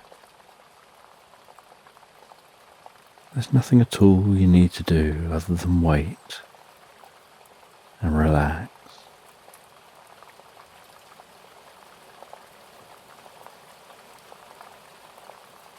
And you've so far only been exploring this ground floor space of the lighthouse. And after a short time, you hear the latch go on the door. Door opens with a gust of wind, and a man steps into the lighthouse. The friendliest looking man, the kindest eyes, and a warm smile.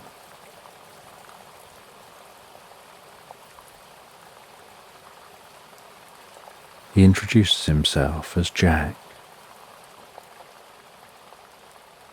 He's the lighthouse keeper who tends to the lantern, makes sure that it's always shining. And Jack goes to offer you a drink and then notices you've already had one and sits down at the table, finishing his drink. He welcomes you to his lighthouse.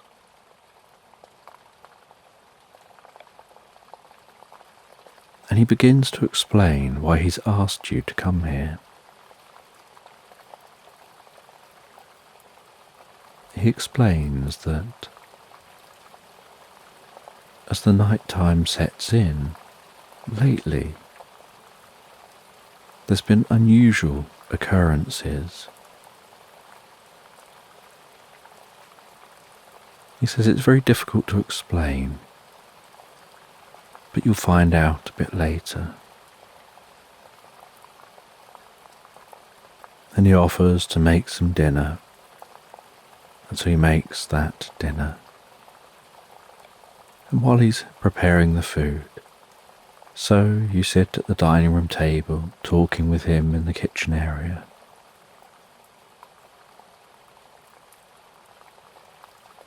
And while the dinner's cooking, and it's just a case of waiting, he says he'll show you to the room you'll be staying in. And together you ascend the spiral staircase,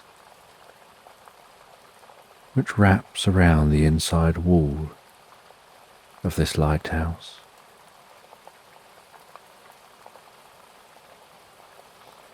He takes you up to the next room. He shows you this level and the room that's on this level. Takes you up a level higher and a level after that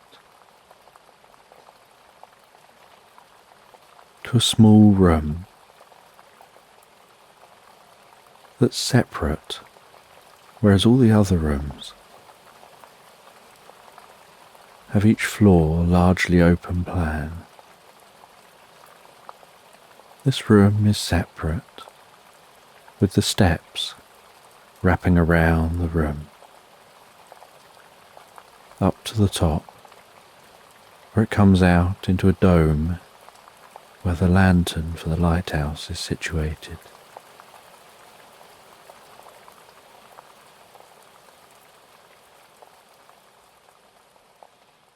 And there's a small building on the ground level that's attached to the side of the lighthouse. And through that building is a bathroom and some storage.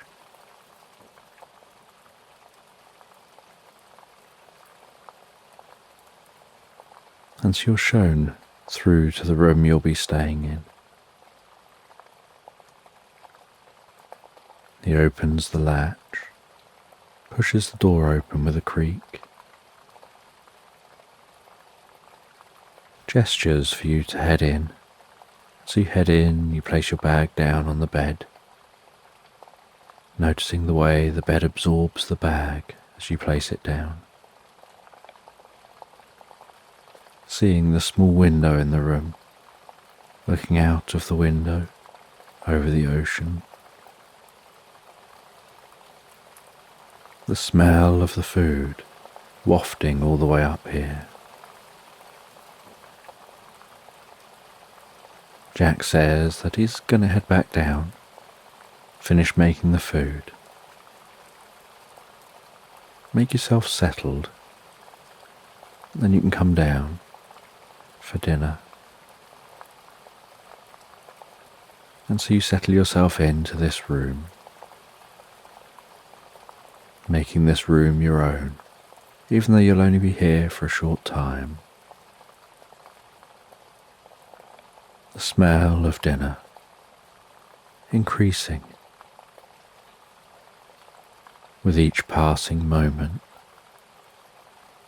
And so almost as if you're following your nose, you descend those steps again, yet all the way back down to the ground floor, where Jack has plated up the dinner.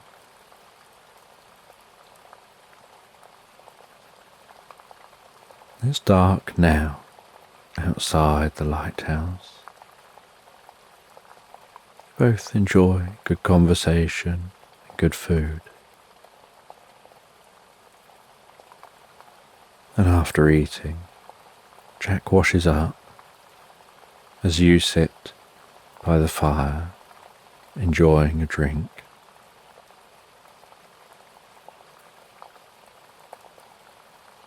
And occasional conversation back and forth with Jack about this place, about the books. You both avoid having a conversation about this curious thing that you've been called here for.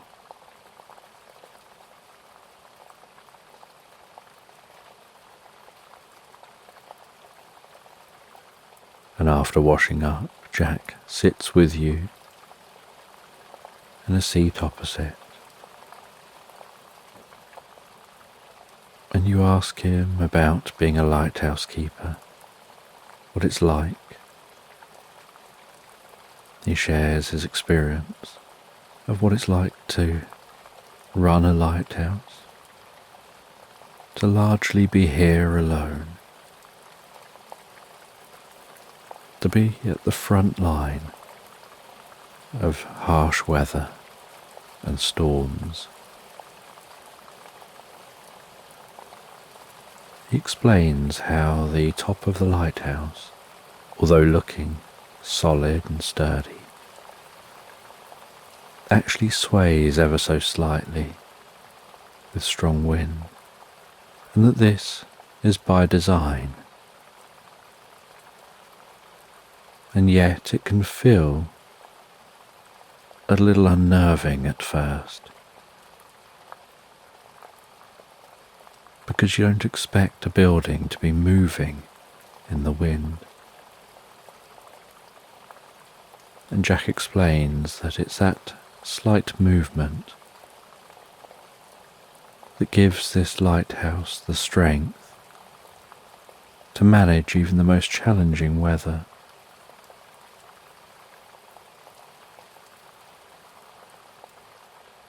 And after a while of talking, Jack looks at his watch and says it's time to get up to the top, to the lantern. And you follow Jack up the stairs, all the way up to the lantern. And in this glass dome you watch as a mirror moves around a giant light, directing a beam out, sweeping across the ocean. And the casing for the light is only open at the front, so the light doesn't shine as it swoops all the way to the back.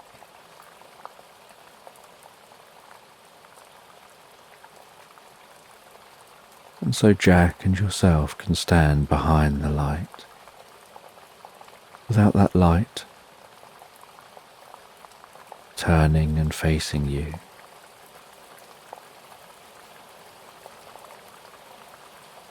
and while standing and watching quietly,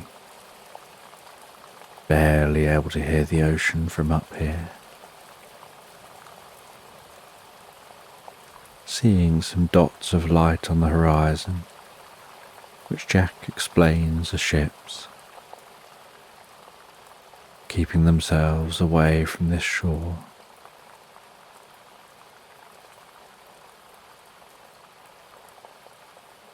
You have moments of talking and moments of silence, and in one of the moments of silence,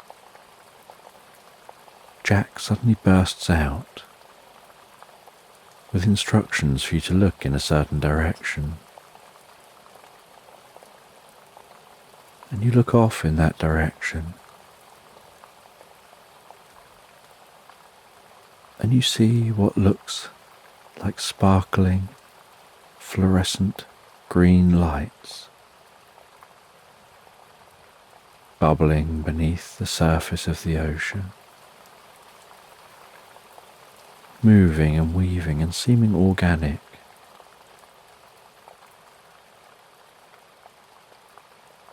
Almost intelligent.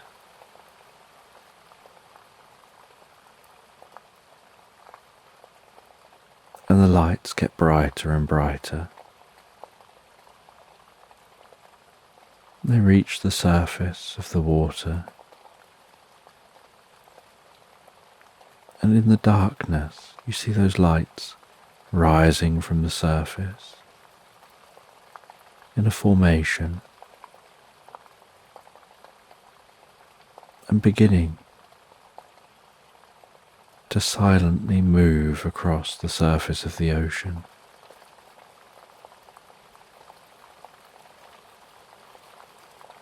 And it's hard to tell as you watch exactly what you're watching.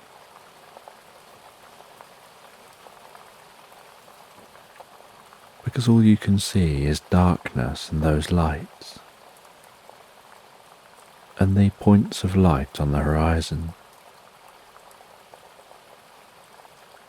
And Jack explains that for the last few weeks, he comes up here, he observes like always,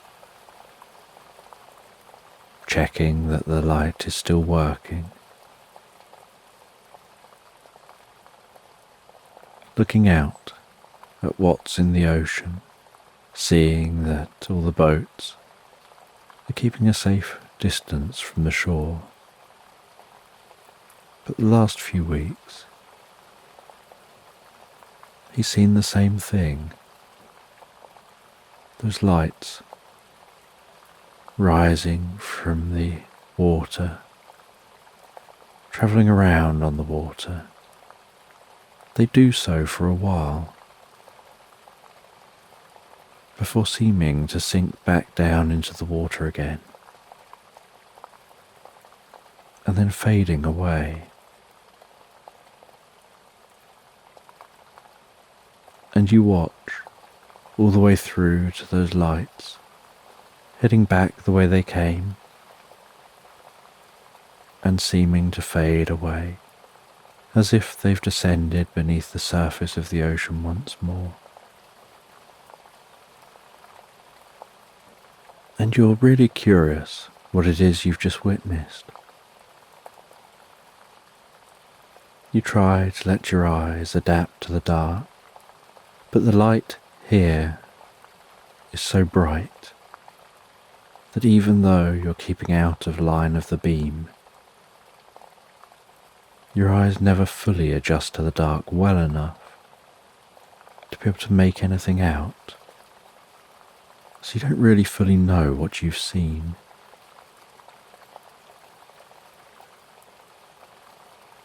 Jack explains that normally it happens just once, and then doesn't seem to happen again for the rest of the night. And you find this incredibly curious.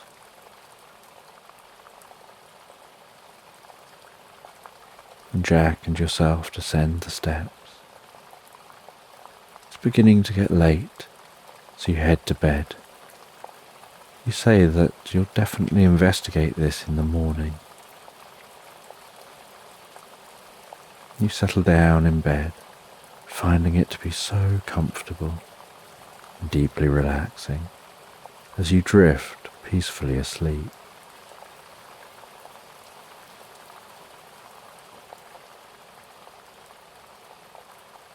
And the next morning you awake to the smell of breakfast wafting its way up through the lighthouse.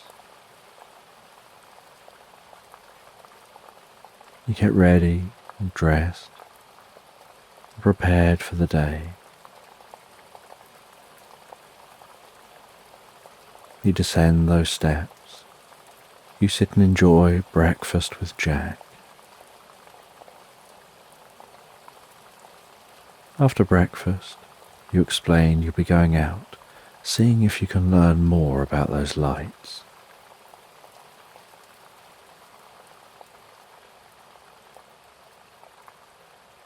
You find your way down, out of the lighthouse, into the meadow, along the top of the cliff.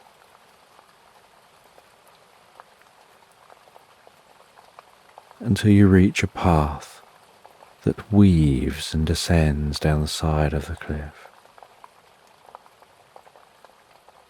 You follow that all the way to the stones at the foot of the cliff. The sound of the ocean,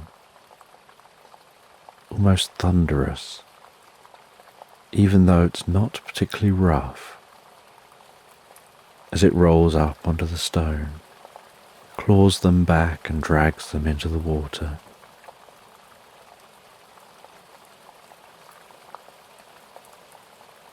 You head to a rowboat a little way on, down the shore. You drag that small rowboat towards the sea. It's sliding across those stones, then becoming weightless as it gets into the water.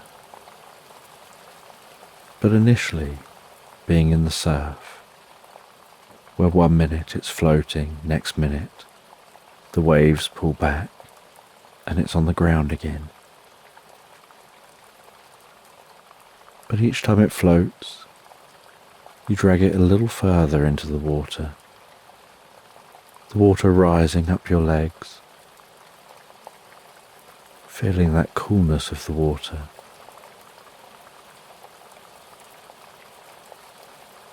Then you climb into the rowboat, with the oars pushing off from the shore as a wave pulls back, helping to tug you better out into the sea. You paddle beyond the line where waves roll over and break. You look up towards the lighthouse and begin to try to get your bearings. Try to work out exactly where you saw those lights. You paddle out to that location, keeping your eye up on the lighthouse, getting an idea of exactly where you need to be.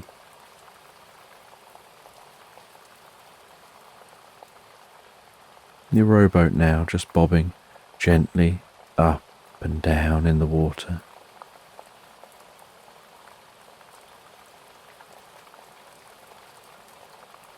The sun burning off the last of the morning mist that was hanging across the surface of the water as late morning approaches, and the blue sky overhead, the warmth of the sun on your face,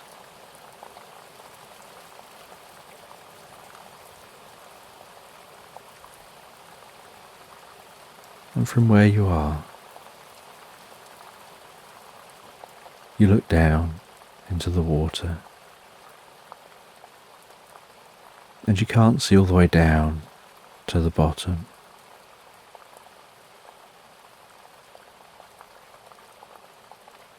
And you're not too far from the shore.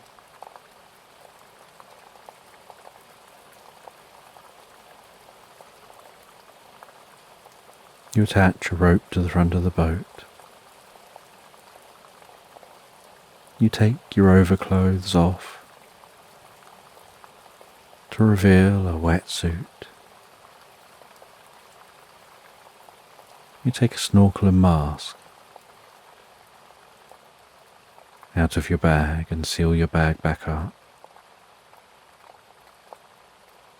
You place some flippers on your feet. Attach that rope to you.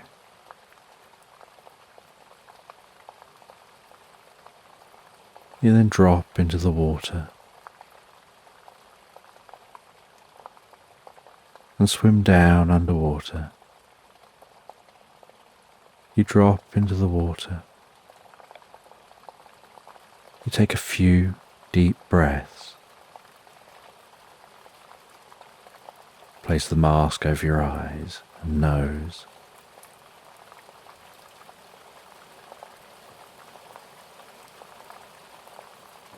Bend your head down under the water.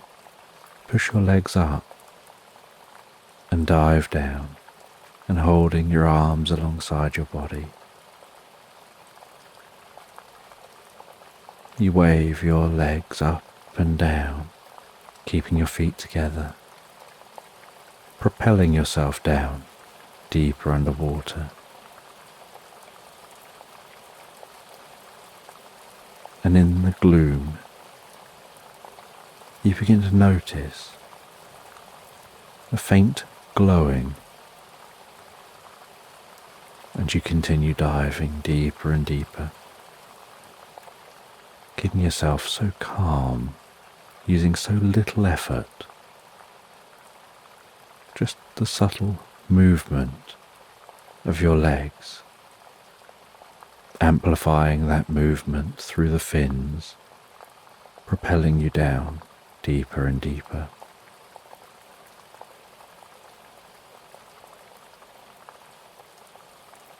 And as you reach the bottom, so you notice something unusual. The bottom is covered in stones and silt and rock formations. All the sorts of things that a ship could get caught on.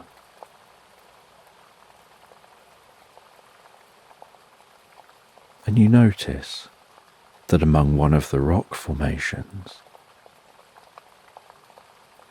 appears to be a glowing tunnel. And it's glowing with the same kind of fluorescent green that you'd seen the night before.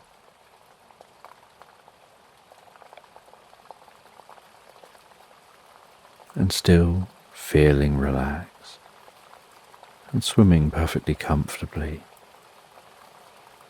you swim towards that glowing green and notice something unusual about it. As you reach it, you reach out, and your hand goes through that glowing green at the front of that cave, and suddenly feels heavy. And you notice that it's almost like there's a force field that's holding back the water.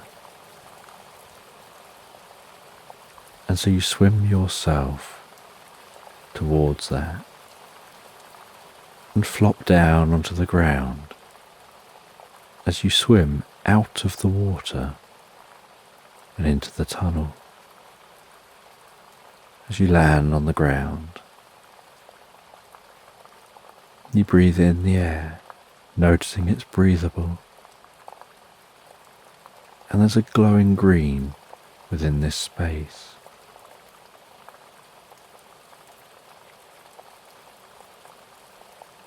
And you tie the rope within this cave to a jutting out bit of rock. You take the flippers off and place them down next to the rope. You begin to walk within this glowing green cave. You follow it around deeper and deeper.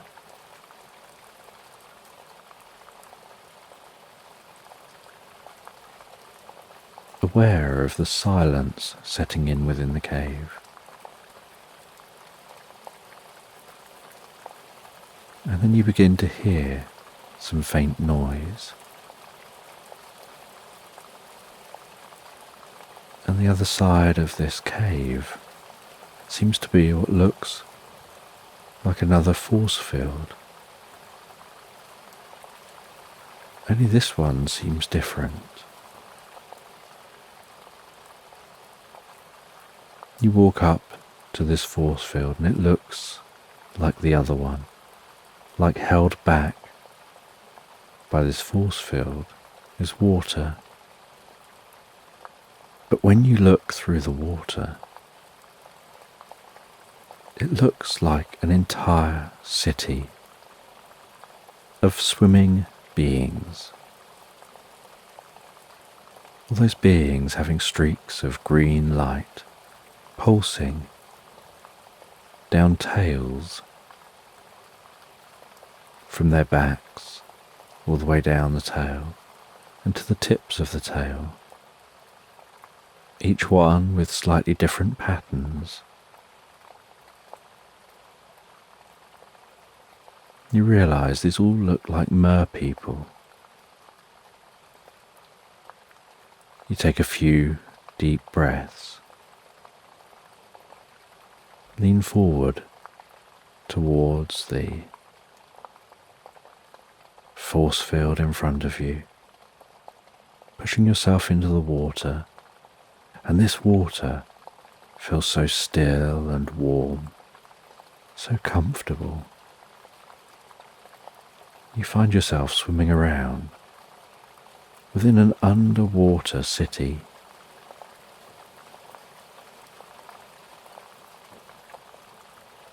And one of the mer people happens to see you, and they swim over towards you, and you swim back towards the hole.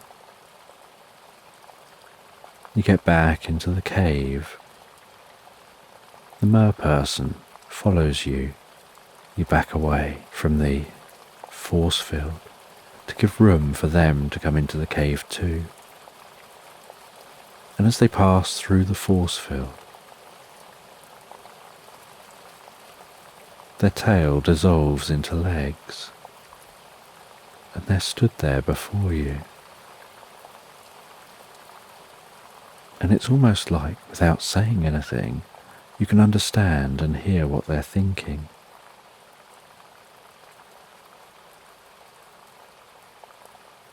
And they begin to ask who you are, where you're from, and you explain about being from the lighthouse, exploring a mystery of lights in the ocean here.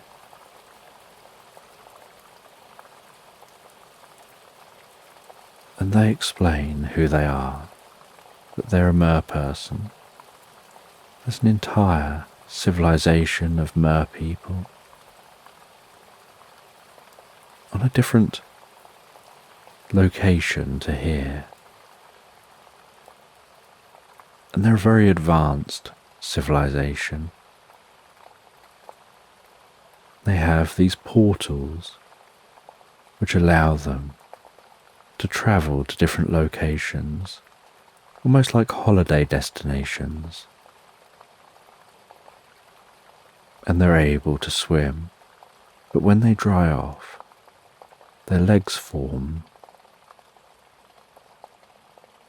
And it's an adaptation that allows them to be able to be in water or on land.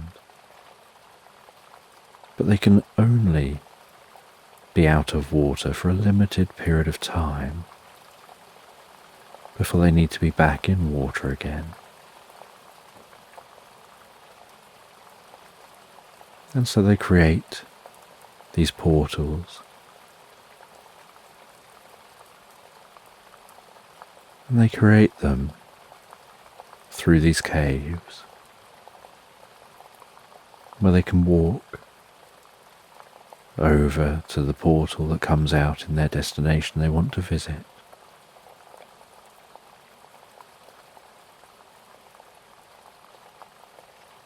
And now you know what was making that light. It was just these mer people visiting.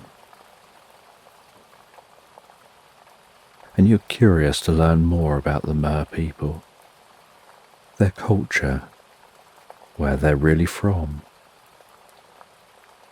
whether there's a way of exploring their city further, how large their world is that they come from, where their world is really located. They say some of those questions they won't answer, but they allow you to come back and visit. But you'll need to come with better equipment if you're to spend a good length of time in their world.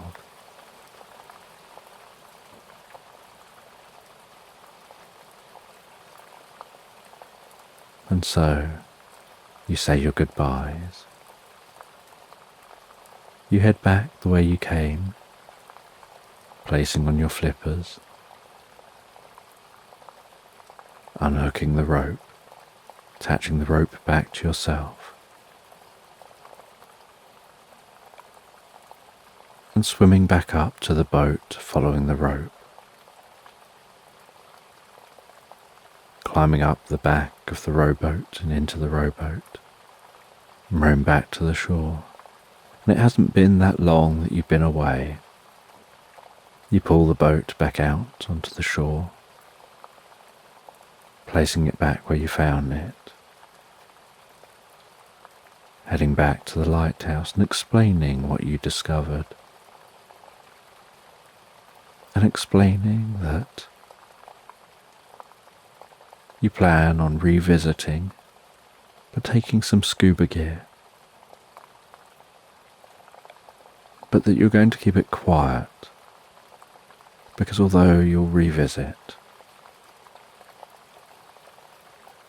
you don't think it would be helpful or wise to make this fully public.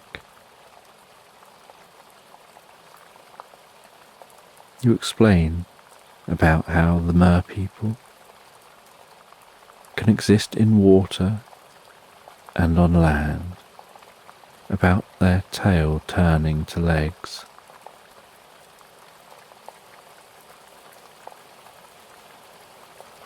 and with the plan that you're going to revisit those mer people.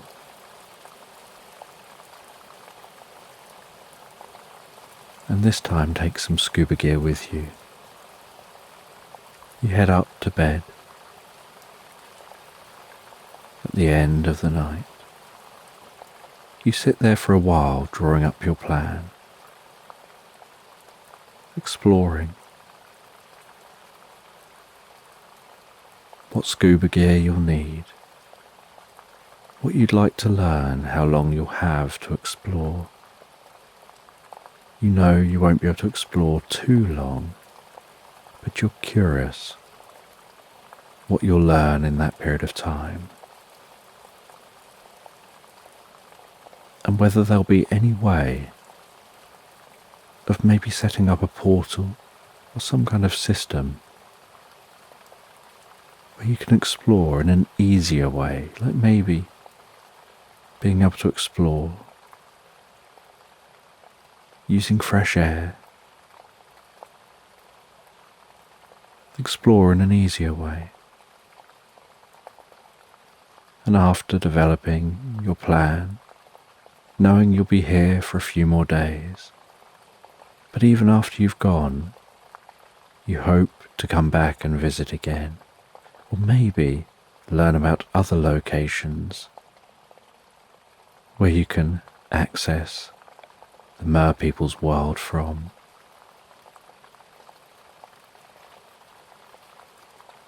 And you place the plans you've been writing down beside you. You relax down into this most comfortable of beds. The faintest sound of the ocean outside.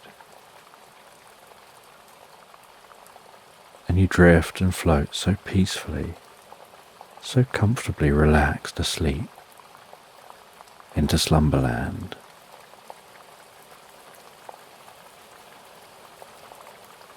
So just take a moment to allow your eyes to close and allow yourself to begin to relax. And as you begin to comfortably drift asleep, I don't know whether you'll drift asleep faster to the sound of my voice, or whether it'll be to the spaces between my words. And as you comfortably fall asleep, you can just take a moment to allow yourself to get comfortable and imagine a healing light softly, slowly and gently passing down from the top of your head to the tips of your toes, relaxing gently down through you as I count from 10 to 1. And with each count, your mind can quieten and calm as the muscles soften and relax. And you can begin the process of drifting peacefully asleep from 10. That healing light, relaxing the muscles around the top of the head, around the back of your head, gently, carefully relaxing the muscles around the side of your head, around your temple, around your forehead. And with each out breath, that relaxation can deepen so peacefully, so comfortably, as it flows down around the eyes and around the ears. 9. That relaxation moving down around the jaw, relaxing the jaw, allowing the tongue to relax, the lips to relax, the nostrils to gently relax. With that relaxation moving carefully and slowly as that healing light passes down the back of the neck, softening and calming those muscles, around the sides of the neck, the front of the neck, down from the head, gradually moving that calming, healing light out across the shoulders, the shoulder blades, relaxing those muscles like a deep and comfortable massage passing through your mind and body. 8. As that relaxation begins to move down those arms, and I don't know which arm the relaxation will move down fastest, whether it'll be the right arm or the left arm, but you can be aware of that healing light spreading gently down those arms, around the biceps, the triceps, down into the forearms,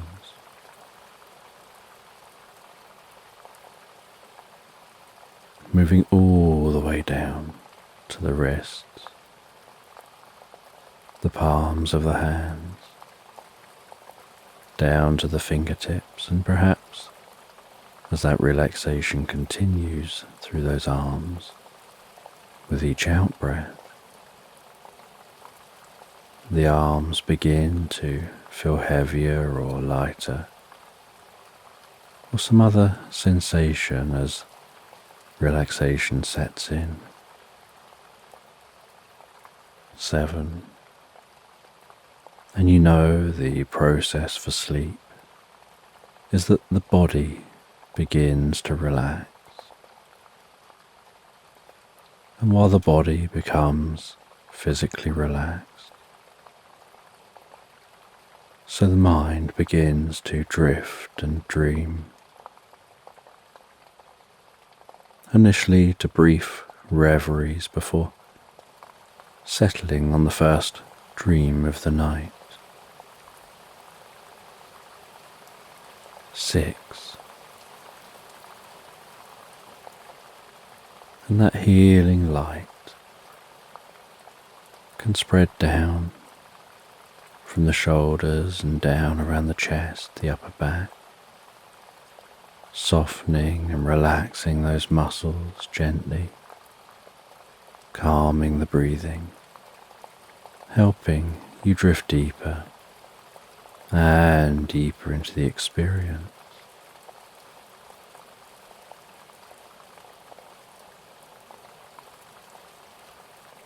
5. The healing light moving down towards the stomach, the lower back, the sides, relaxing those muscles as it goes, bringing a deep sense of peace and calm to your upper body, releasing any tension, perhaps occasionally finding yourself shifting just a little to get a bit more comfortable. 4. With that relaxation spreading down around your buttocks, down into the upper parts of your legs. 3. Passing that relaxation down towards the lower parts of your legs, perhaps those legs feeling heavier and heavier. Maybe as the body becomes deeply relaxed and your focus drifts inside, more on what's going on for you in your mind. You lose some awareness of the body as it becomes incredibly still. 2. With that relaxation spreading down to your feet, calming, softly relaxing, all the way down to the tips of your toes. 1. As a final wave of relaxation pulses gently through you from the top of your head, down through your body, all the way down to the tips of your toes, as your mind begins to drift and dream and wander into tonight's sleep story. And you find yourself at Faraway Cottage, the most beautiful cottage in this landscape.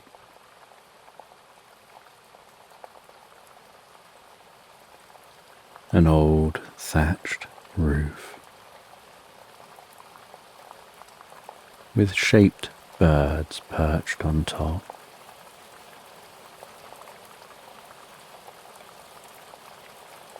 Stone walls, slightly arched windows,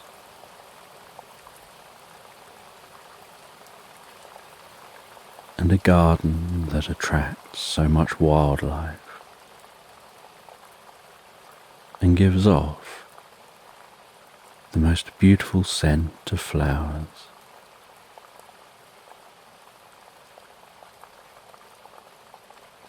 And you're resting within a faraway cottage. You're sitting in front of the crackling log fire, enjoying a good book while resting in the most comfortable and cosy armchair. And on the floor is the softest of rugs. And in the heart of the rug is a sleeping kitten called Ginger, snuggled down into the fibres of the rug, breathing in and out. Occasionally Ginger's paws twitching as Ginger dreams.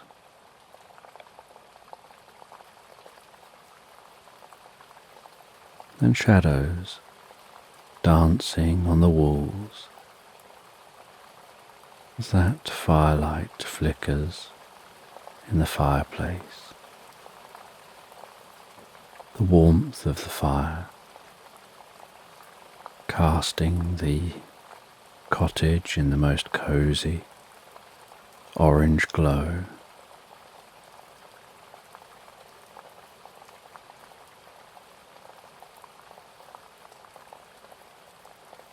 Bringing a deep sense of peace and comfort to your mind and body. And you sit in that armchair, reading that book, feeling a deep sense of peace and relaxation, feeling like this moment is almost timeless.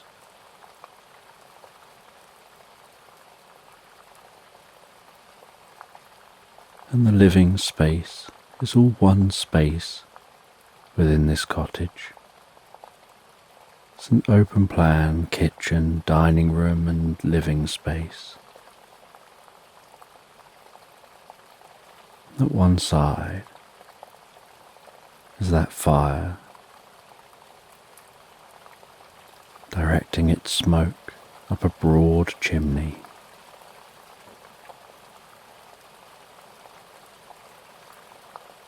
And above the fireplace is the most beautiful picture. And ornaments adorn the shelf above the fire. And rustic bookcases line the walls.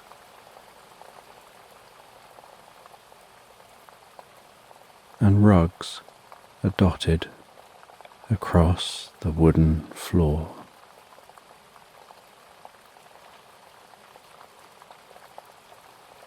And at the far side of the room is a kitchen space with wooden work surfaces, an island where you occasionally bake and use that space for your baking. And around the sides is a sink in front of the window, gazing out across the garden.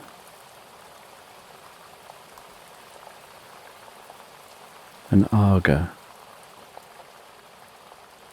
giving off the most comfortable warmth. And the Aga and the fire together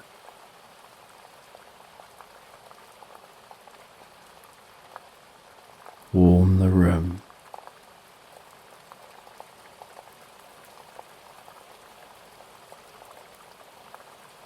There are old pots and pans hanging on hooks,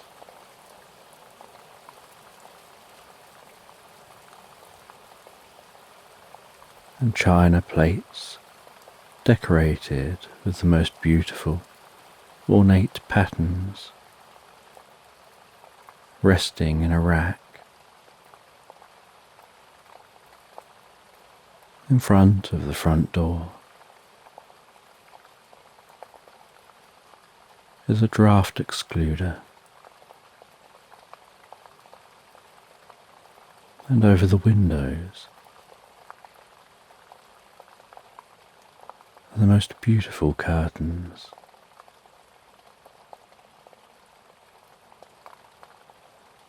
And this space is so cozy and comforting. You get to just sit and read, listening to the quiet.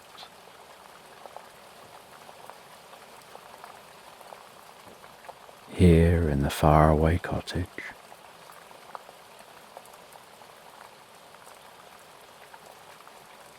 And you read all the way through to bedtime. You close the book and place it down beside the chair. The fire burns down to the faintest of glows.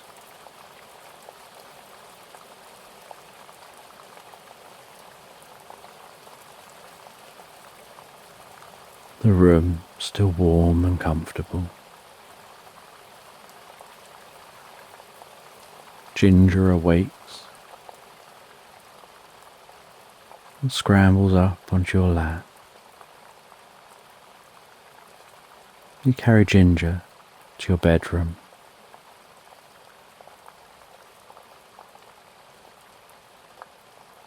And in the bedroom,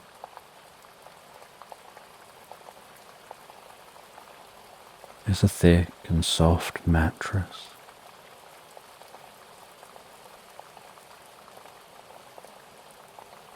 Blankets draped across the bed. Soft pillows propped at the back of the bed.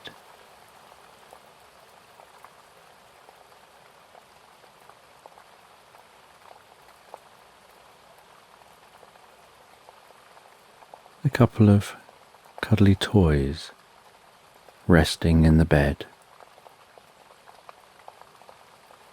You sort the bed out,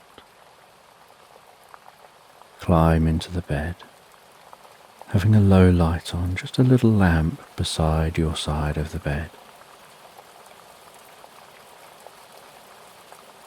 Ginger crawling over to the other side of the bed, resting down, looking at you in a way that makes you know they want you to just gently stroke them.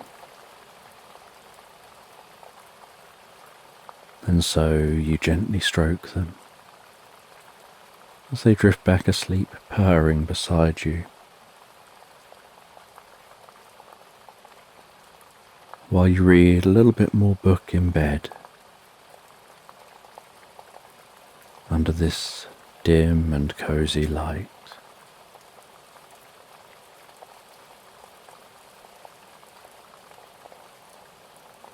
Before feeling tired, placing a bookmark into the book, closing the book, placing that down beside you on the bedside table,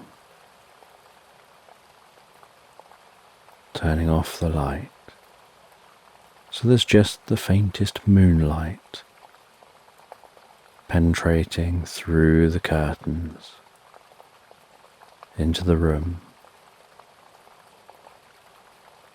Not really noticeable until your eyes begin to adapt to the dark. In the moments before you close them, and easily and effortlessly drift so comfortably asleep.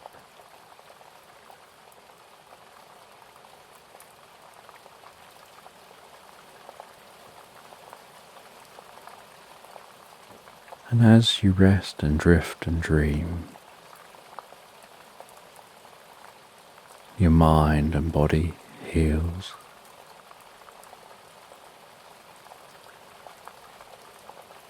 You feel a deep sense of physical relaxation passing through you.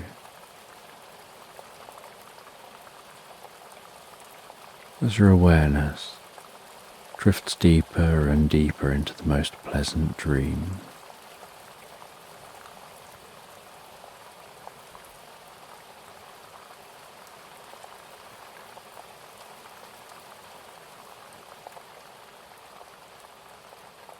And the next morning, you awaken to the gentle sound of birds outside, the faint glow of daylight shining through the curtains, feeling fully awake from the most perfect night's sleep. You head through to the kitchen. You make yourself some breakfast.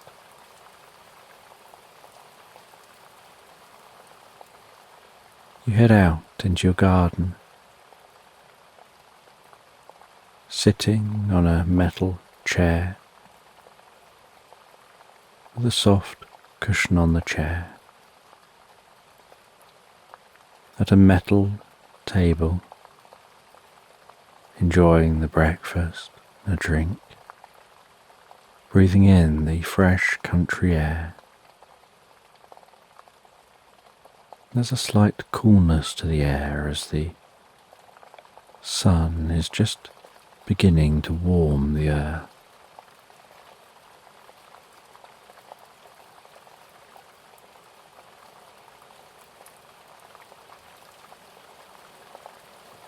And you can smell that freshness of the air as you listen to morning songbirds singing to each other throughout the garden.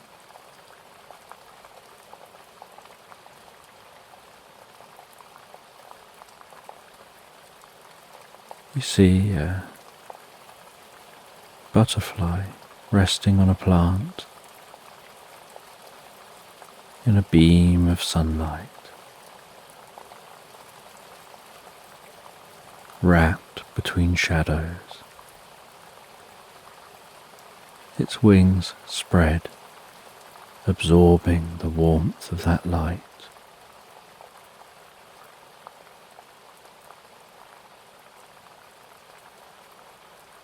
You see bees already working their way from plant to plant, starting their work early in the morning.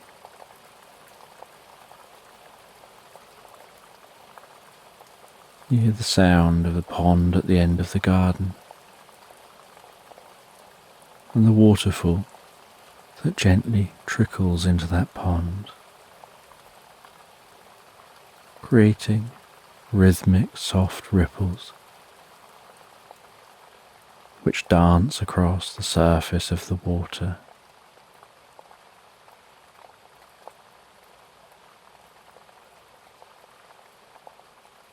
You see a dragonfly flit into the garden, dart over to the pond, and seem to hover for a time above the water before darting off again.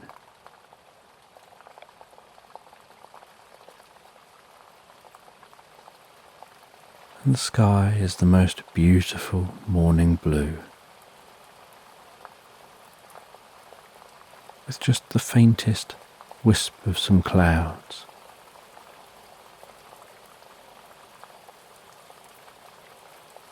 Painted sparingly across the scene.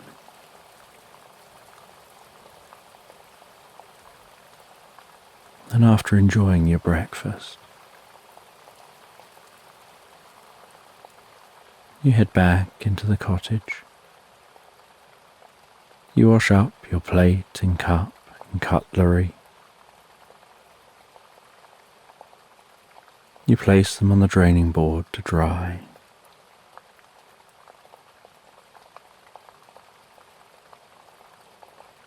You place some cat food into a bowl for Ginger. You pet them as they come over before they go and eat. You keep an eye on them as they go over, nuzzling their nose into the food. You smile ever so slightly before turning and walking through to the living room.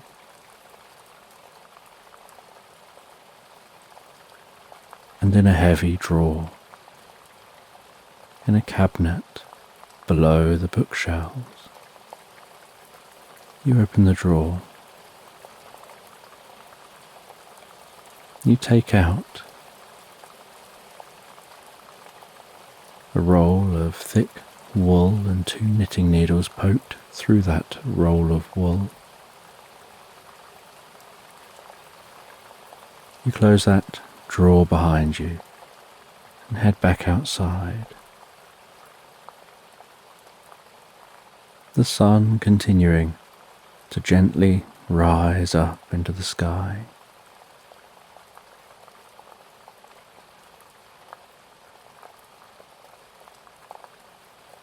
You sit on a swinging bench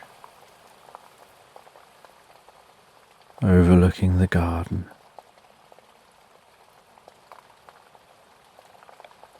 The sun shining down onto you and the bench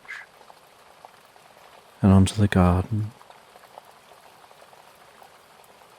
bringing a deep sense of warmth and comfort. You place that roll of wool beside you.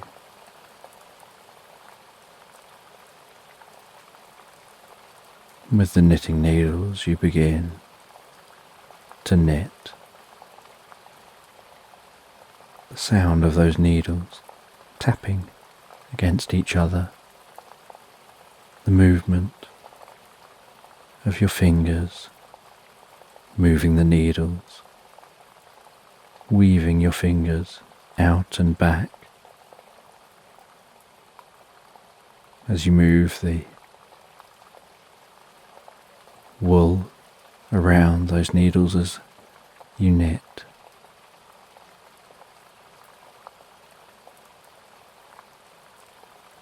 And you knit at a comfortable pace for you, feeling that wool as it passes through the palm of your hand, almost tickling while passing past your fingers.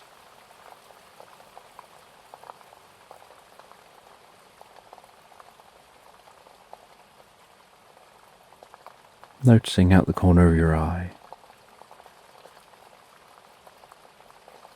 the wool moving slightly as more of that wool is pulled towards what you're knitting.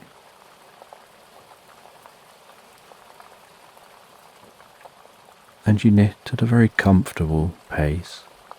You don't try to knit fast, and you're not knitting slow. You're knitting so that the whole experience feels and sounds relaxing, falling into the most comfortable rhythm.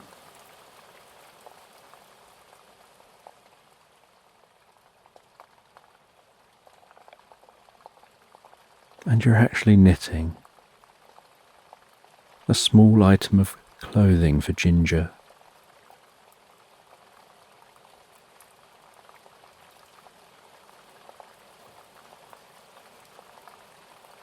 Something that'll keep them warm on cold evenings when they want to head outside. and sit resting outside on the swing chair.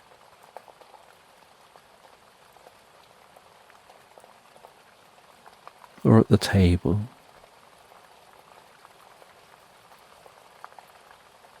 And you continue knitting that.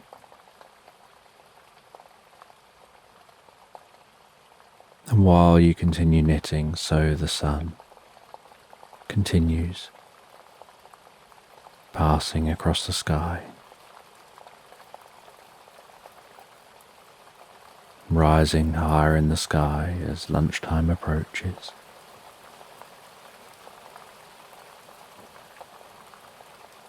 And you stop at lunchtime. You head back into the cottage, to the kitchen. You grab a plate, some cutlery.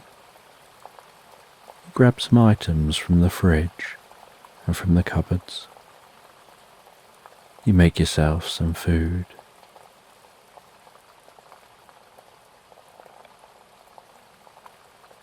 You prepare that food. Place it on the plate.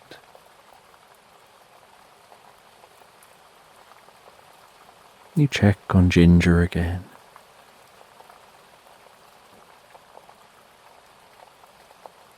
Before heading back outside, enjoying your lunch under the warmth of the sunlight,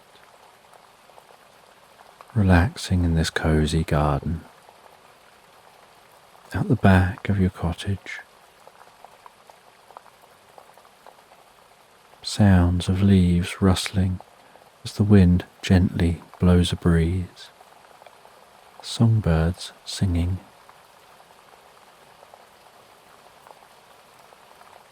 A blackbird landing on the lawn,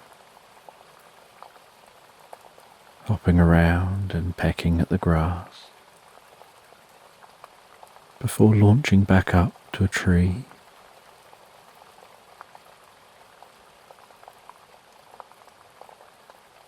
A robin out on a limb, singing so beautifully, its red breast vibrating and fluttering with each note.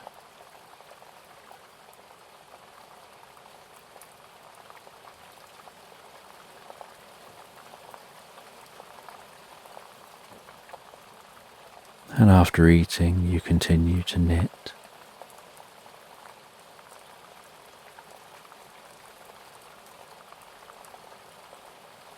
And later than expected,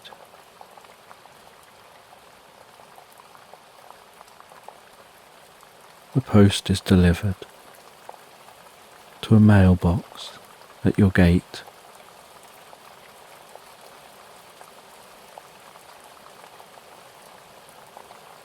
You wander down to the front of your property to grab the mail from the mailbox.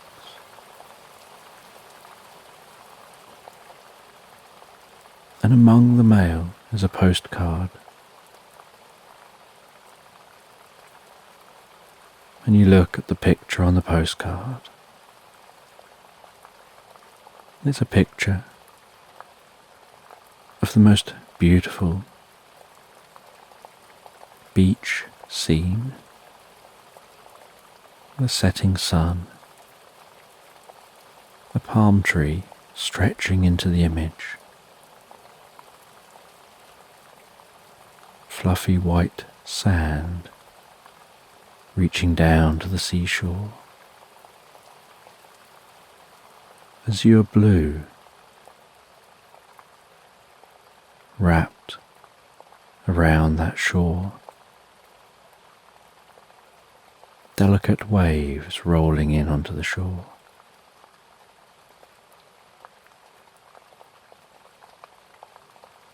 You turn the postcard over. You see the stamp on the back, the markings across the stamp, your address. And the handwriting from a friend addressed to you, and you begin to read that postcard as you walk back to the bench, sitting back down on that swinging seat, rocking so gently as you read the postcard.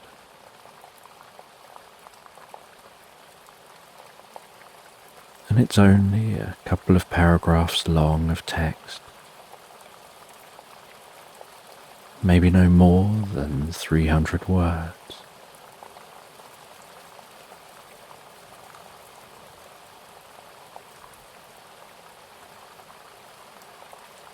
And yet it's surprising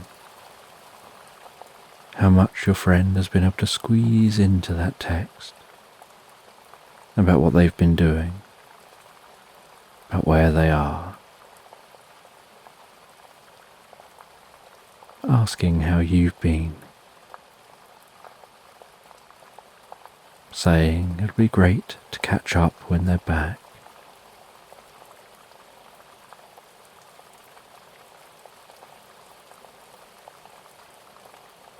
You turn the postcard back over again, looking at the image, imagining what it would be like to be visiting that beach, resting on a deck chair on that white, fluffy sand, feeling the warmth of the sun as it beats down on you, smelling the salty air of the sea, the broad rustling of the leaves overhead from the trees, the gentle sway of those trees.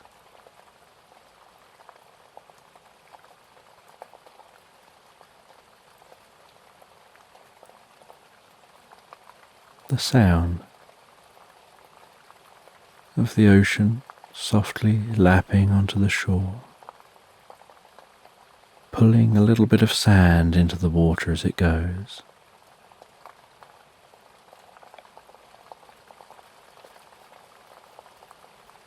The clear sea, the clarity of the water,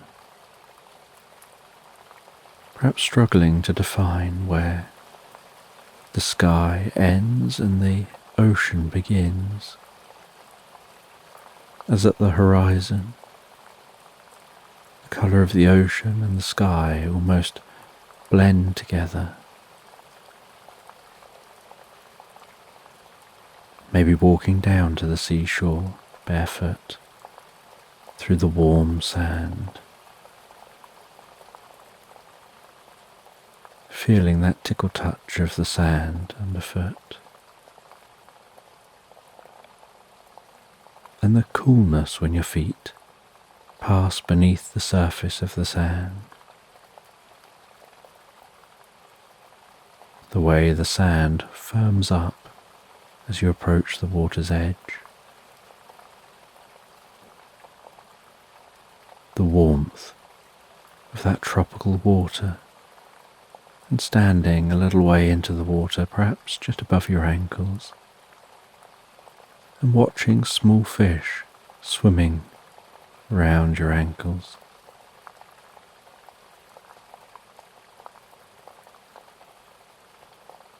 And feeling that sensation of the water tension around your legs as waves pass by.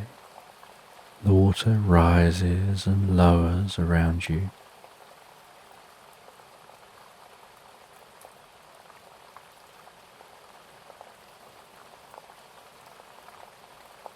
And what a sunset here would be like.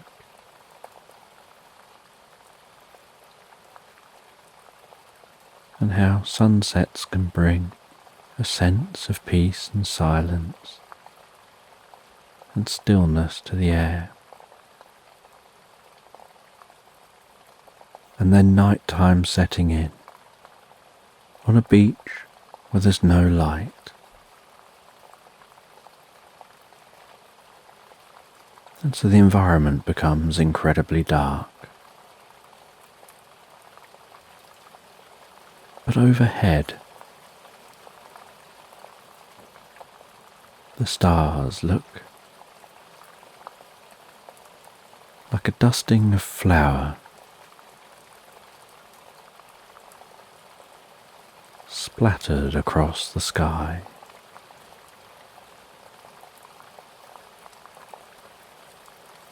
With a cloud of dust stretched across the middle.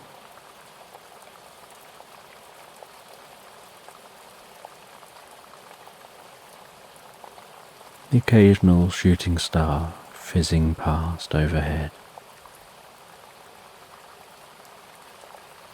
The moon seeming so large when it's near the horizon. Its light stretched across the surface of the ocean, from the distance all the way to the shore, like a streak of silvery light, sparkling across the blackness of the sea.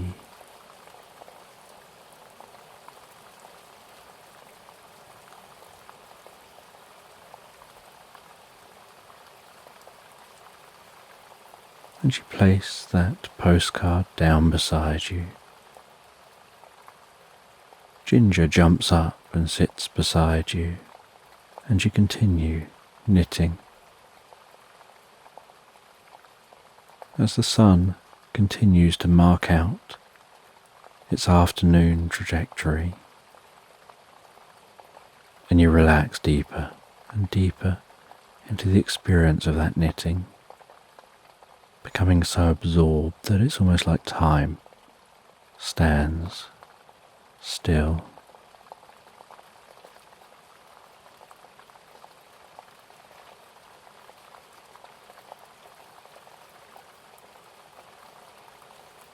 And as the sun marks out the end of the day, you head back into the cottage.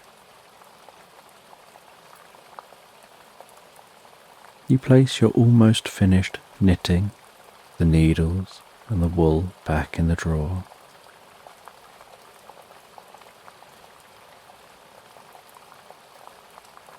You place the postcard under a magnet on the fridge.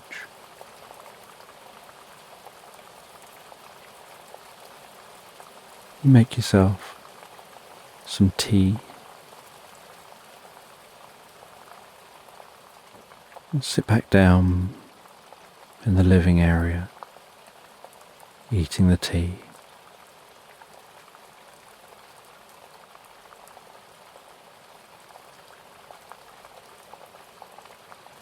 And after eating that tea,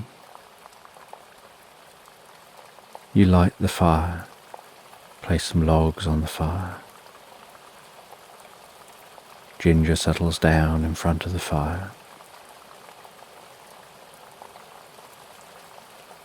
You read some more of your book.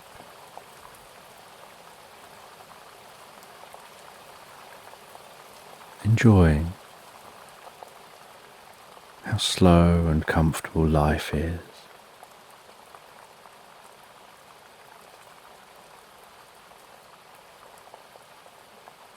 How relaxed you feel.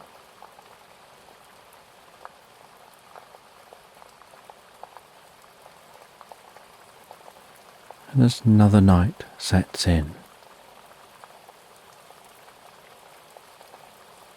so you head to bed.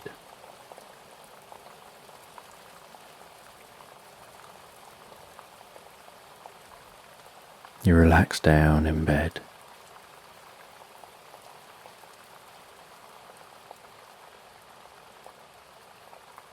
Thinking back over your day. Pondering tomorrow. Before drifting and floating, so peacefully, so relaxed asleep, into Slumberland. So just take a moment to allow your eyes to close and allow yourself to begin to relax. And as you begin to comfortably drift asleep, I don't know whether you'll drift asleep faster to the sound of my voice, or whether it'll be to the spaces between my words. And as you comfortably fall asleep, you can just take a moment to allow yourself to get more comfortable and imagine a healing light softly, slowly and gently passing down from the top of your head to the tips of your toes, relaxing gently down through you as I count down from 10 to 1. And with each count, your mind can quieten and calm as the muscles soften and relax. And you can begin the process of drifting peacefully asleep. From 10,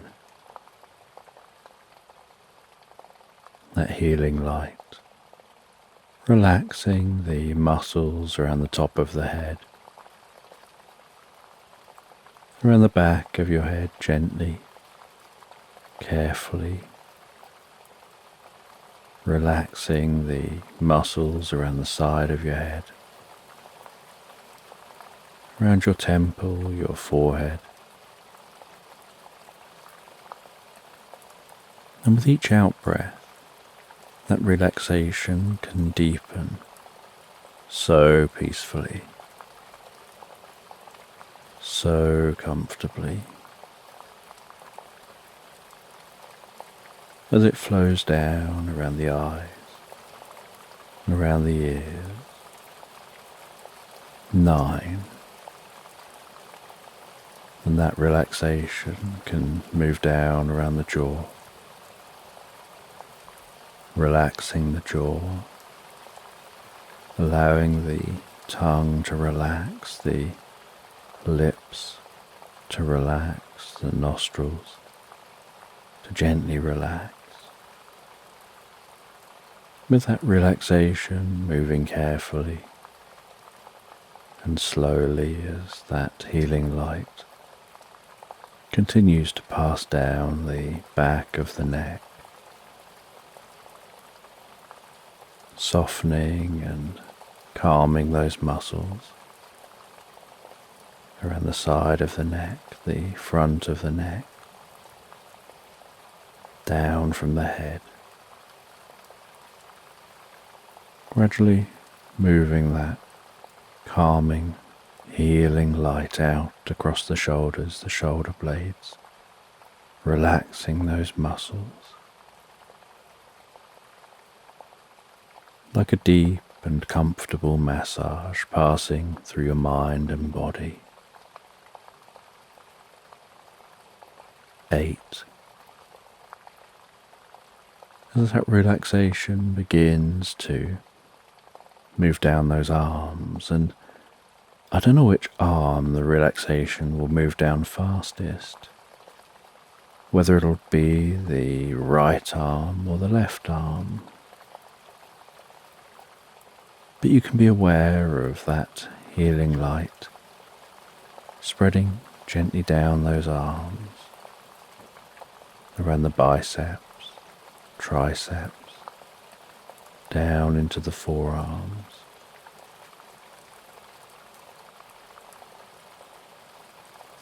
Seven,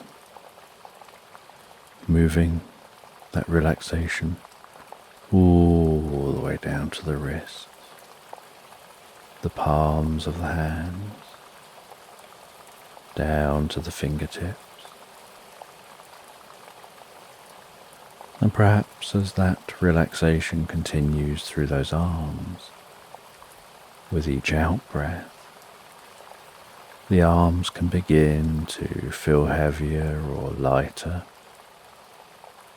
or to develop some other sensation as relaxation sets in. Or perhaps they become so deeply relaxed, it's almost as if you become unaware that they're even resting there.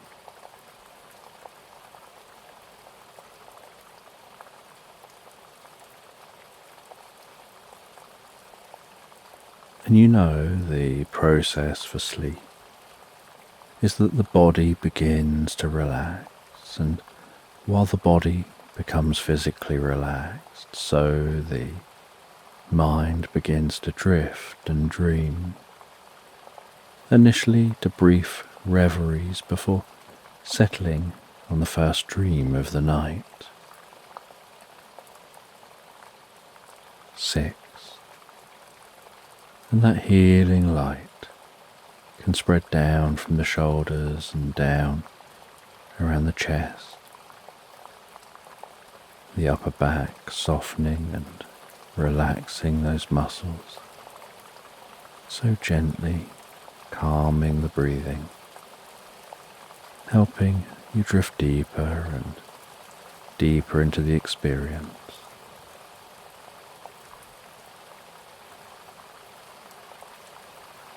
5. That healing light moving down towards the stomach, the lower back, the sides, relaxing those muscles, bringing a deep sense of peace and calm to your upper body.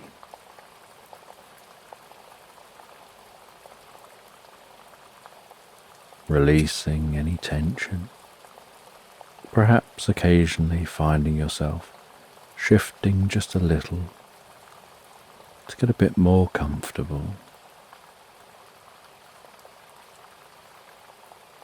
4. With that relaxation spreading down around your buttocks, down into the upper parts of your legs.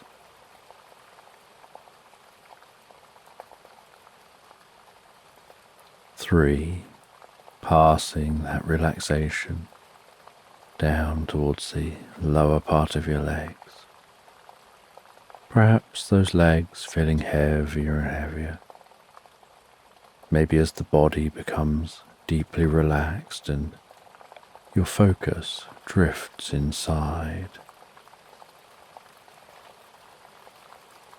You can lose some awareness of that body as it becomes incredibly still. 2. With the relaxation spreading down to your feet, calming, softly relaxing, all the way down to the tips of your toes. And 1. As a final wave of relaxation pulses through you from the top of your head, down through your body, all the way down to the tips of the toes, as your mind begins to drift and dream, and wander gently into tonight's sleep story.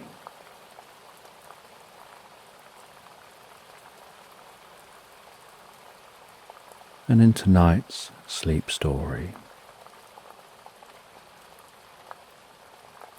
you find yourself taking shelter under a tree in the middle of a meadow.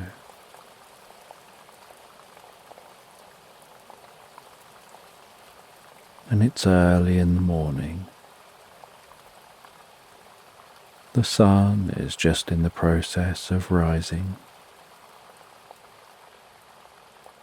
but there's heavy rain pouring down around you, and you're sheltered beneath a tall tree, its branches arching overhead.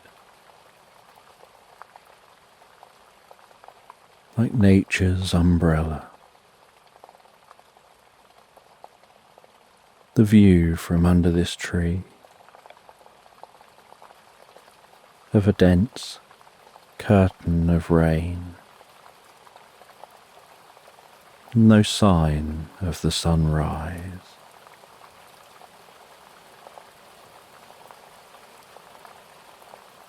Just a gentle grey in all directions, barely able to see that far through the rain, unable to see any features around you as the landscape disappears into the haze of that rain. The occasional sight and sound of water dripping from overhead as some drops of that heavy rain manage to find their way down the assault course of branches through that canopy overhead. But barely a drop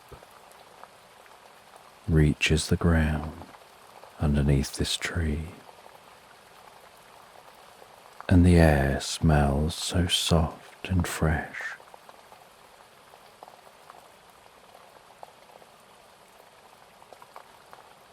And you can smell that scent of the damp soil and grass of the meadow. The way the heavy rain changes the scent of wildflowers and freshens the air.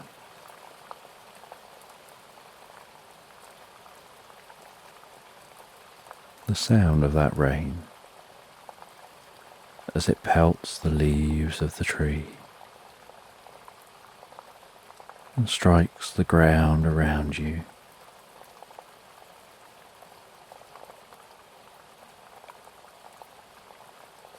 And the streaks of that rain passing through the sky.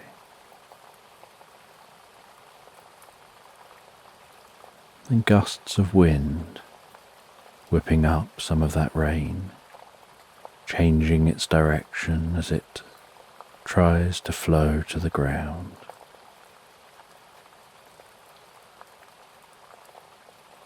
And you rest with your back against the tree, unsure how long this rain will last. You can feel the bark of the tree against your back and smell the scent of this tree. And something about the experience just feels so peaceful and relaxing. Although for now, there's nowhere else you can really go. The sound of the rain, the smell of the fresh air, just brings a deep sense of peace and comfort. That for now you're very happy to remain in this location.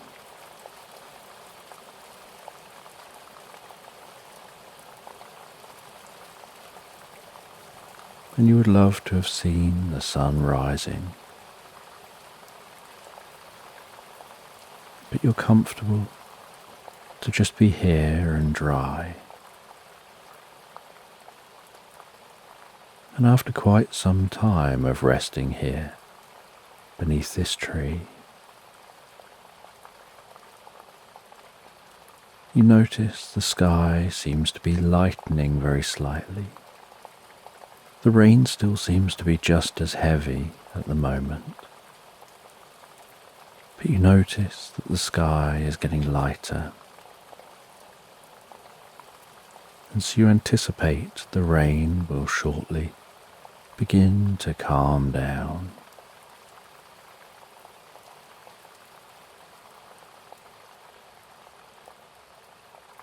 And you sit yourself down onto the ground beneath the tree as you wait.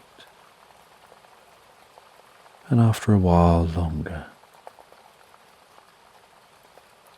it sounds like that rain is calming. And even longer still, you notice the rain calming and the sky lightening.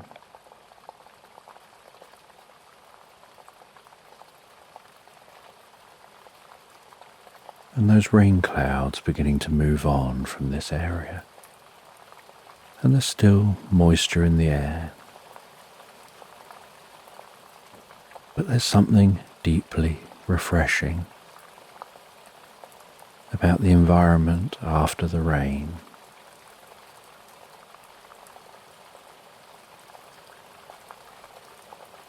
And as those clouds move away, so the sun shines on the ground.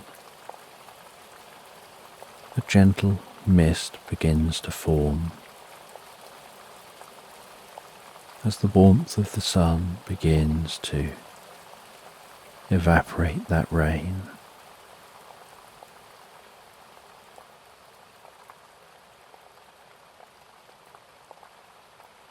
And as the sun shines from behind you, you can see your early morning shadows stretched out before you, the long shadow of the tree, the gentle golden light of this morning.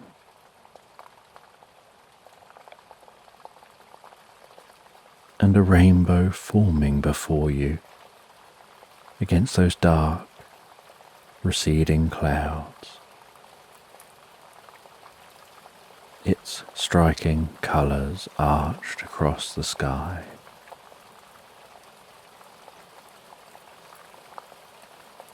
Like an ethereal moment in time.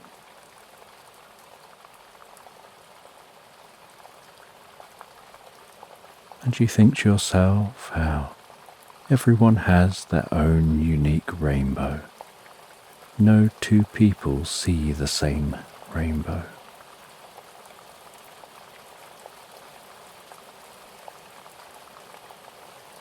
And you notice that within and outside of that rainbow, as the rainbow gets bolder and brighter, so some additional rainbows form.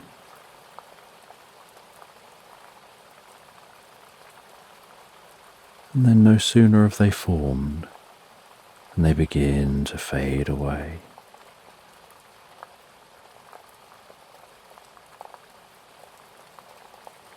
And as the rainbows fade away, so you walk out from under the tree, walking through the damp grass of the meadow, smelling the freshness of the air, still the occasional bit of moisture in the air, reaching your cheeks, catching in your hair.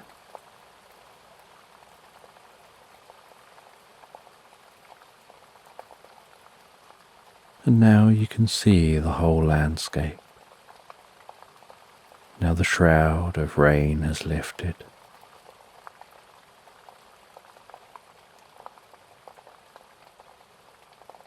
And as you walk through this landscape, you see something poking out of the mud. Something that the rain had begun to uncover.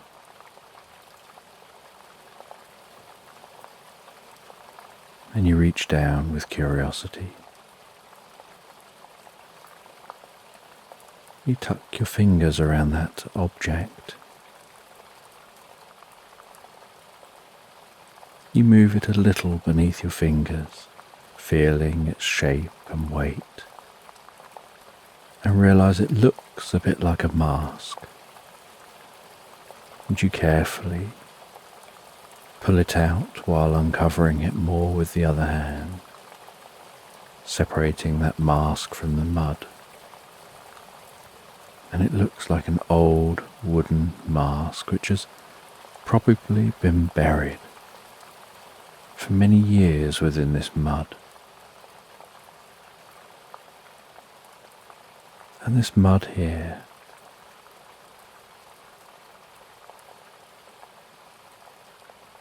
is very peat-like. And so when things have been buried here over the years, they've remained preserved, and so it's very difficult to tell an exact age.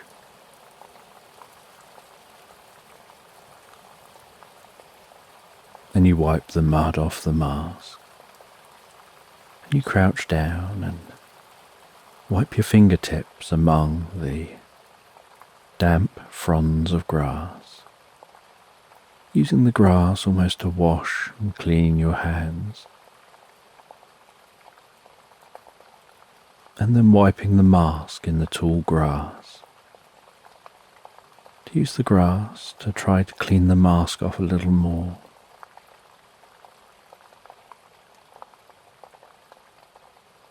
And then you hold that mask in front of you. You look at the front of the mask and see its shape, the curious expression on that mask, the texture of the wood,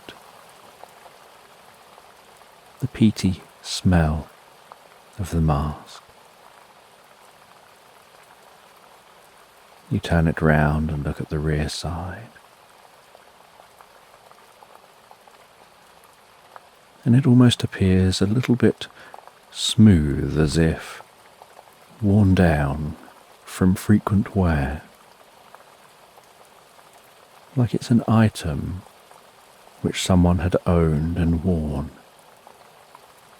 for many, many years, very frequently.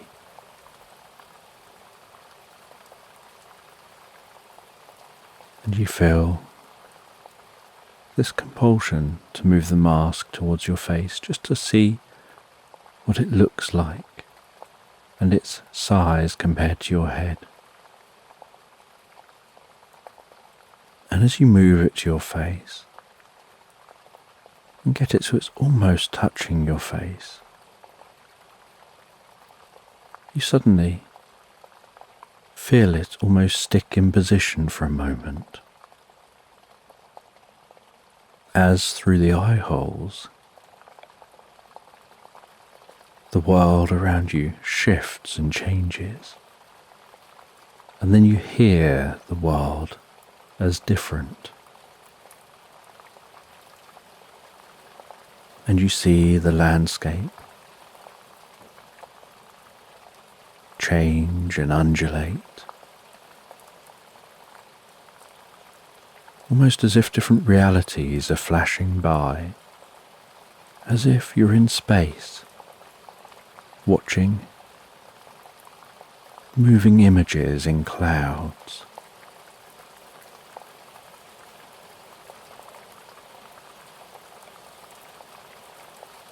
And then you hear a noise, like a whispered voice, directing you to go in search of a dream catcher. A dream catcher that went with this mask and some ancient rituals, and to reunite the two.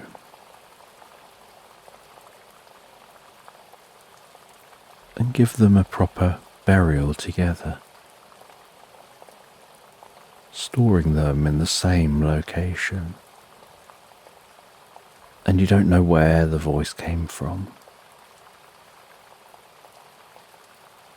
It was almost as if it came from within your mind, but it most definitely wasn't your voice.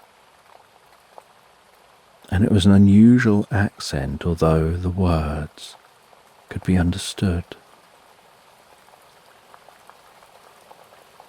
You move the mask off your face, and the world around you shifts back to normal. But as you look around you, you now notice there's a gentle glow, and this glow seems to almost guide you, as if it's marking out a path through the landscape.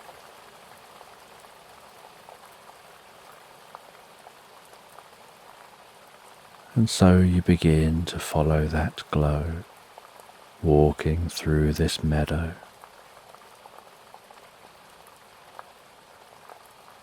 And as you walk, so you place the mask in a backpack, placing that backpack onto your back.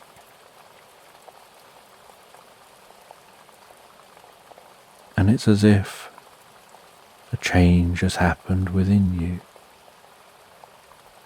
That glow just seems to remain.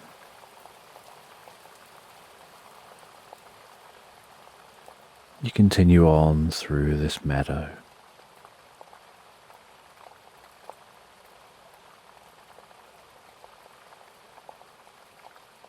And the dark clouds continue on into the distance.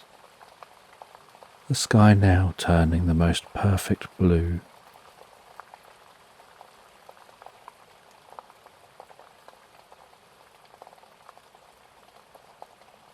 And as you walk, so you hear the sounds of songbirds.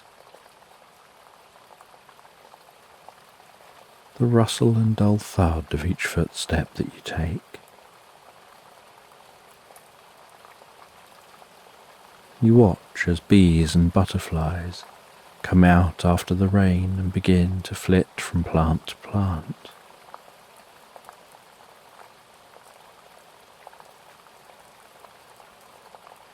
And you follow that glow in the direction of some woodland.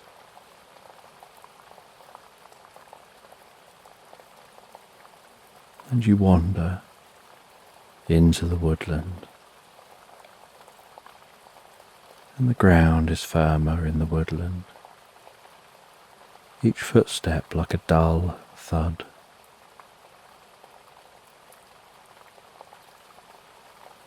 The gentle rustling of the leaves of the trees, the echoing of songbirds singing through the trees.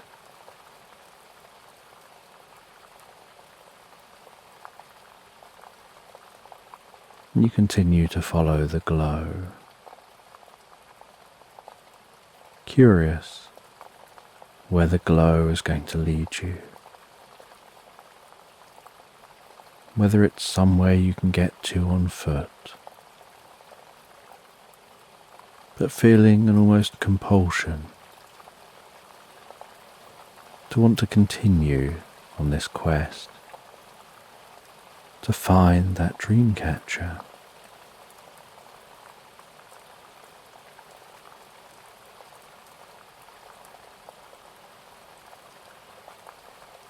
And as you continue through the woodland, so the day continues to get later and later.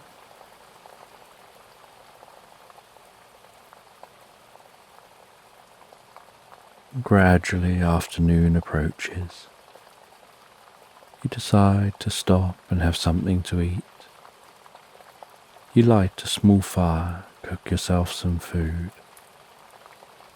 Sitting on a log by that fire, before continuing on your journey.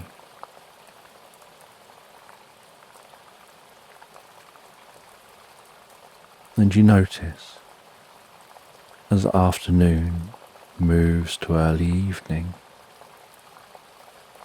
that the glow remains and is now more visible as the sun is beginning to set.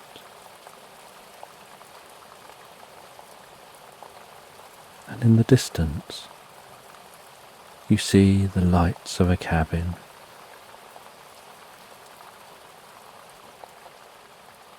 You decide to head towards the cabin to see if they'd let you spend the night somewhere dry and warm. And as you approach the cabin, so you smell the sweet scent of different herbs and spices. At the cabin door you knock, and you wait.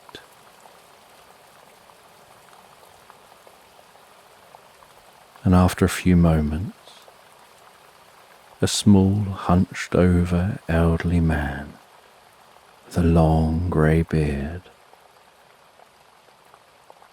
a very toothy smile, and a pair of thin, wide-rimmed spectacles perched on the tip of his nose, answers the door. And with an incredibly friendly voice, and perhaps over-enthusiastic, they invite you in. And inside their cabin, the fire is crackling comfortably in the fireplace, the warmth permeating the space with the most gentle, comfortable, cozy glow. A small ginger cat resting on a sheepskin rug in front of the fire, softly purring or breathing in and out so delicately.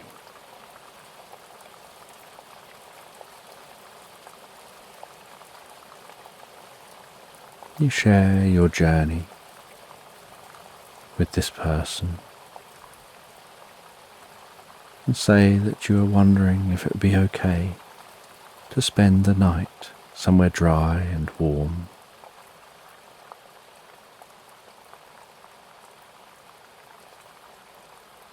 And this person says that that would be fine. They'll make up the spare room. And they make you a drink and suggest you sit by the fire for a while. Before they disappear off, you hear them pottering around. And as they potter around, out of sight, you hear them mumbling away to themselves. And they come back in, and they sit down opposite you. They tell you that's all done, it's all set up.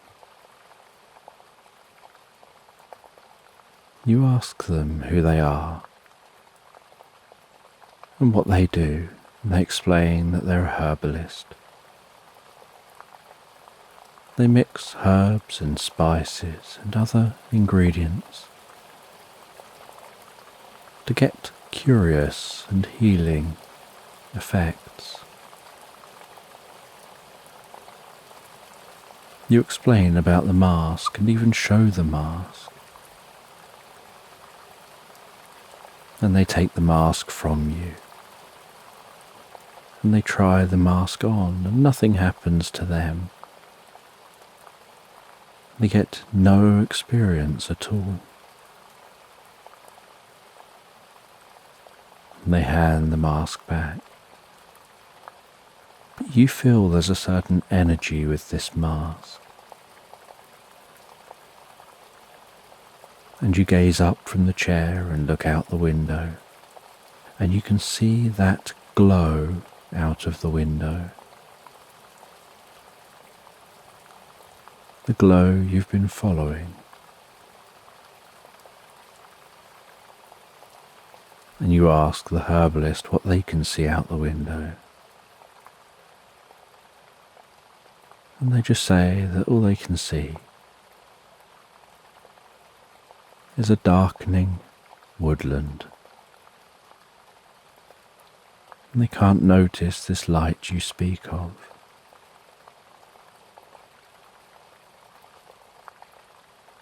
They offer to make you some food. They head off to the kitchen to do that. And while they're in the kitchen, preparing some food, you stand up with your drink. You walk around and take a look at their bookshelves, reading the titles of the books, placing that cup down and occasionally picking up and putting back different books, picking a book up, flicking through, looking at the contents, perhaps reading a few pages, putting it back, picking another book and doing the same.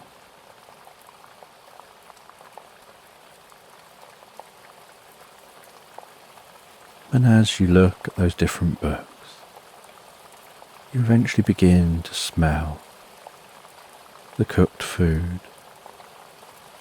The herbalist lets you know that dinner's ready. And you sit down at a dining room table and continue talking as you both enjoy that food. The herbalist says they don't get many guests out here. They rarely see people. But they enjoy their time alone. They enjoy this place out here in the woods.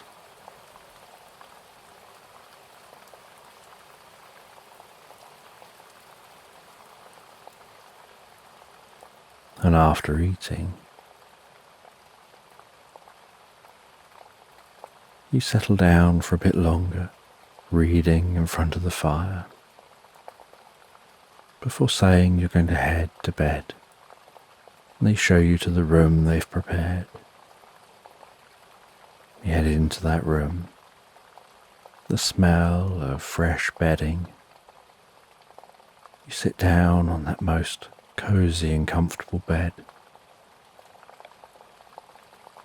and prepare yourself to settle down for the night, wrapping yourself so comfortably within the sheets on the bed and drifting and floating deeply asleep. And as you drift and float deeply and peacefully asleep, so your mind wanders to thoughts about that mask, those who perhaps made the mask, wondering whether the voice that you heard could be the owner of the mask.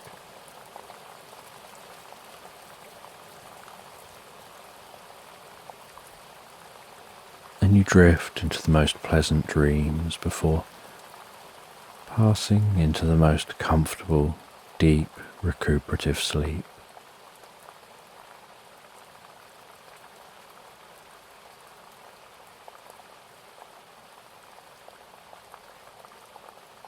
And the next morning you awaken to the clattering sound from the kitchen and the gentle glow of light through the curtains into the bedroom,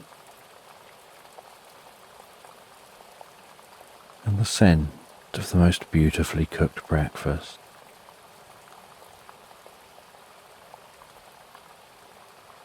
You head out of the bedroom, you enjoy some breakfast and thank your host for letting you stay the night before continuing on your journey.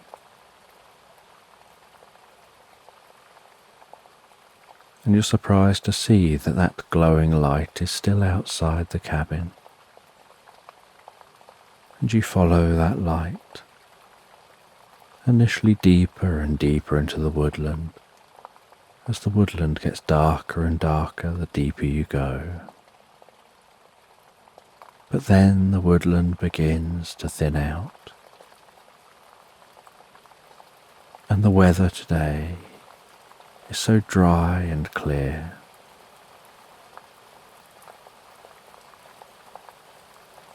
You head out of that woodland, finding yourself heading through another meadow, following that light, heading towards a valley and some cliffs that line that valley.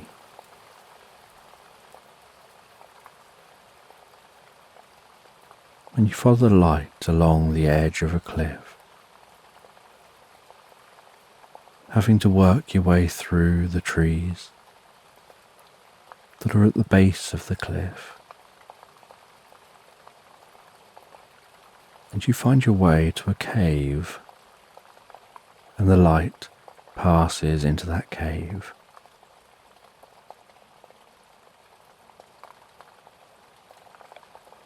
And you head into that cave. The gentle echoing sound of wind reverberating within this cave. And you don't need a torch of any kind, because that glowing light lights your way, even though you know no one else seems to be able to see it.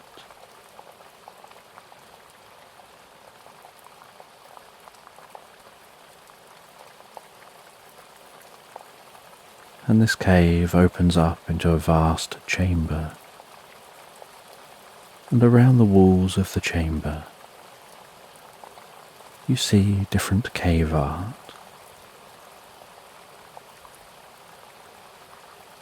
You see outlines of hands, painted figures, painted animals, what looks like figures engaged in different rituals. And those figures look like they have masks on, although they're just basically drawn. There's a line, like a separation in front of the faces of many of the figures. And then there's something that looks like a spider's web painted onto the wall.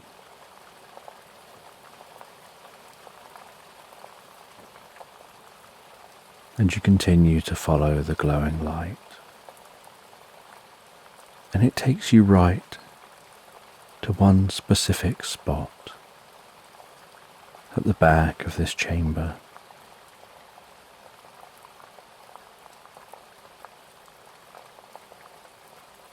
And you go to that spot and find that there's a cavity.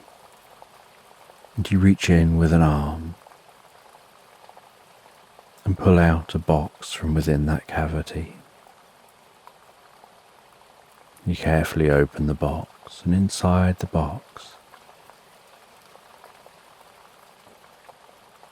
you see what looks like the dream catcher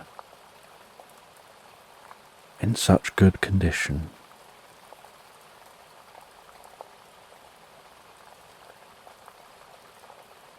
And you feel a tingling from that mask, even though it's in your backpack. There's a tingling seeming to reverberate as if it's vibrating within your backpack. And so you take it out of your backpack and feel compelled to place it on your face. And as you do, you hear that voice again.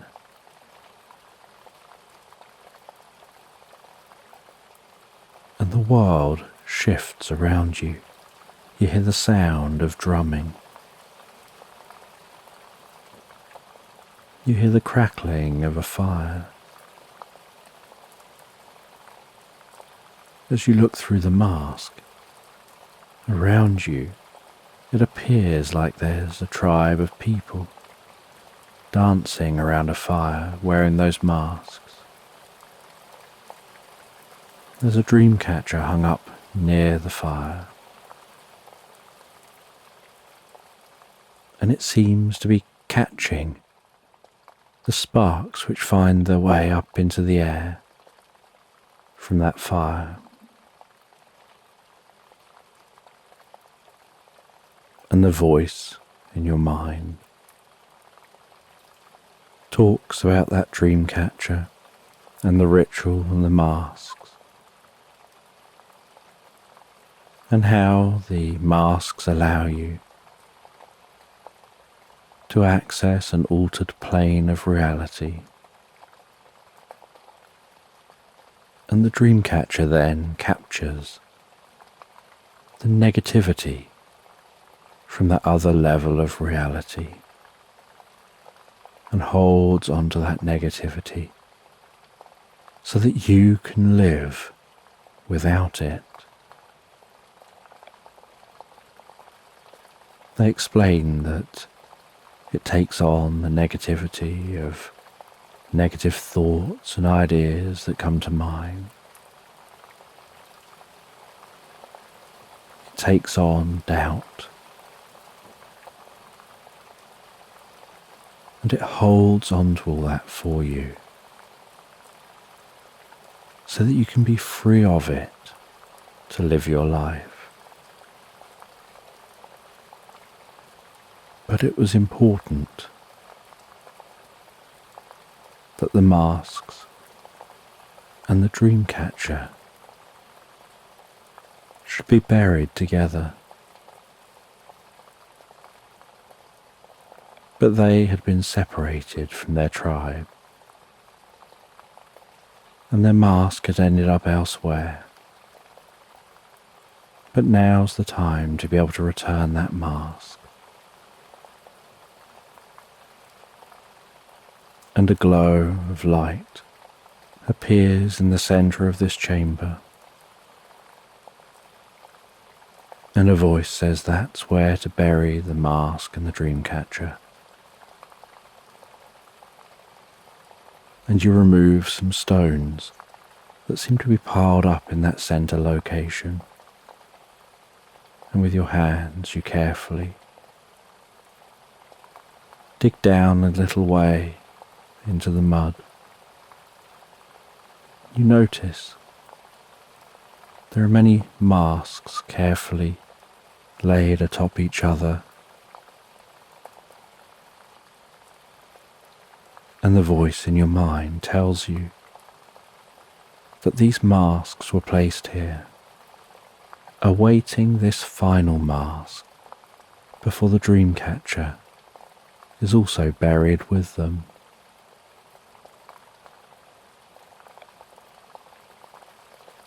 And then all that negativity gets buried and freed from the world so that it won't infect anyone else's mind.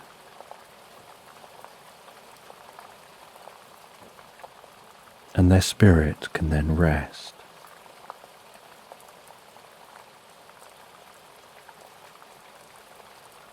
And you take the mask off. You place the mask down in the same pattern as the other masks.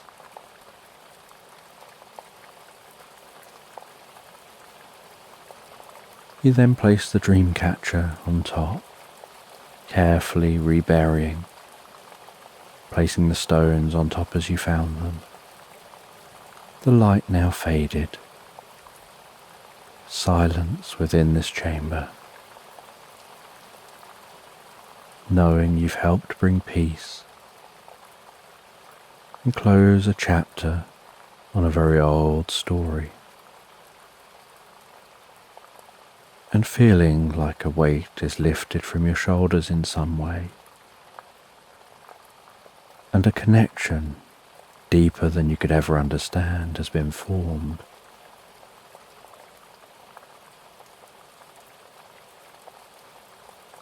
You find your way out of the chamber, out of the cave,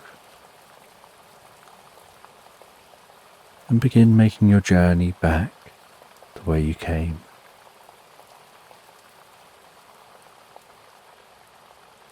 You stop once more at the herbalist's cabin.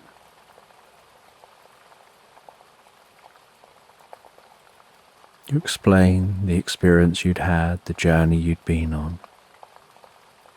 They tell you they think they have a book of ancient history of the area that perhaps talks about that tribe. And as they make some food and drink, you settle down and read that book, learning more about the tribe and making a note to want to learn even more in the future. You spend another night at this cabin before continuing your journey all the way back to that meadow and then making your journey home the next day. And once home, you write down a few notes of the experience you've had, what you've got still to learn, some key points of what you would like to look up and research.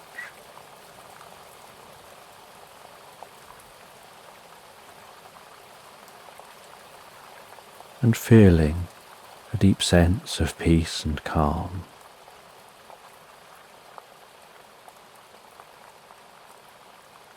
That night, feeling good to be back home, you settle down in bed and drifting into the most pleasant dreams and the deepest of sleep. You drift and float peacefully asleep into Slumberland.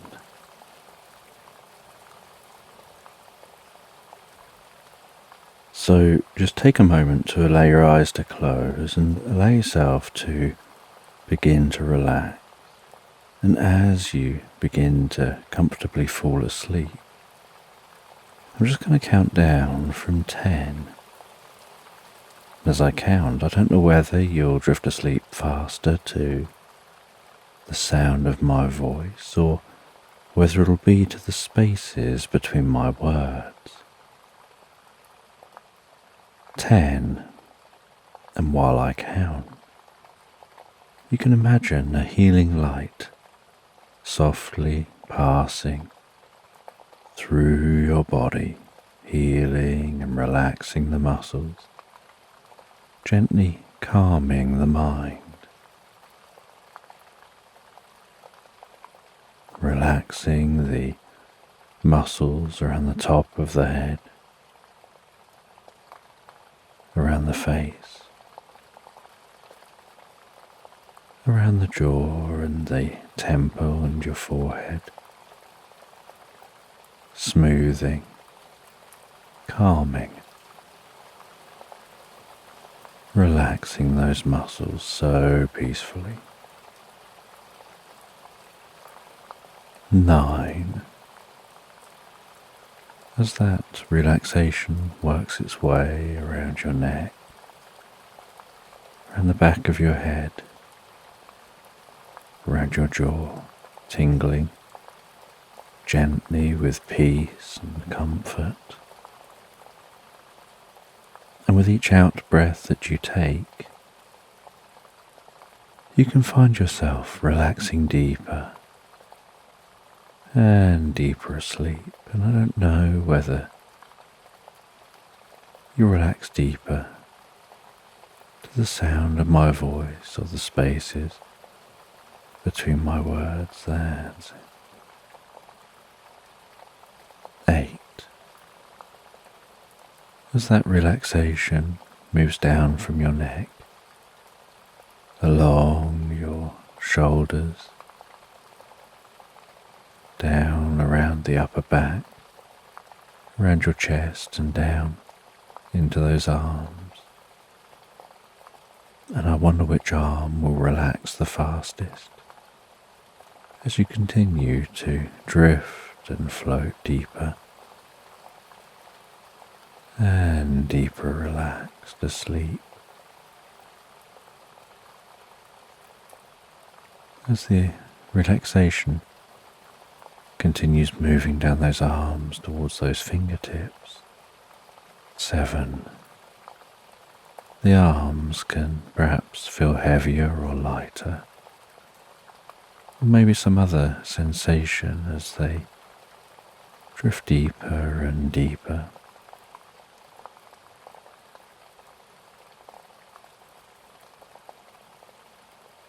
Six, as the relaxation reaches the fingertips, bring a deep sense of peace and comfort, and then begins to move down from your chest, your upper back, moving that relaxation down the sides of your body and deep within you. 5, moving that relaxation down towards your stomach, your lower back, your lower side, softening, relaxing deeper and deeper.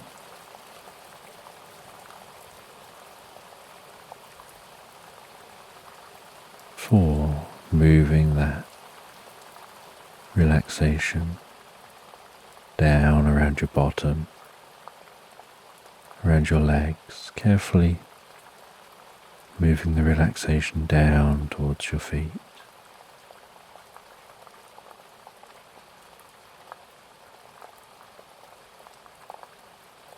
3,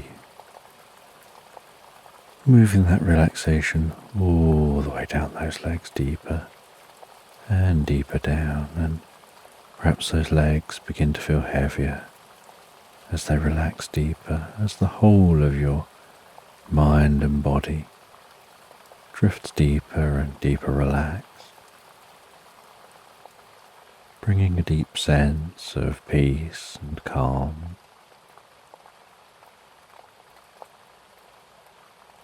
Taking you to a place in your mind where you can drift deeper and deeper asleep so easily and effortlessly, where your mind can be so calm and peaceful. Sleep just seems to draw you in, where your mind slows right down. That's it, all the way to, as the relaxation spreads around the lower legs, around your ankles and deep down into your feet. And 1, feeling the relaxation passing through your whole body like a wave of peace and comfort.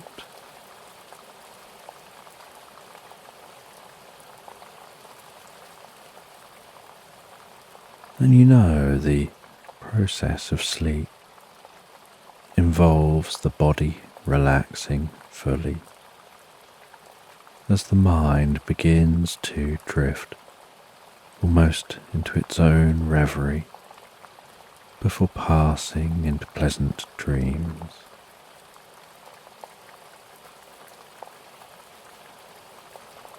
And as you continue listening to this, and we move into the story, so you can sleep deeply, sleep soundly, and sleep well all night long. That's it. And as you drift comfortably asleep, so you have a sense of relaxing by a stream. And as you relax by that stream,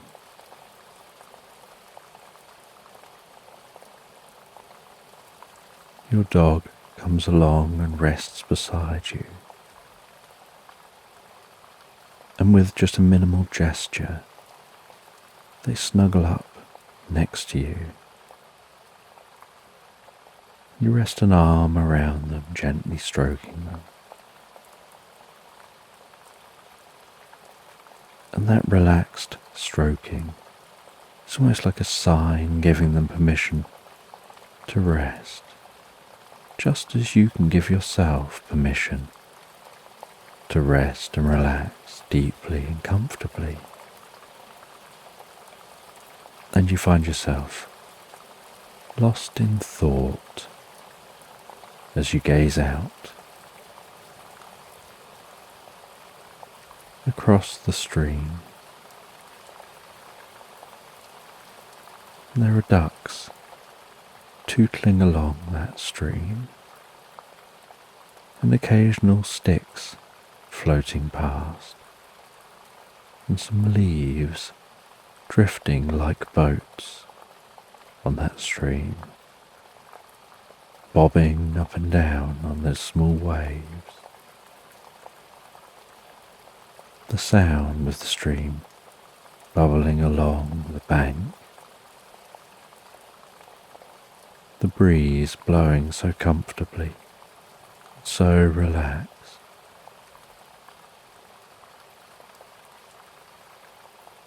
And you notice in the distance the sight of some clouds approaching, and you're aware that rain will be there shortly. So you set up a tent.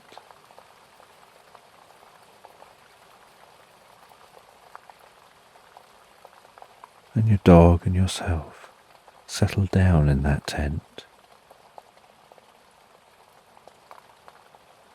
And you zip up the tent just as the first drops of rain arrive. And that rain begins to pitter-patter down on the outside of the tent.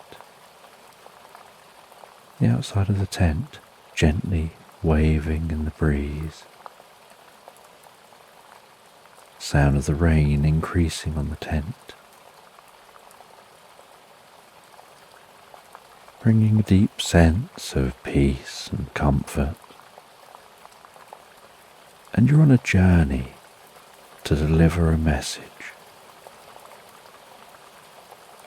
There's no hurry for this journey. As long as you get to your destination, all you have to do is deliver the message to the right person in the right place.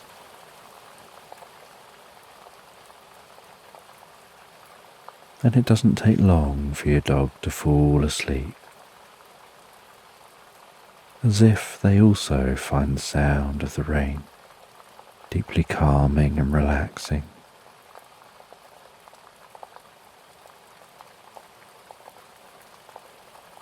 And you're in that tent for quite a while that you notice the light outside the tent fades through to night time.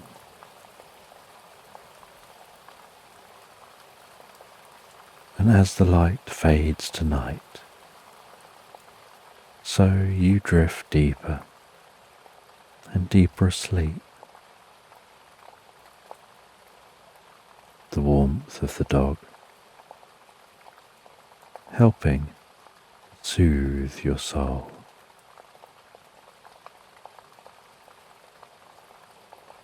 And you can feel and hear its breathing as you relax deeper and deeper down into the most pleasant night's sleep. And while you drift and gently sleep, certain thoughts and ideas come to mind. You have ideas about what it would be like to live on Mars in some kind of a future habitat where when you gaze up you see this giant dome overhead? Would it be filled with trees and other nature, similar to what you find on Earth, and under the slightly different gravity? What difference will that make to how those trees and plants grow? And how about to the sensation of walking on Mars?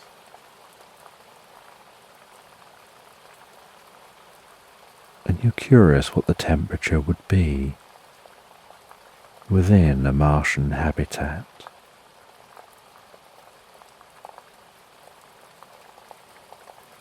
And what it would be like to be on Mars, looking back towards the Earth and seeing the Earth in the sky, in the same way that you could now sit outside, gaze up into the sky and see Mars.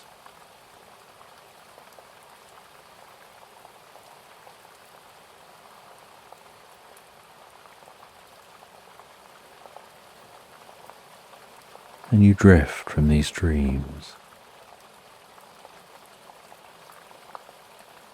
into a deep and healing recuperative sleep.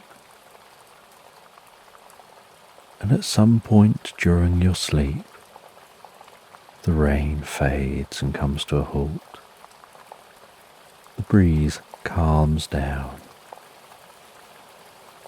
and there's stillness beyond the tent.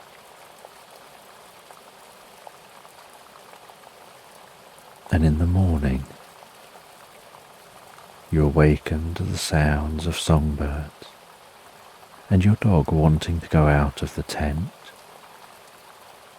You unzip the tent and the dog runs out. And you instantly smell that smell of wet ground from the rain the night before. The damp grass smell, mixed with the scent of that stream and the sound of the flowing water. And as you gaze around you, you notice within the meadow that hugs this stream is the most beautiful white horse. And you watch for a while as that white horse just grazes. And you don't know where this white horse has come from.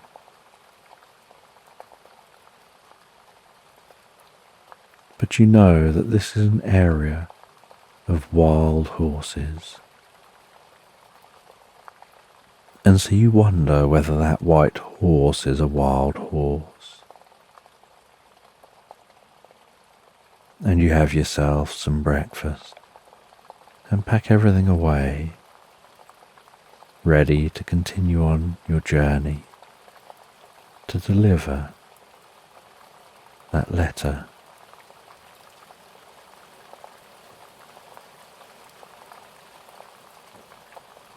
And you head over to the horse, and it appears to be wild. And so you approach very slowly, stop and wait,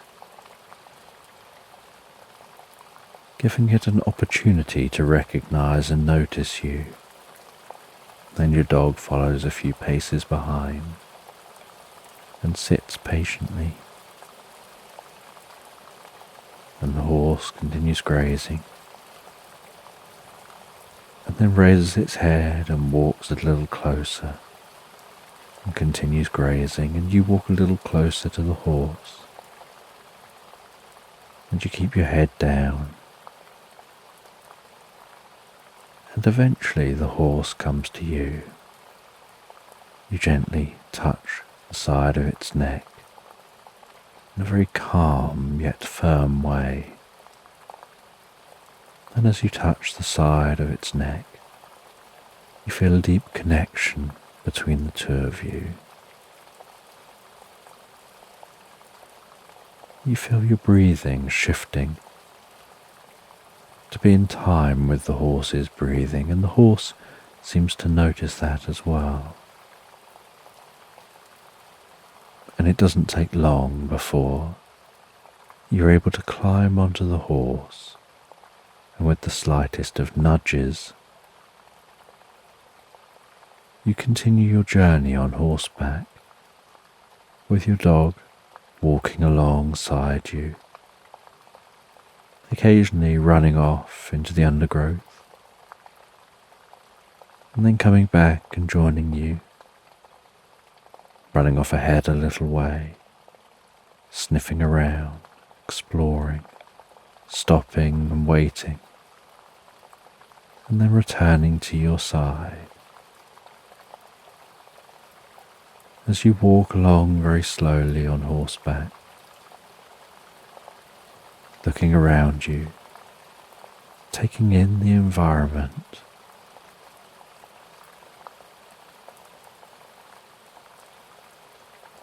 just enjoying, relaxing on your journey.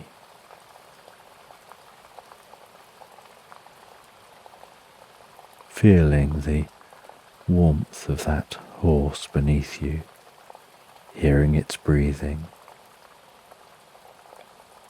feeling the movement of the horse.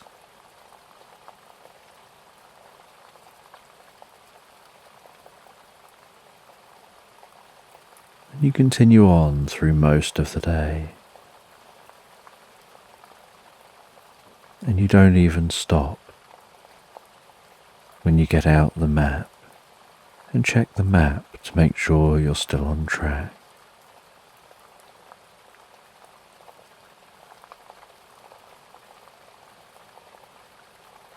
And so it isn't until the early evening,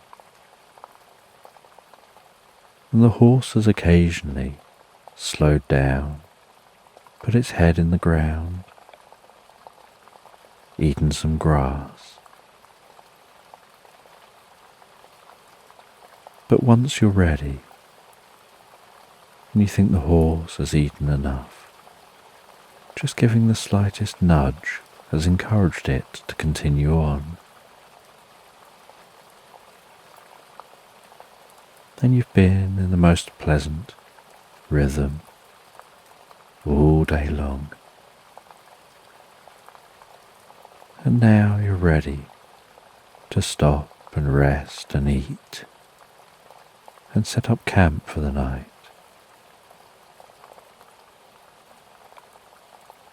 And so you set up camp on the edge of a tree line between a meadow and the trees. And the horse just grazes nearby. And it's not tied up or anything, it's free to come or go. It can stay if it wants to, it can walk off if it wants to.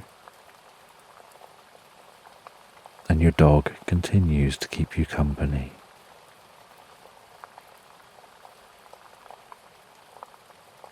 And you rest in your tent, enjoying some food in the entrance to the tent,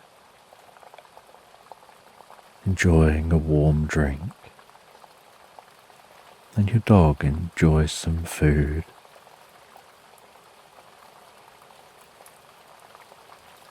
And you decide to go and pick some more food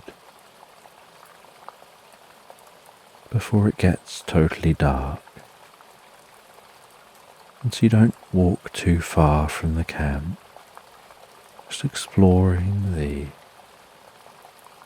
bit of woodland near the clearing, and wandering down through that clearing, picking some flowers and some pleasant smelling herbs. And you pick some mushrooms from within the woodland. You gather it all up. You place it all into a pot. You seal that pot. And you don't need it for tonight, but you got it ready for the morning. And once again you sit as the sun sets, and you rest while the fire burns down to embers. You can smell the scent of the fire, feel the warmth of the fire. Feel how that seems to be relaxing so deeply and calmly within you.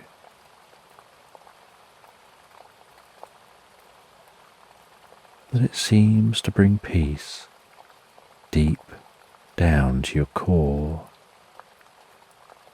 And when your eyes are ready to close, you settle down to sleep once more, your dog resting beside you, both drifting pleasantly asleep. And when you awaken in the morning, you make yourself some breakfast and you make a soup with the ingredients you found the night before. You mix that all up in a bowl, and it smells so incredible that your mouth gently salivates, and the scent seems to bring you a deep sense of peace and calm.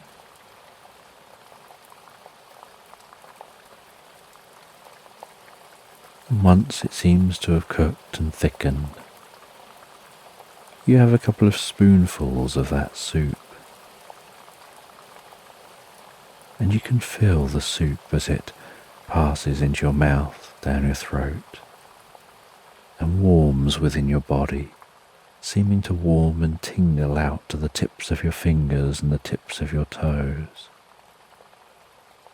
Tingling, buzzing so pleasantly into your brain, softening and relaxing through your body.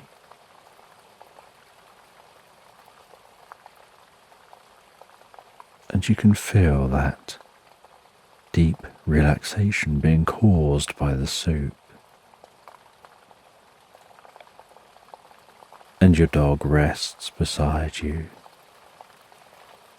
And then you notice the strangest of things. That when the dog goes to bark, instead of barking, it talks and you can understand it.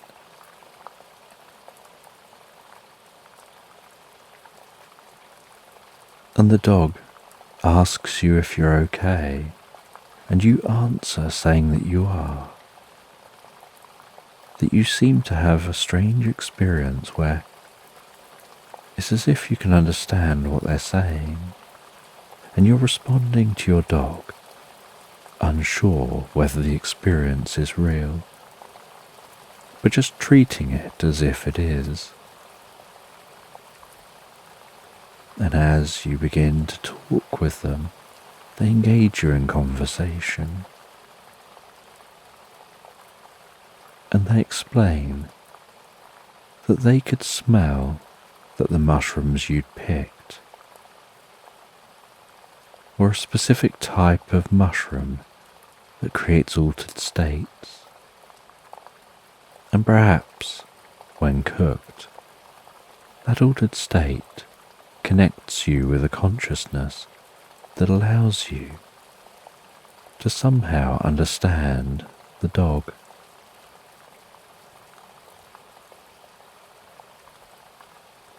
And the dog shares how much they enjoy your company, how they like going out on these journeys with you. They get excitement from being able to run around and explore places they've never been before, or the different scents in those places, that they can follow the different scents around, like ribbons weaving through trees.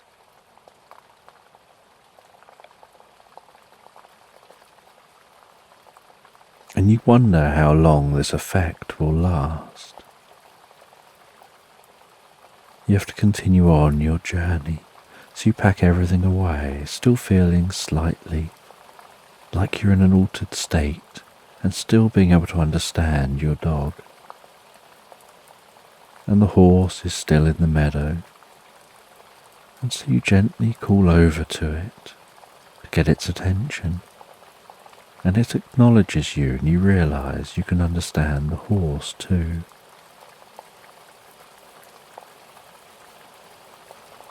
And you walk over to the horse, and the horse walks to you. And the horse is more than happy to carry you on the journey. And as you continue on the journey, so you have conversations with the dog and the horse about their different experiences of reality.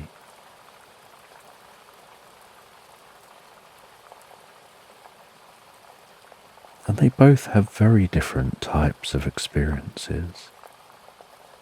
The dog doesn't see things the way you do, and it smells significantly more. And the horse sees things differently.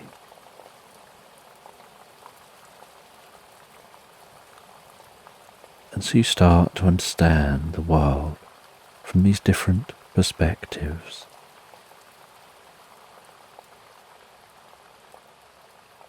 And you continue this journey, eventually reaching a road, and following that road down towards a town.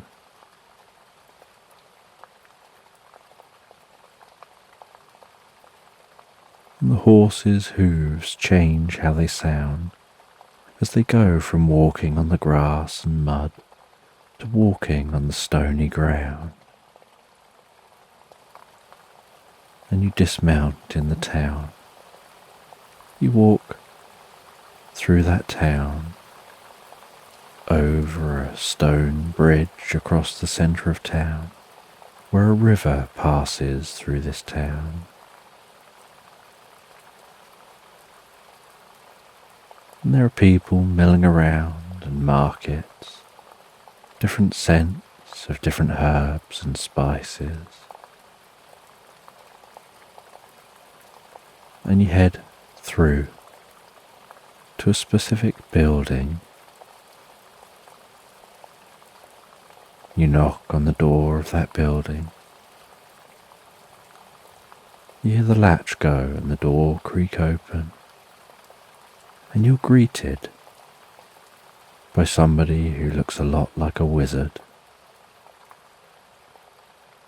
and they invite you in.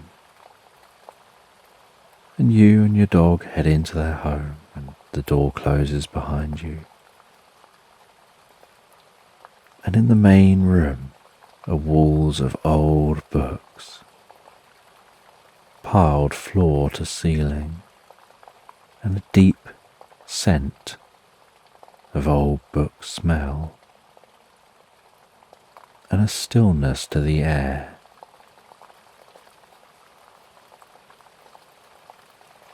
And sound almost seems muted as it's absorbed by all the fabrics and the books. And they direct you to a seat, the most comfortable looking sofa. And you relax down on the seat, and your dog relaxes on the floor, keeping itself a little closer to a crackling log fire. And the wizard sits down on an armchair opposite, and you hand them the letter, and they place that down beside them. They offer to make you a drink. They pour themselves and yourself a drink.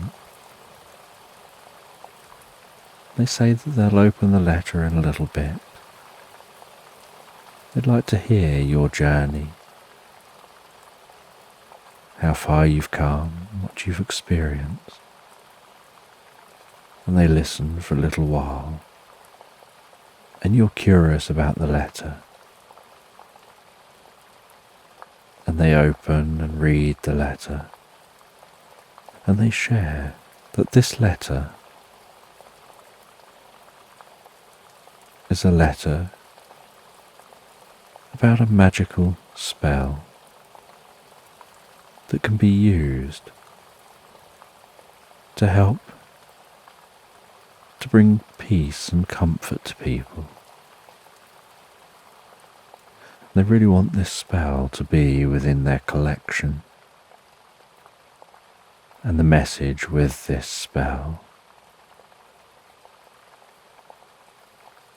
is just saying about how it's from one wise person to another.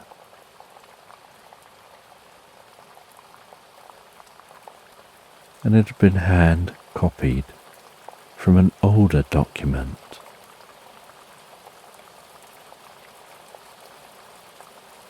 And they begin to explain a little bit about magic.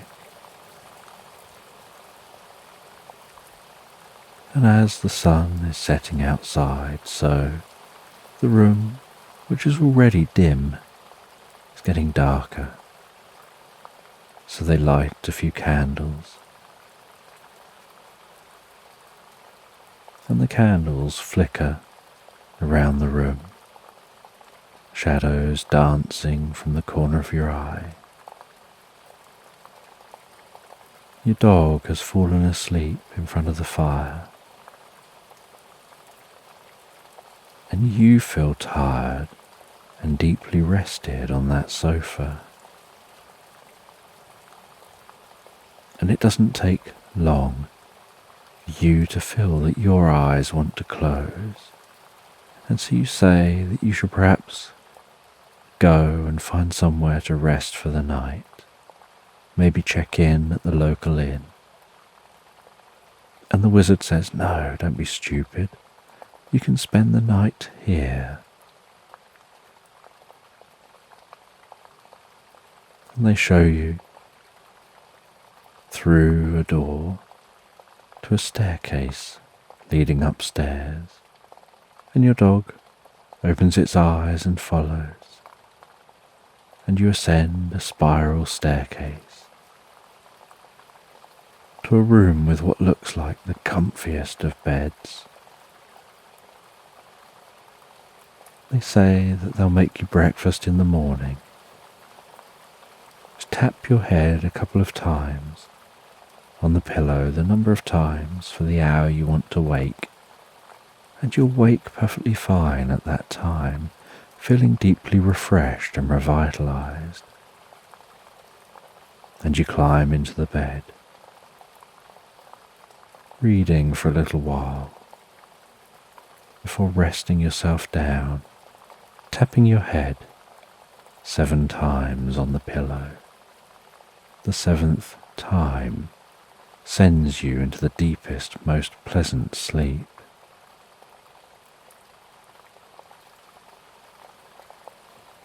Then you drift and float peacefully asleep.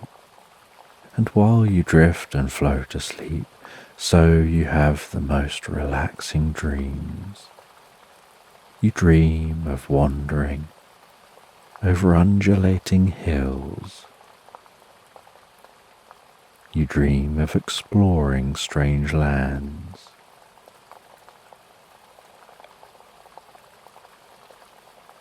You dream of travelling on a sailing boat through the lunar sea.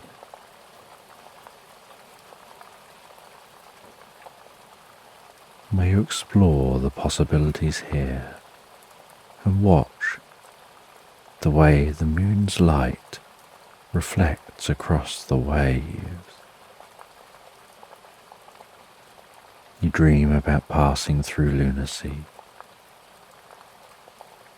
to a distant magical island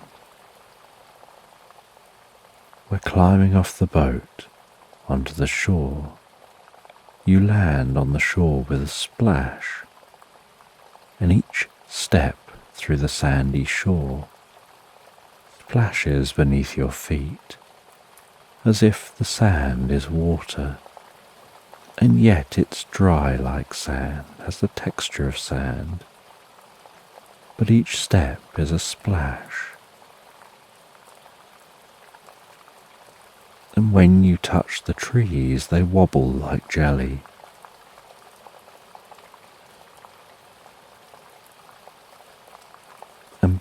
birds fly, flapping their wings backwards.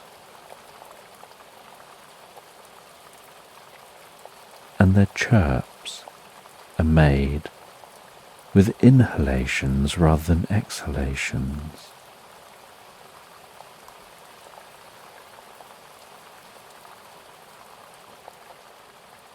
And the stars overhead twinkle and pulse in unusual rhythms.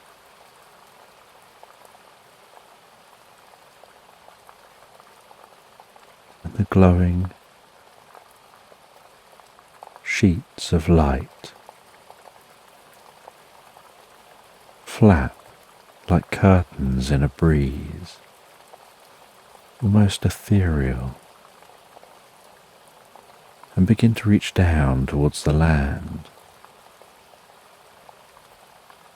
with the light dancing across the plants, bringing life to the landscape.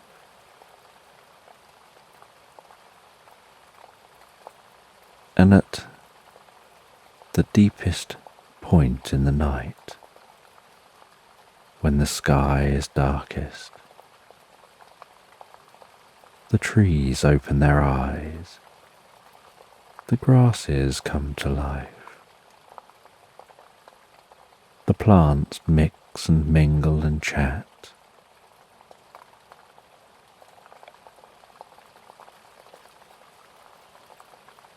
And then by the morning, they all go back to sleep, and as the sun rises, the island looks like any other island.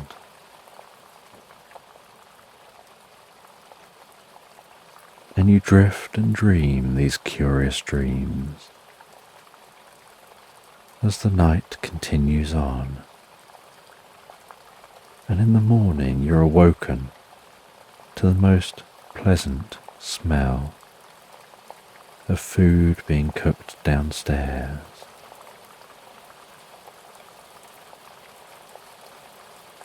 You head downstairs to see that wizard in the kitchen and the food that they've prepared. And you sit down and enjoy that food.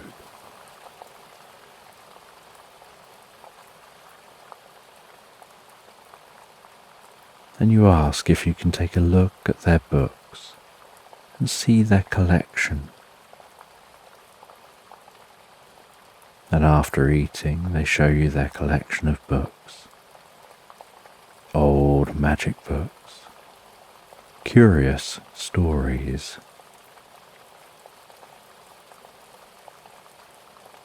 books about adventures and strange encounters,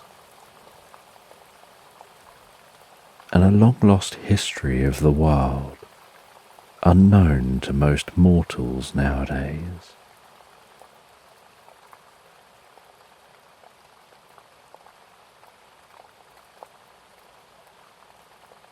And after you've looked around their library of books and enjoyed that breakfast,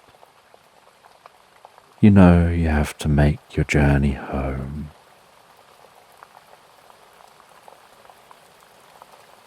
And so with your dog you set off. You begin to walk the journey home, and you're not far out of town when you spy the horse, who trots over to you. You realize you still seem to be able to talk to and understand animals, and they talk back and forth with you.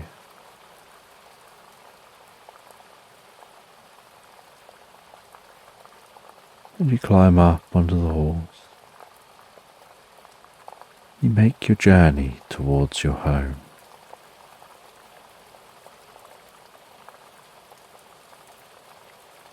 You head along through the meadow. You take a journey into and through some woodland, heading out across another meadow, following the edge of a river. And you're curious how long this connection to the animals will last.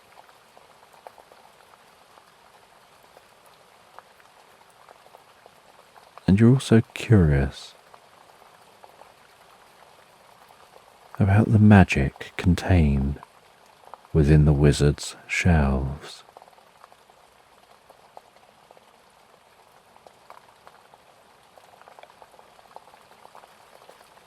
And eventually you find your way back to your hometown. And the horse continues the journey all the way with you.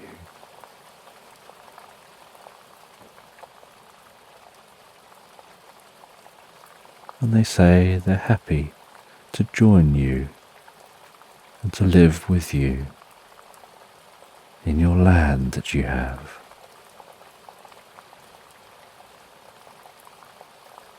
And as you work mainly as a courier, travelling messages here and there, and you've always been happy to just walk wherever, taking your time to go from A to B at a leisurely pace where you can really enjoy the journey, where you can ponder your own thoughts rather than rushing from place to place and missing the journey in between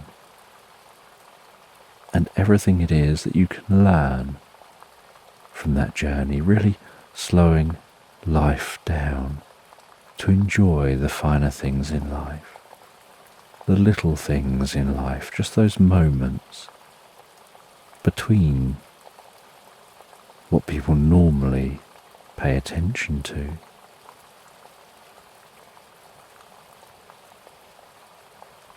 Where you really feel a sense of discovery, where you find calmness and peace in travelling from place to place, in the stillness between the places. But you're happy to do so on horseback, as long as the horse is okay with you taking your time. You don't take on any job that requires you to rush. Just jobs where the person sending a message says it doesn't matter exactly how long it takes you to deliver this, as long as it gets to its destination.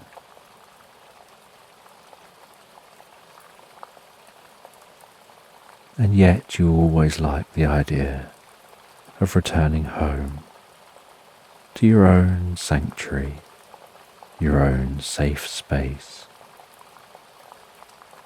your own little bit of the world, set up and designed how you want it to be, where you can deeply relax.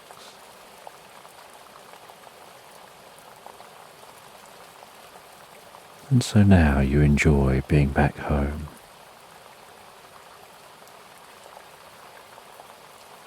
You enjoy a comfortable meal and then relaxing at the back of your home on a swinging bench, looking over land, watching as the sun sets, listening to the sounds around you, feeling a deep sense of peace and curiosity at what future missions you might be sent on, never knowing where you're going to explore from day to day.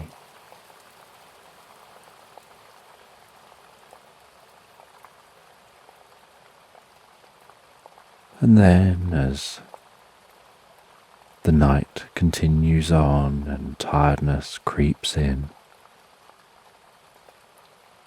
you head back into your property, you head up to bed.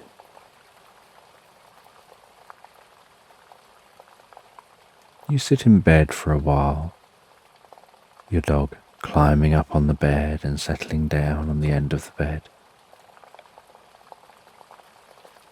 You read a book for a little while, absorbing yourself in the story in the book, following someone else's journey for a while. And the whole time you're reading, so your eyes get heavier and heavier, until eventually you put a bookmark into the book. You rest that down beside you. You snuggle yourself down under the covers, tuck yourself in warmly and comfortably, and you begin to drift asleep. And as you drift asleep, so your mind wanders and dreams, and takes some time to stroll through different dreams towards deep, healing, recuperative sleep, cycling through deep, recuperative sleep and dreaming through the night, as you easily and effortlessly drift soundly and peacefully asleep all night long into Slumberland.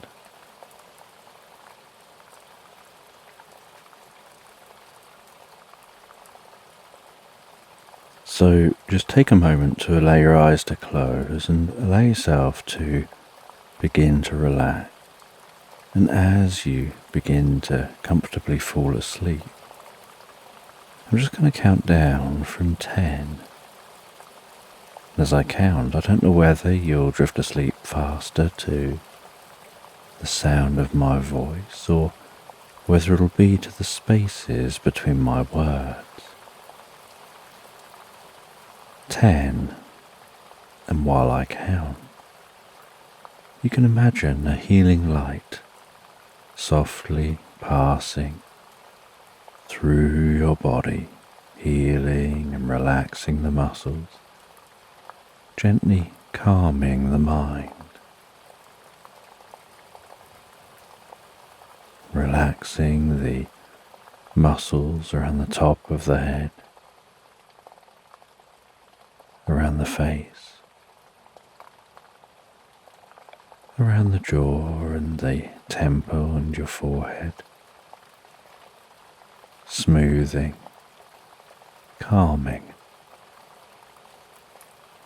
relaxing those muscles so peacefully. 9. As that relaxation works its way around your neck, around the back of your head, around your jaw, tingling gently with peace and comfort. And with each out breath that you take, you can find yourself relaxing deeper and deeper asleep. And I don't know whether you relax deeper to the sound of my voice or the spaces between my words. That's it. 8. As that relaxation moves down from your neck, along your shoulders, down around the upper back, around your chest and down into those arms. And I wonder which arm will relax the fastest as you continue to drift and float deeper and deeper relaxed asleep. As the relaxation continues moving down those arms towards those fingertips. 7. The arms can perhaps feel heavier or lighter, or maybe some other sensation as they Drift deeper and deeper.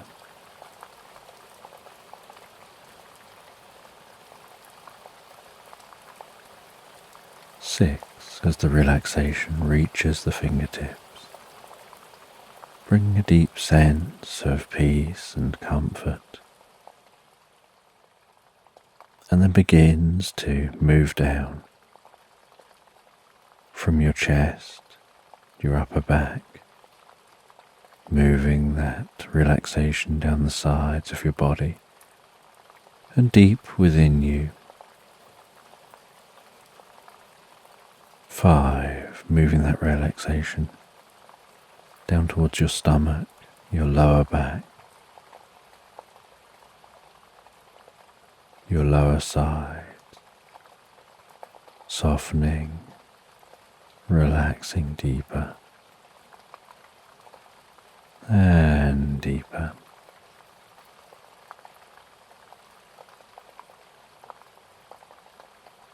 4, moving that relaxation down around your bottom, around your legs, carefully moving the relaxation down towards your feet.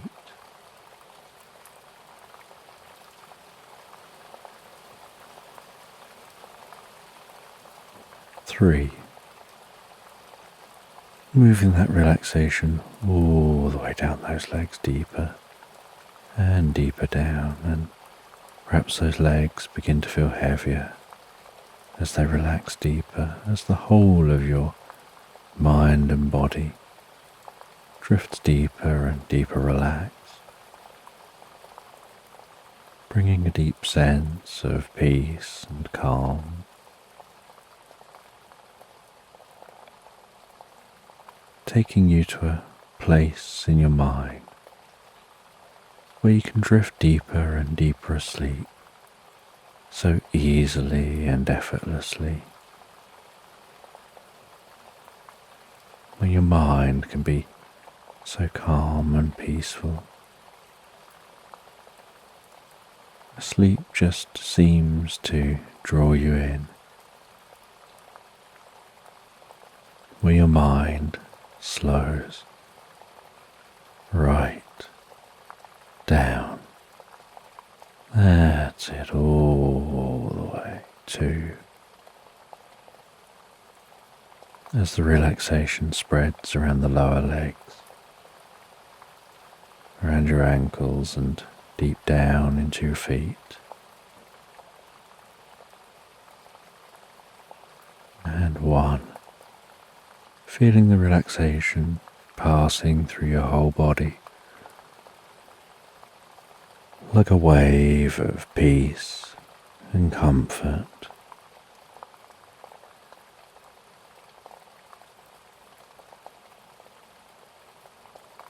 And you know the process of sleep involves the body relaxing fully as the mind begins to drift almost into its own reverie before passing into pleasant dreams.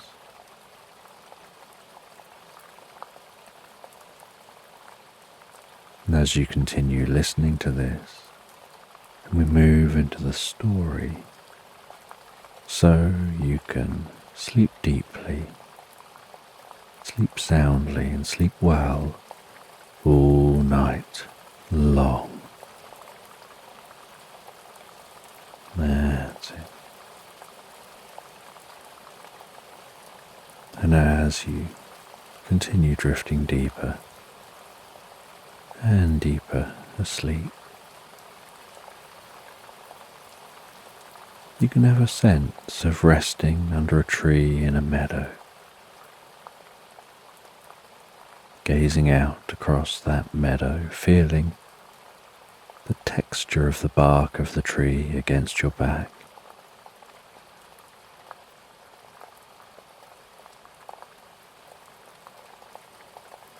And while you rest there, feeling deeply relaxed,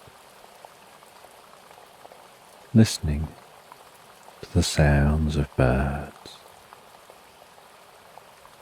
watching butterflies flitting from plant to plant, hearing the rustling leaves of the tree overhead, so you can feel a deep sense of peace and gratitude for where you are, the experience that you're having.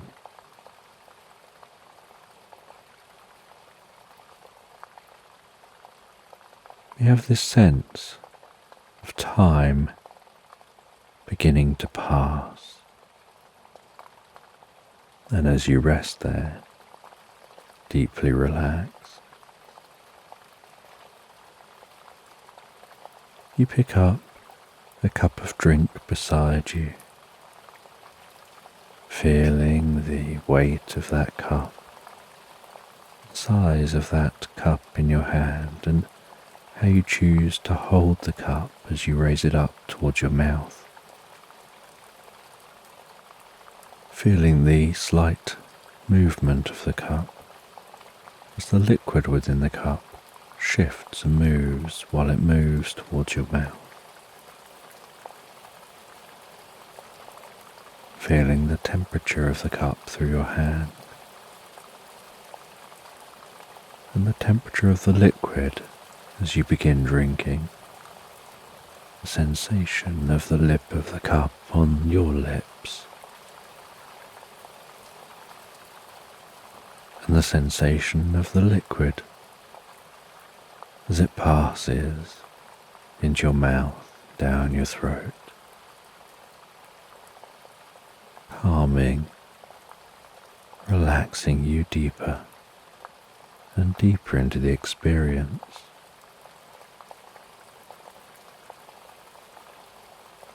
And although you have this sense of time passing,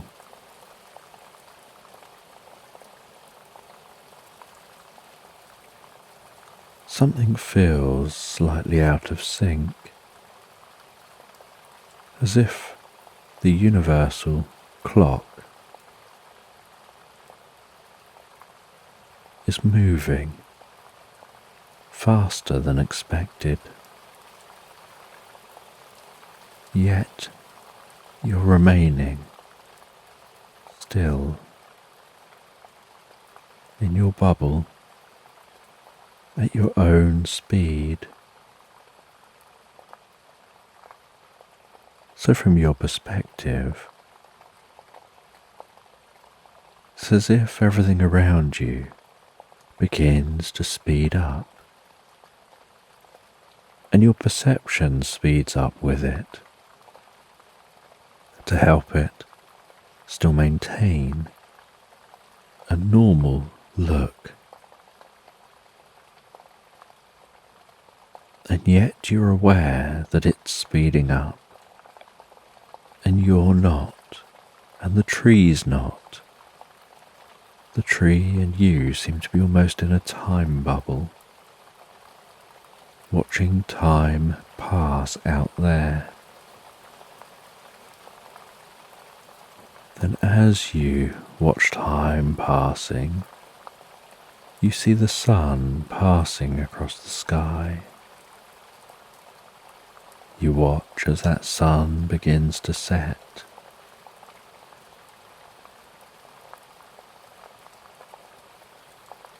You light a candle beside you as you watch the world passing by, noticing the candlelight shimmering gently, its glow making shadows dance around, those stars twinkling in the night sky.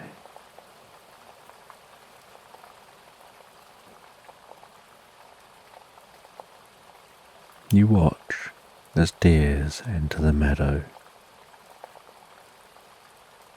relax among the grass, then leave the meadow. The stars begin to fade as the morning light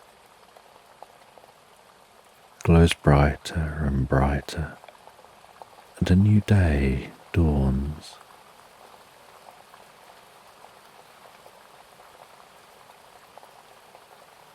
And while you rest here, on that grass beneath that tree, your back resting against the tree, drinking that drink, putting out the candle light,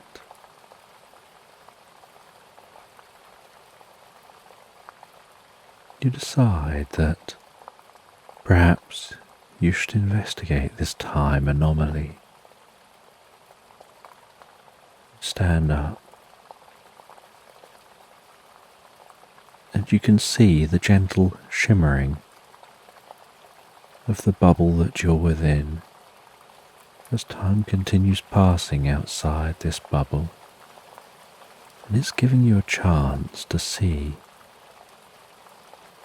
and appreciate time as it passes.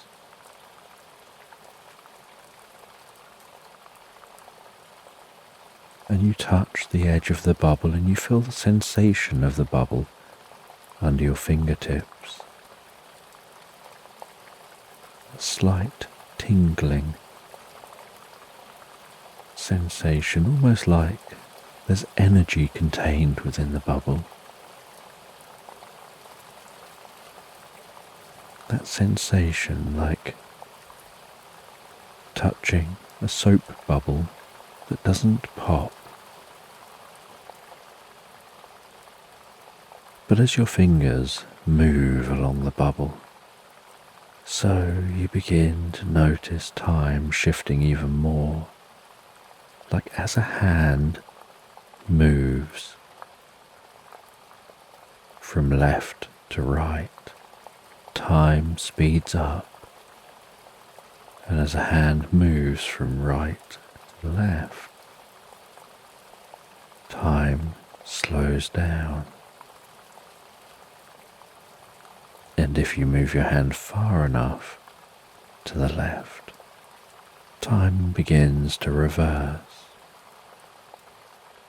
And you watch from within this bubble as you move your hand and time speeds up. And you watch spring progress into summer, summer progress into autumn, and autumn into winter, and back to spring. You watch the way the seasons change.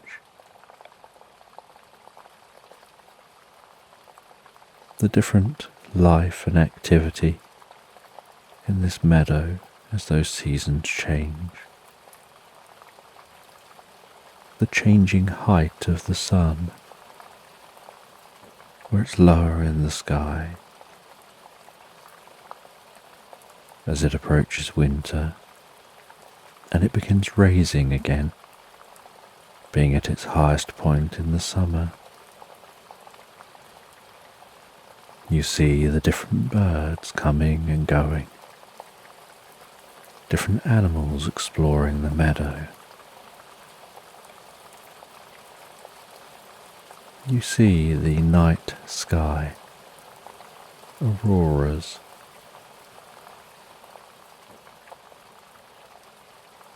the stars overhead, shooting stars, perhaps a comet travelling through the night sky. You feel a deep sense of curiosity with this experience.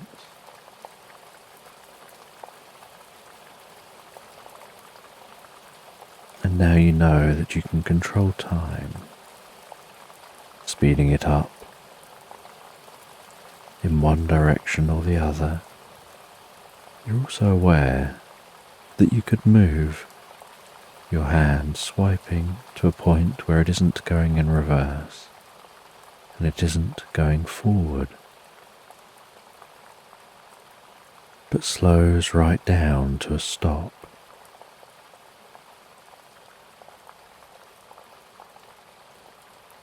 And you you slow time right down to a stop, you see birds in formation hanging in the sky, clouds stuck in position. Any rustling of the leaves ceases. Grass stops swaying mid-sway. Perhaps you notice a rabbit halfway through a jump, or a squirrel leaping between one tree and the next, mid-flight.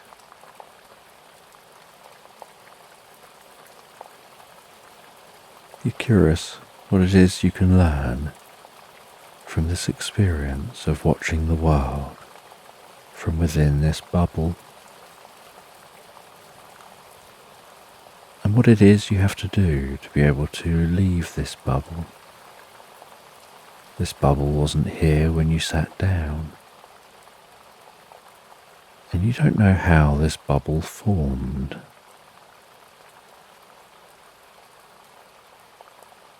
Then you start the time moving again, watching as it ticks on, 1 second at a time, each second into the future. You hear the rustling of the leaves overhead as the wind softly blows a breeze.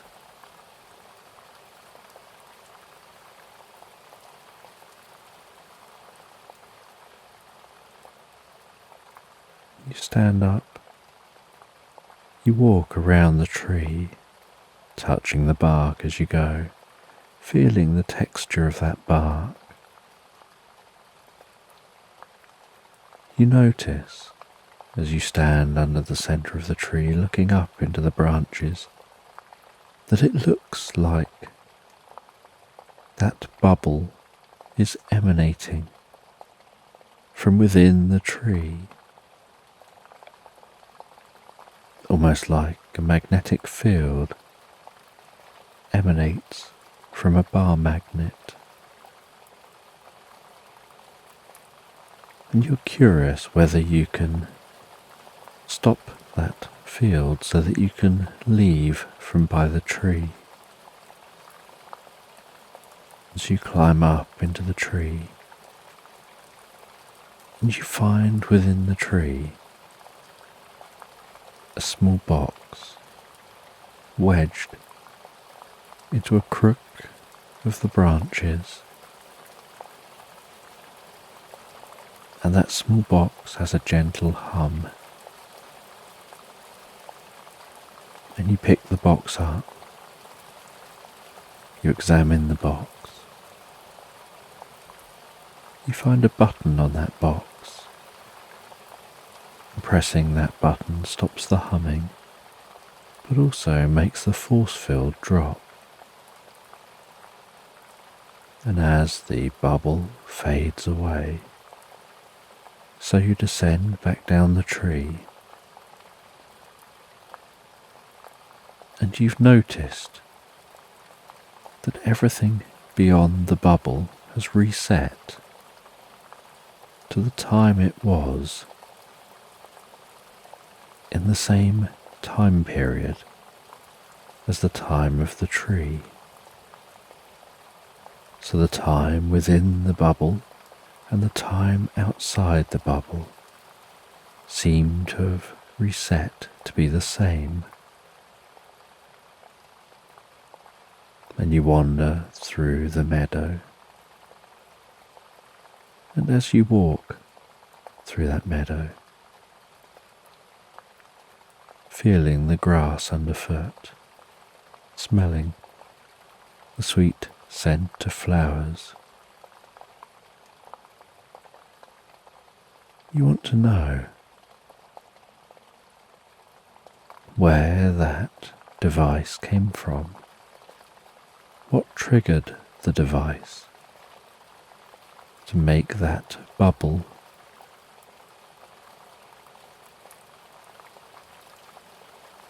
and to explore the experience that you had, to try and process that. And as you walk through the meadow, so you can notice that this early morning, the drops of dew dotted among the fronds of grass. You hear the distant sound of ducks quacking to each other, and an even more distant sound of an early morning church bell.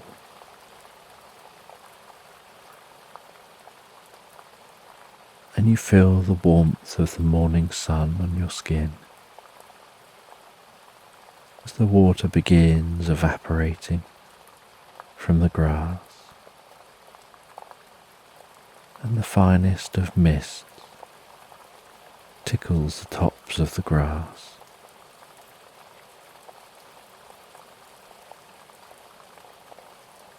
And you continue walking through this meadow, past some rabbits chewing on the grass.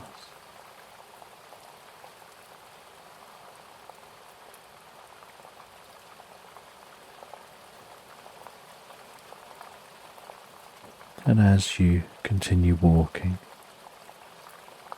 you find your way to the tree line.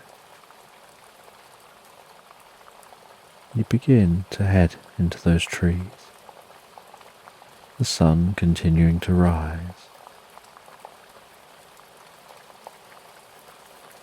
and the sun's light creeping through the trees, shards of light dancing delicately in the breeze.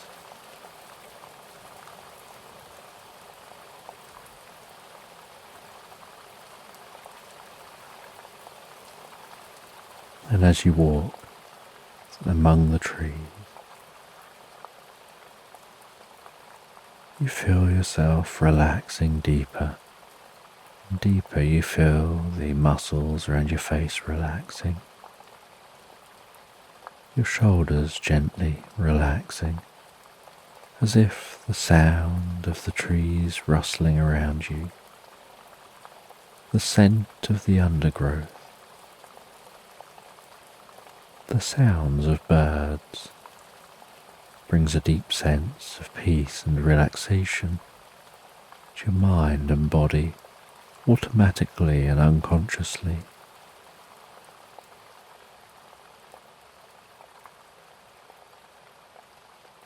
And you stop after a little while. You rest on a fallen down tree, which has left a slight clearing here among the trees.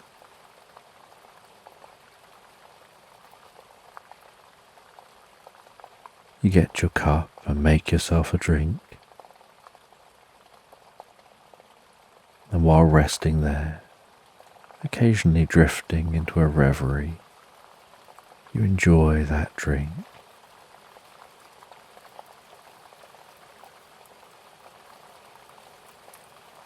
And you think that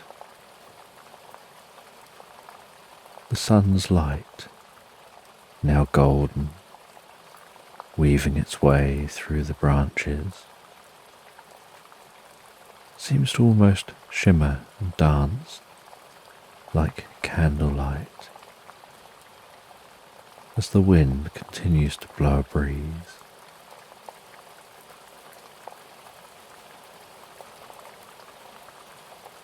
And after relaxing for a little while here, you continue on your journey,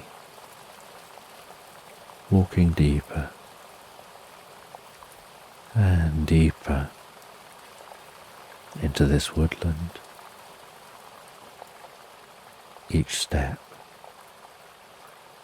so rhythmic, calming, the sound of the footsteps on the undergrowth,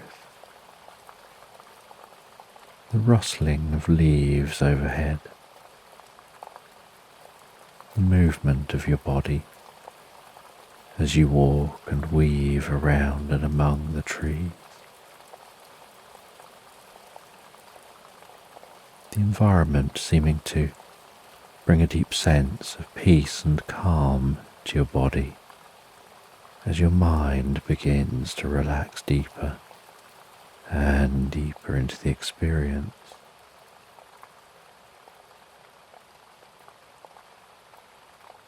And as you continue relaxing deeper,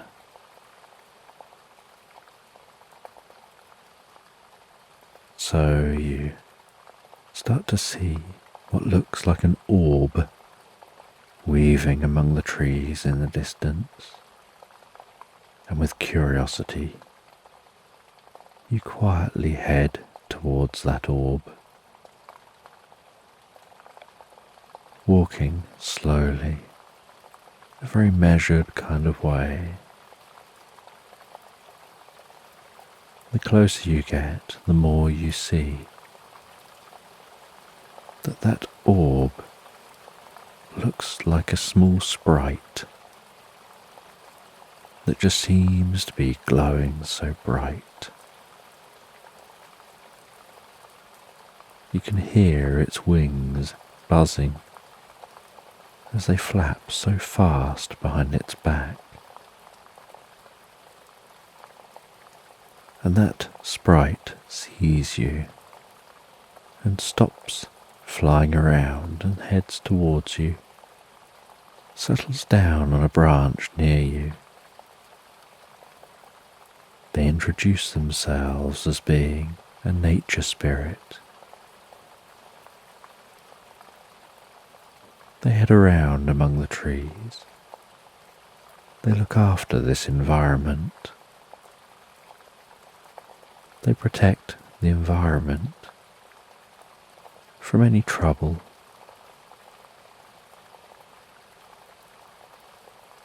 They're curious who you are, why you're here, and you explain about that box and about the shift in time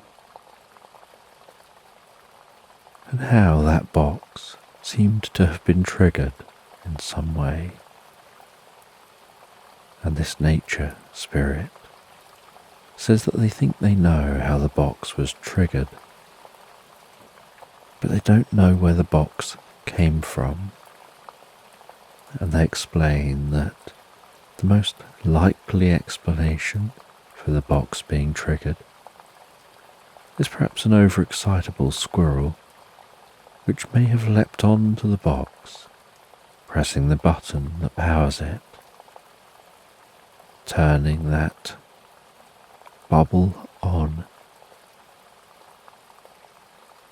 But they still don't know where it came from, or how long that was sitting in the tree. They then say that perhaps you should continue on, continue through this woodland, and as the woodland shifts and changes,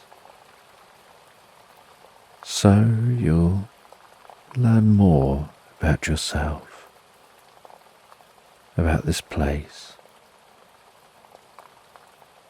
and about time, and how all things are connected in their own way, and answers can be found. And so you continue on through the woodland, and as you continue on, so the sun continues to pass across the sky, and while it passes across the sky, and the shards of light penetrating the canopy overhead move and shift across the ground. So you notice a change in the trees, that there are now more pine trees around you, and you can smell that strong pine scent. and feel the sticky sap as you touch the branches of those trees. And you find your way through this woodland until you manage to exit this woodland into a whole new meadow.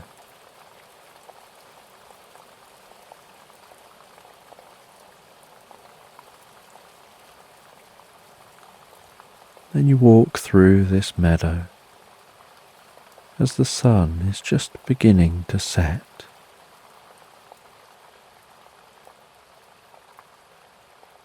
And you head down towards a stream that you can see cutting through the landscape.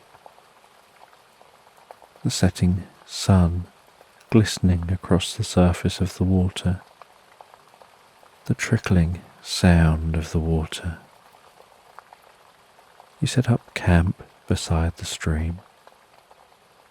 That fresh scent of the water wafting up to your nostrils.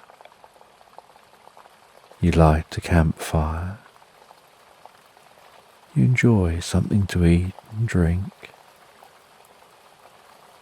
You watch as the light of the fire dances before you, shimmers on the surface of the water, crackles, makes shadows leap around. Cool air wrapping itself around your skin, breathing that in and out before you settle back into a tent and the fire burns down to embers and is just glowing ever so slightly with the most comfortable warmth. And you drift and float peacefully asleep while the sides of the tent gently undulate in the buffeting breeze, while you listen to the water trickling past, guiding you to sleep, almost as if it's washing away your worries and anxieties.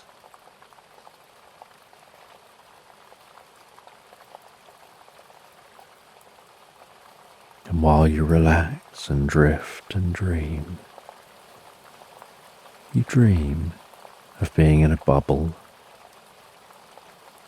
and being in a bubble that's within a collection of billions of other bubbles, and each bubble is like its own universe, as if space is filled with bubbles, and each bubble is a universe of its own. And so you have space within space within space. And within your universe, you can explore a myriad of planets around an almost infinite number of stars.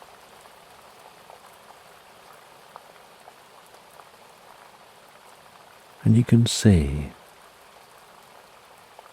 the impossibilities of any existence of any one thing when there's so many options. The impossibilities of two lovers meeting. And yet, these impossibilities occur.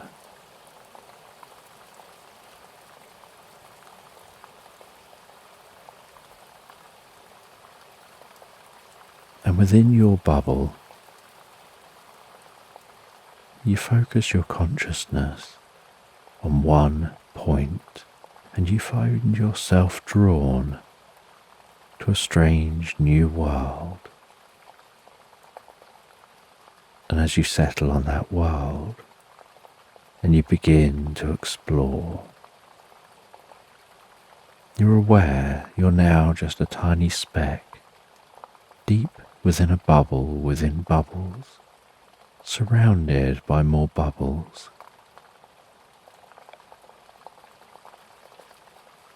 Just one speck on one planet, around one star, circling one galaxy, in one universe of many.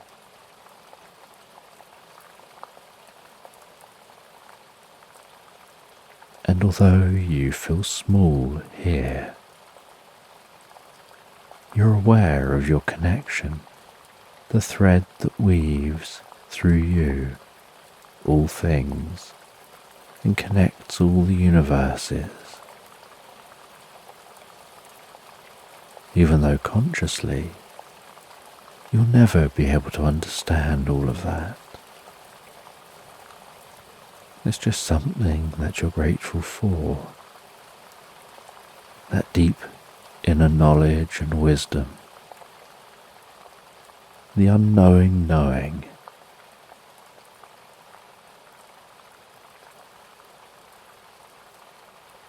And as you explore this place,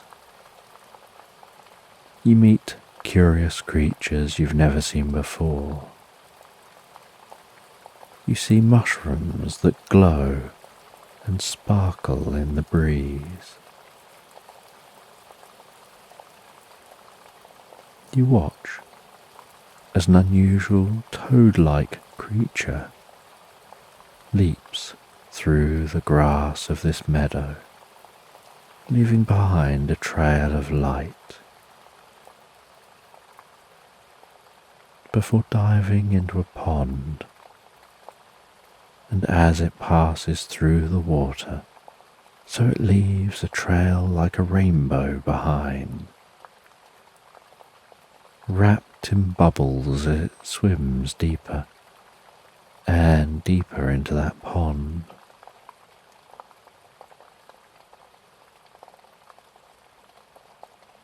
And you drift and dream from one dream to another, processing your experience, wrapping your mind around the experience, like wrapping paper around a present, learning deeply, so profoundly, before exploring a dream meadow full of fireflies dancing among grasses, weaving off into the trees, seeming to signal to each other with their light. Watching as a young unicorn wanders out from the trees into the meadow and tentatively feeds on the grass. And you watch that unicorn under the blue nighttime light, the silvery light of the moon's glow, bathing that unicorn as it feeds. And then you watch the unicorn as it heads over to a tree, a grand old oak tree. And on the ground beneath the tree is a broken branch from the tree, and the unicorn seems to be standing on the edge of that branch, while tapping away at it with its horn. And it taps away at that old branch with its horn, and seems to be carving the old branch. And you watch, and you watch, until after some time, the unicorn stops, reaches down and picks up what it's just carved, trots over to you and drops what looks just like that box at your feet.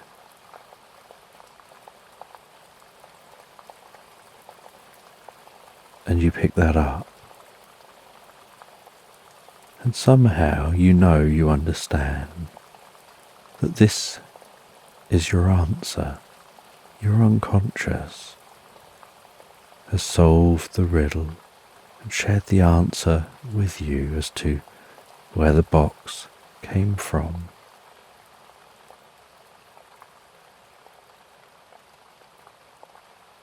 And this world fades away as you drift deeper and deeper asleep, drifting from dreaming sleep into deep, recuperative, healing sleep, into a dreamless, pleasant sleep, continuing to drift and dream, and then dream and drift, cycling through stages of sleep, until eventually you awaken in the morning to the sound of the stream and the glow of the light through the tent.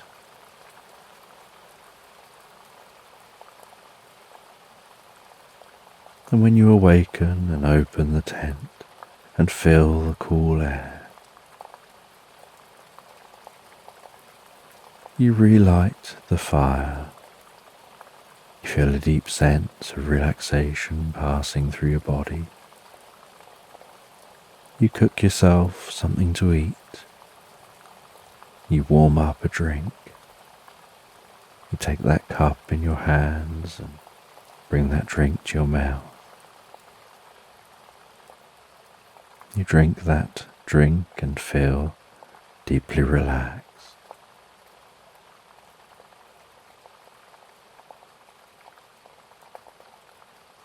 And you rest there in the morning,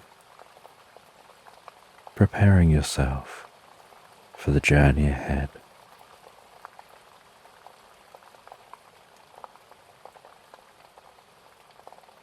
You decide that you're going to follow the stream. So after your drink, you pack everything away. You walk along the side of the stream.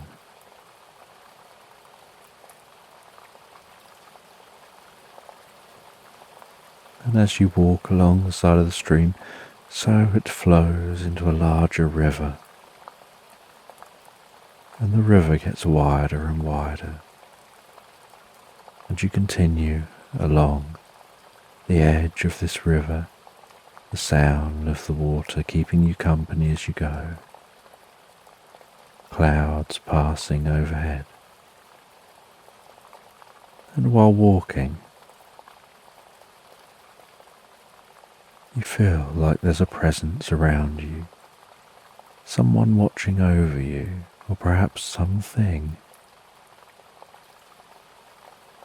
And then in a tree you spy a wise owl, and the wise owl greets you and talks to you about the journey you're on, and seems to know about the dreams that you had. It supports you in better understanding your discovery.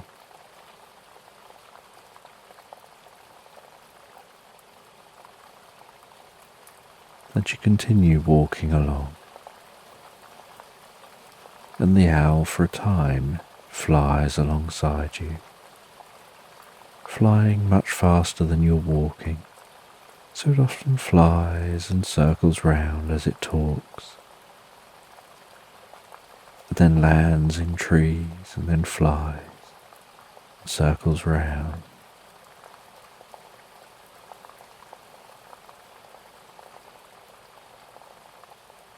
And you stop from time to time. You watch as the sun's light twinkles and sparkles on the rippling water of the river. You see some ravens perched in trees, walking around on the grass. You watch one raven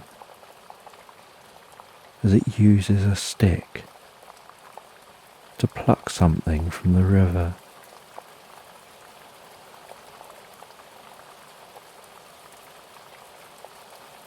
You spot out the corner of your eye a random four-leaf clover among the grass and pick that four-leaf clover, feeling that it's lucky. Place that within your pocket.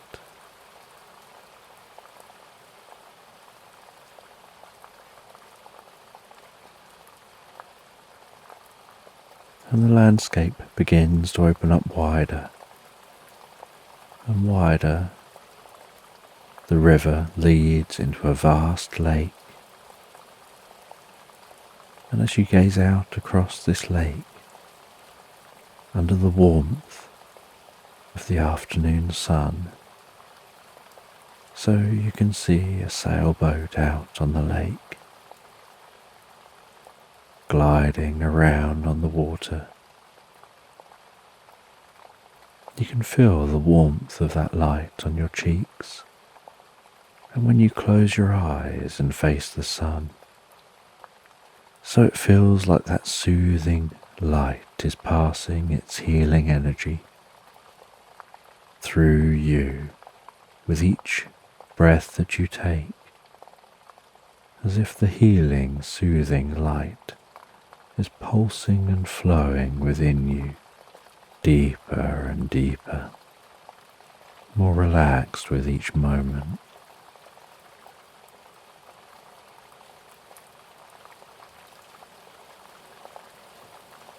And you sit on the edge of this lake for a while, just resting on the grass,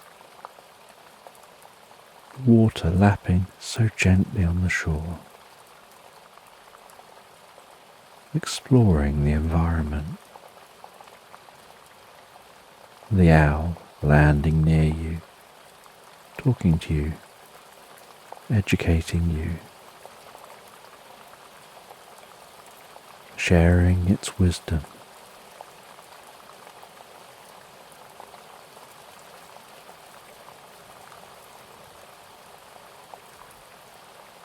And in this environment, you feel a deep sense of safety, security, and curiosity.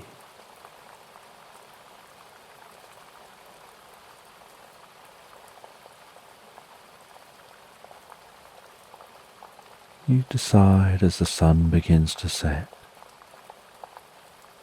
just to stay rested here.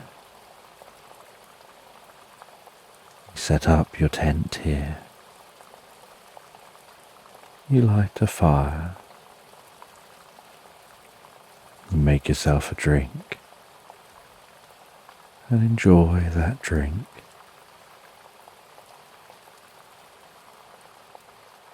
As you gaze out across the lake, so thoughts drift and float through your mind, like waves drifting across the lake.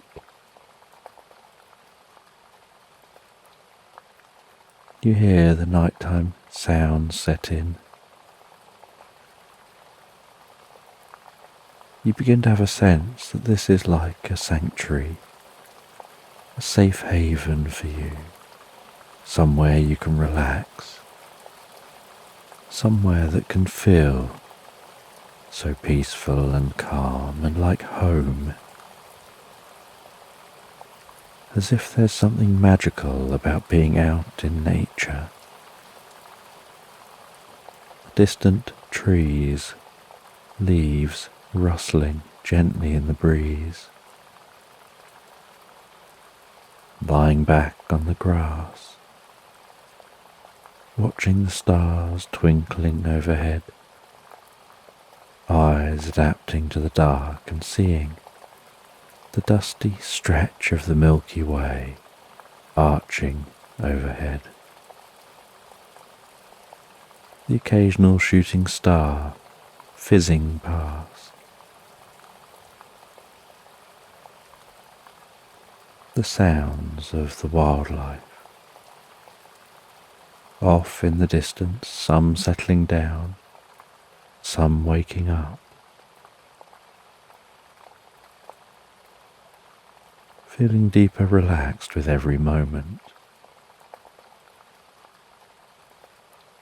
Gaining a greater sense and understanding of that object in the tree.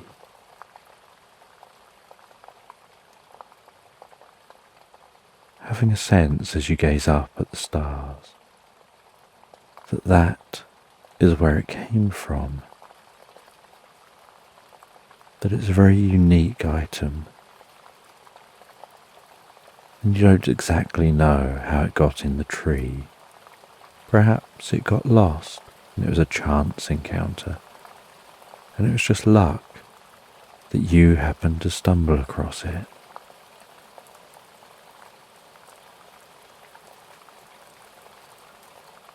And you can hear out on the lake the splashing of a duck, the occasional sound of ducks quacking. And as the moon rises in the sky, so its silvery light dances across the surface of the water, and you head to bed in the tent, and you feel so fortunate to be able to have this time to explore nature, from that tree to here, to be able to give this time to yourself, to your own inner discovery and well-being, to being able to follow curiosity and explore the wonders of the world, and explore the pleasant thoughts that can come to mind.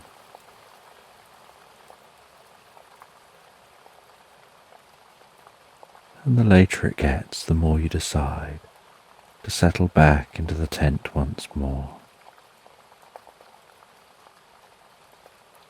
And settling back in the tent,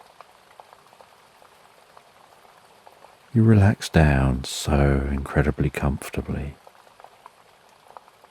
and you drift and float so deeply, so profoundly asleep, drifting and floating deeply asleep into Slumberland.